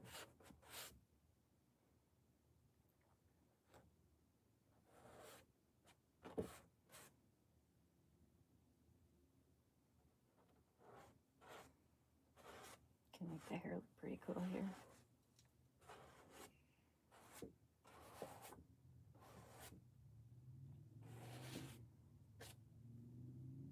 Just the face of a girl. Random girl. No idea who it is. Let's see.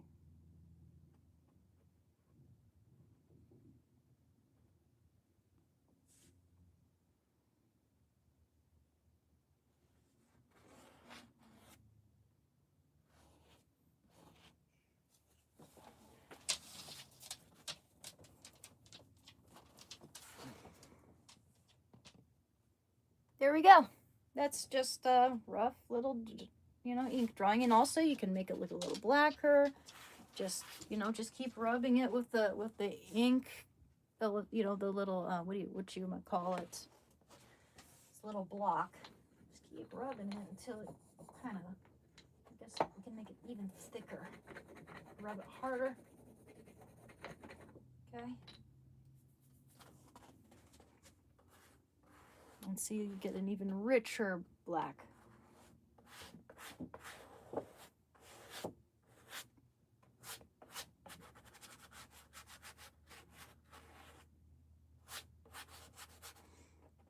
Kind of looks like, okay, there, I mean, it's kind of what.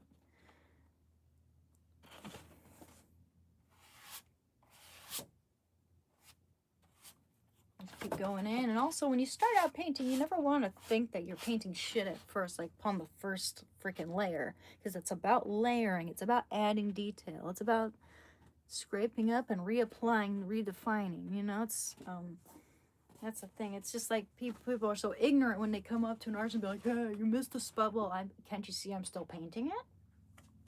This is stupid. Anyway, cool story, bro. Little demonstration. I love this stuff so much. It's one of my favorite tools. Sumi ink. It's like Japanese ink brush art.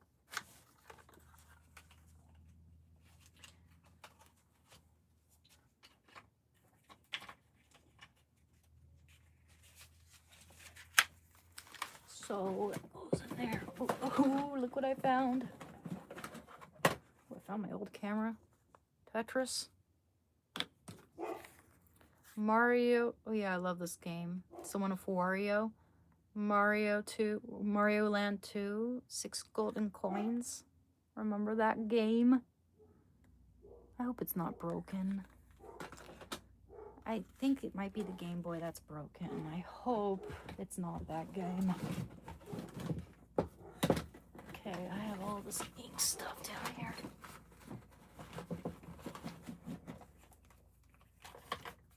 Yep, I have a fountain pen that a good friend gave me. It's a really nice little fountain pen there. I need to fix it. Okay.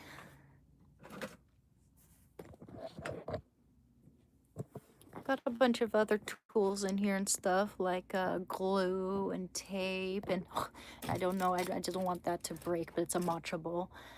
A Tibetan singing bowl that came from my friend Adrian. So a bunch of other things that belong to my friend Adrian in there. I've got some food coloring. Oh, I got this highlighter set. That's nice. Actually, I should use that. Office materials and stuff of that nature. In fact, I should put the highlighters sitting there. I just don't know if I have room. Got a little, and just a bunch of different things. Black face paint, white face paint, and I got a whole bunch, a palette of colors here somewhere. Oh, here it is. Yeah, it's this thing here. That's cool. I was gonna use that for Halloween or something. Got a bunch of paintings back there. Drawing pan. I got this precision knife, 16-piece precision knife set. It's like it's an X-Acto knife. It's for making art and stuff. Being precise. I got more books up there.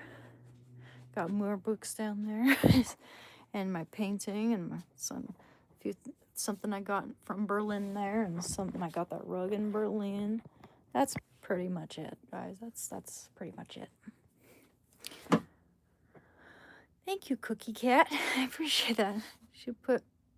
She'll put her all into it 100%. I got one from her 2 months ago, and it's awesome. Thank you, Raid the Fairy.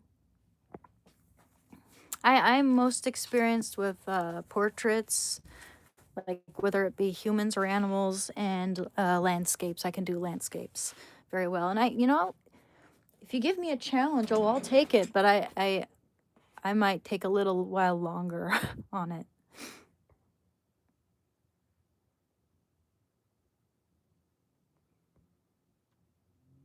Anyway, guys, it's 9 o'clock. Gia, if you want to commission a painting from her, message her.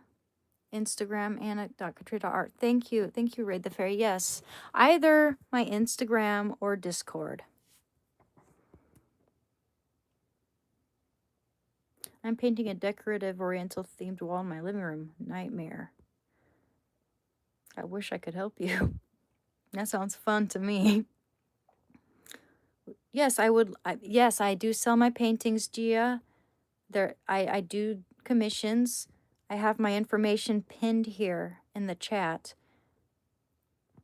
My Discord is emerald_wing_13473. And my Instagram is anna.katrina.art. They're pinned right there. And it's also in my channel description. If you'd like to check that out. It's also in my channel's description. I would love to sell you a painting.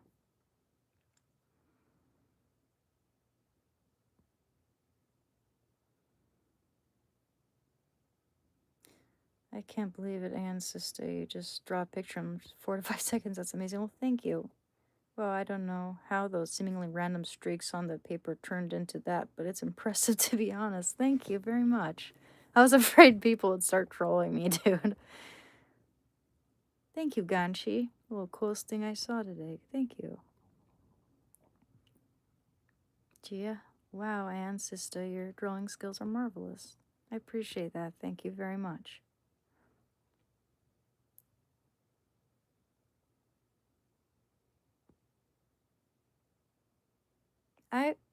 You saw me in another live? Well, I do this once or twice a day, pretty much. Thank you, Gia.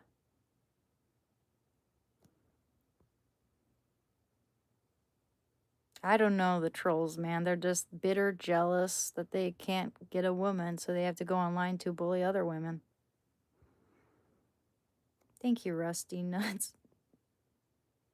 Thank you.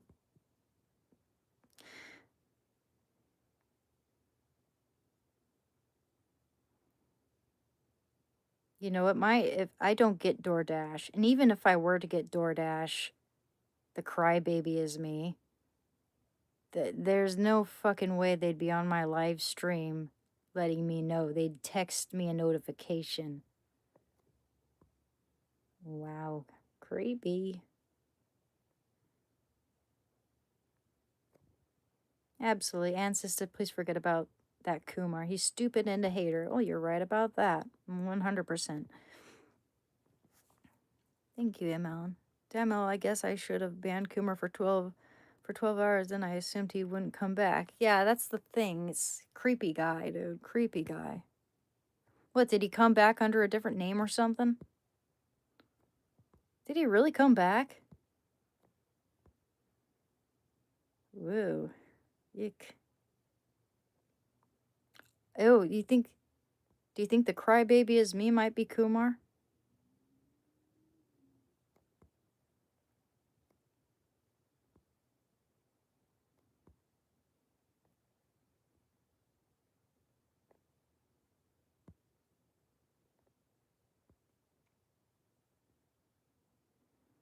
Just trying to catch up. Hippocrates, I'm 35.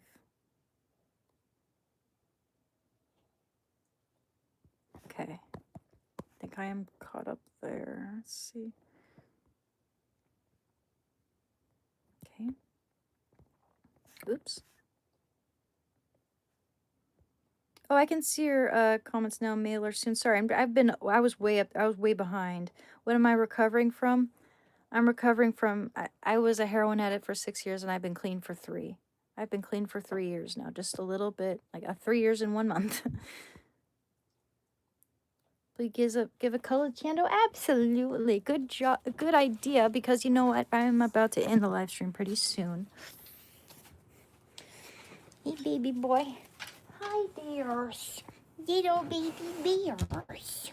Teddy bears. Hi, can I have a kiss? Are you shy? Are you shy? Ears. Ears. Ears. You're such a sweetheart. Can I have paws? Give me paws first. What? What? He's not. I'm not gonna perform for your wife, trying to stupid. Okay. Can I have a kiss, please?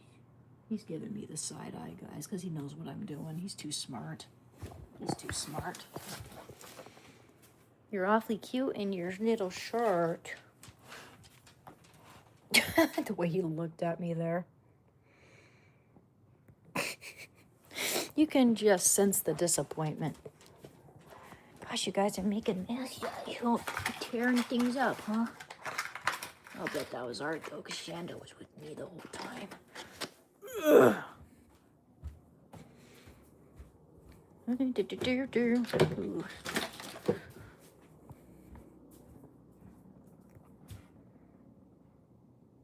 Baby.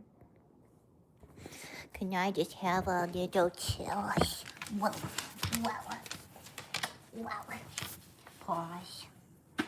Just pause. Okay.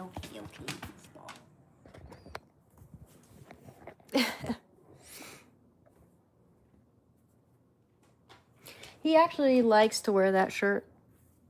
Because if he didn't like it, he'd run away from me. He doesn't like baths. There are a lot of things he doesn't like. Well, not a lot, but a few things. He does not like baths. He does not like getting his paws washed. And he does not like it when I apply an ointment or something on him. But when I come up to him with a shirt, he's just tail wagging. He comes up to me like, what he doesn't like also is me putting a camera in his face, shoving a camera in his face. He's camera shy, and he knows I'm talking about him, but sometimes I can't resist showing you guys how cute he is. Yeah. I mean, it is a little warm today, but it's the only thing I have to protect his elbows because he's developing hygromas. So I'm trying to protect his elbows right now. It is actually cool, much cooler now, but you should see me put this shirt on him. He actually comes up to me, and when I try to put it on him, he's like, or when I just come up and put it on him, he lifts his paws for me, actually. He never does that for anything else. I think he feels special in this shirt. He actually really, contrary to what I might expect, he actually seems to enjoy it. Yeah, you want to wrestle? Wrestle with Mubbers? Of course. He's a good boy. He's happy boy.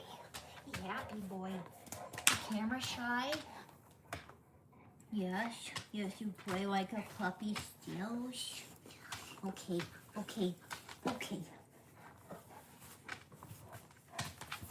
Oh, wiggle boy. Wiggle boy. You good boy. I think he wears it with pride. And that's not, I was not expecting that actually. I was expecting him to hate it. But he actually seems to like it. Yeah, you're a good boy.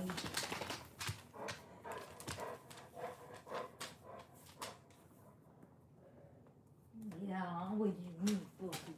What do you need, buddy?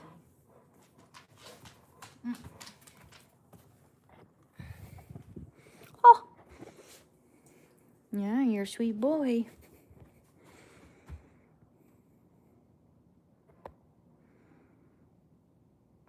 What you thinking about?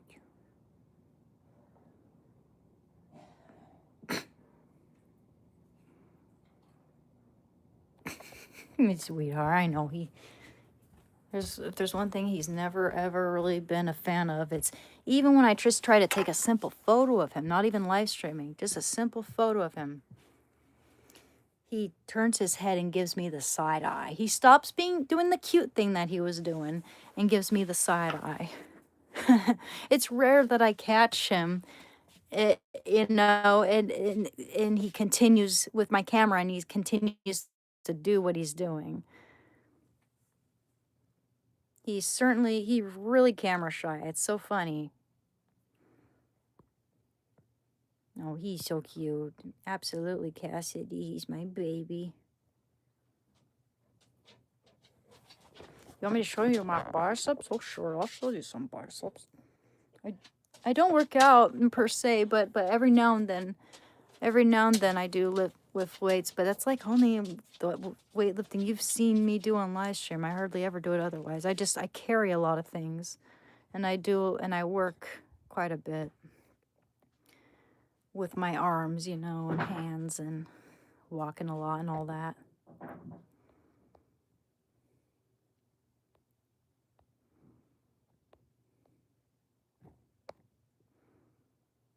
Yeah, I didn't expect Shando to like that shirt either, but it's like even in the mornings when he's laying down, I'm like, "Oh, Shando, your elbow braces, they're drying because I just washed them. Can I put this shirt on you to protect your elbows?" And he's just like, he gets up and he's just like, if he saw me walking up to him with any other thing, which he knows I'm about to put that on him, just as he knows I'm about to like wash him or something. If he sees me coming up to him with like a little wet wipe to wash his ears or something, he runs away. But when he sees me coming up with the shirt, he's just like, you can just tell he's happy, and he starts wagging his tail and everything. It's funny. How the hell do I have best up? Because I carry heavy things. I don't say I'd never work out. I say I hardly ever do standard like weightlifting and that kind of exercise. I have weights in here, but I hardly ever use them. I get bored. But for instance, I go to the grocery store on foot. I take my dog with me, who's a big dog, weighs as much as I do, helps with core strength too. And I always carry heavy things home. I went to college and I carried tons of heavy art materials around campus for the longest time. When I worked at the cafe for 10 years and performed manual labor all day long, working there solo, doing everything manually. At like Starbucks, they pull their shots for you. Well, at this cafe, I pulled my own shots and, just constantly working with my arms and stuff. I'm always taking advantage of manual labor because I know it's killing two birds with one stone. I'm getting work done. Even like washing walls and stuff, cleaning the floor or just everything is just arm movement constantly. That's what it is. It doesn't always have to be conventional weightlifting to get your arms strong. And also, yeah, when I go grocery shopping, I'm like carrying really heavy stuff. I try to carry as much as I possibly am capable of carrying.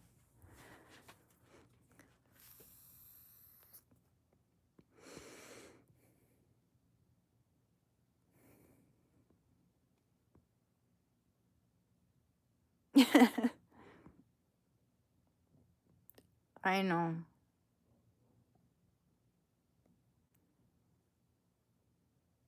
Anyway, guys, you know what? It's 9:22. It's 2 hours past the time I said I was going to end the live stream. So I'm gonna end it, okay? Hey guys. Oh, I eat pretty well actually. Don't ever forget to eat though. I do that a lot. Yeah.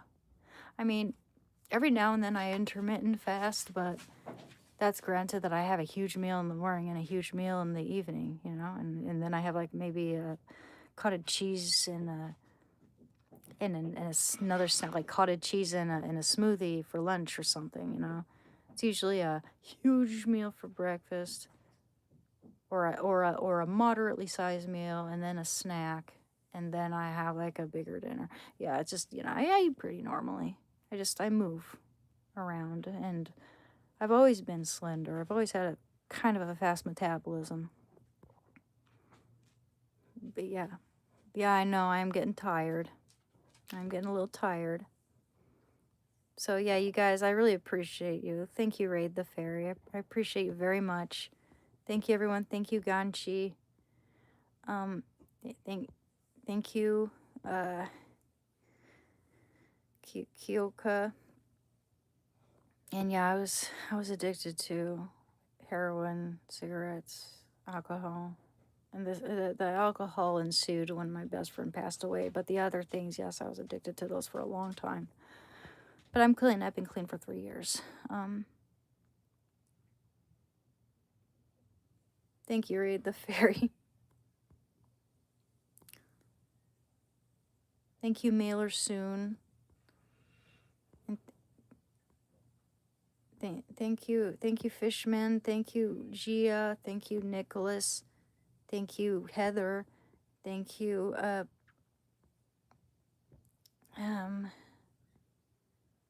Hippocrates, Gia, Ganchi. Thank you very much. Thank you very much, everyone.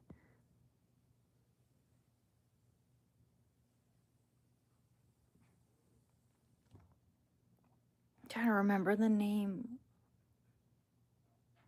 Gosh, it's at the very tip of my memory. She's a new here.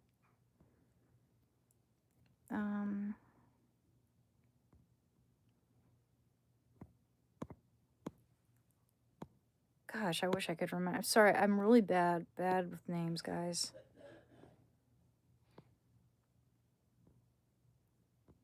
But I really appreciate you guys, okay? Just want you to know that.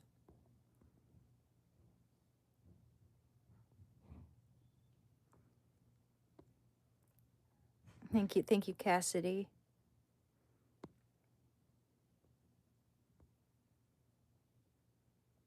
Exploding Boy 3. That's interesting that your name is that, because I knew someone who names their they're like a, well, I'm not gonna tell you who they are. I'm not even gonna, but I knew someone who was associated with that name. Exploding Boy. Interesting. But they seemed like a nice person. Maybe they don't like me anymore because I vote for Trump, but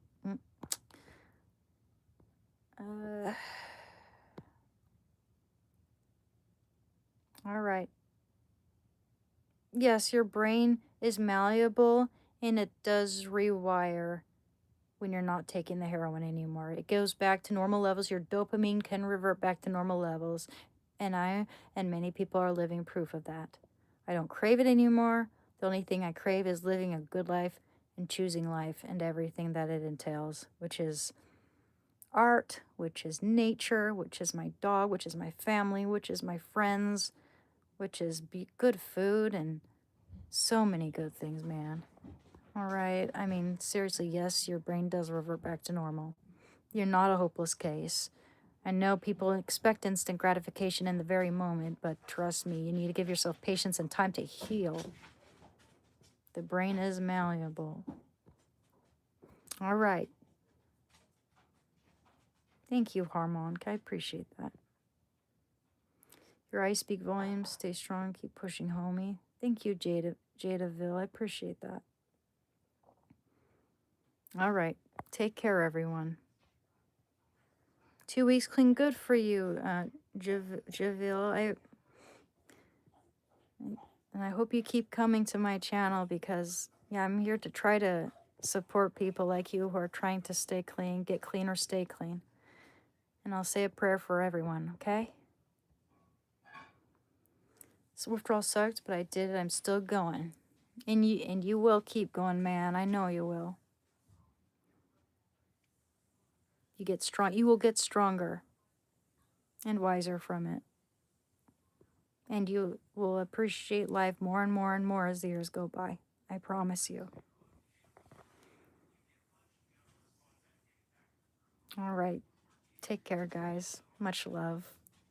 Thank you. Thank you for the compliments. Thank you for the support.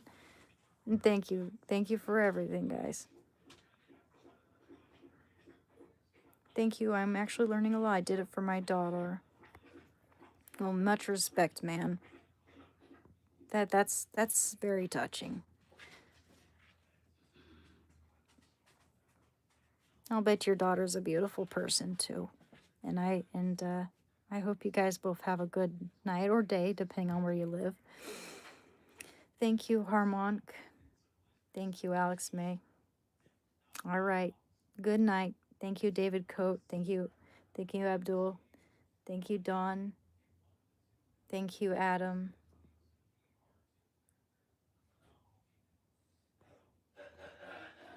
Yeah, I don't think weed's that bad. But it's not for everyone. It's not good to say it's for everyone, but yeah. I don't have anything against it. Every now and then I smoke it. But you guys have a good night, okay? I know I'm really bad at saying bye-bye, but you guys take care, okay? Thank you. Thank you, Milky. Thank you, A1 Pro. Projects. Thank you, Pow Pow. All right. Thank you, Pow Pow. I thought I said thank you. I was responding to your comment there. All right. Ta-ta for now. See you later. And if I don't see you again, good afternoon, good evening, or good night. Okay. Bye-bye.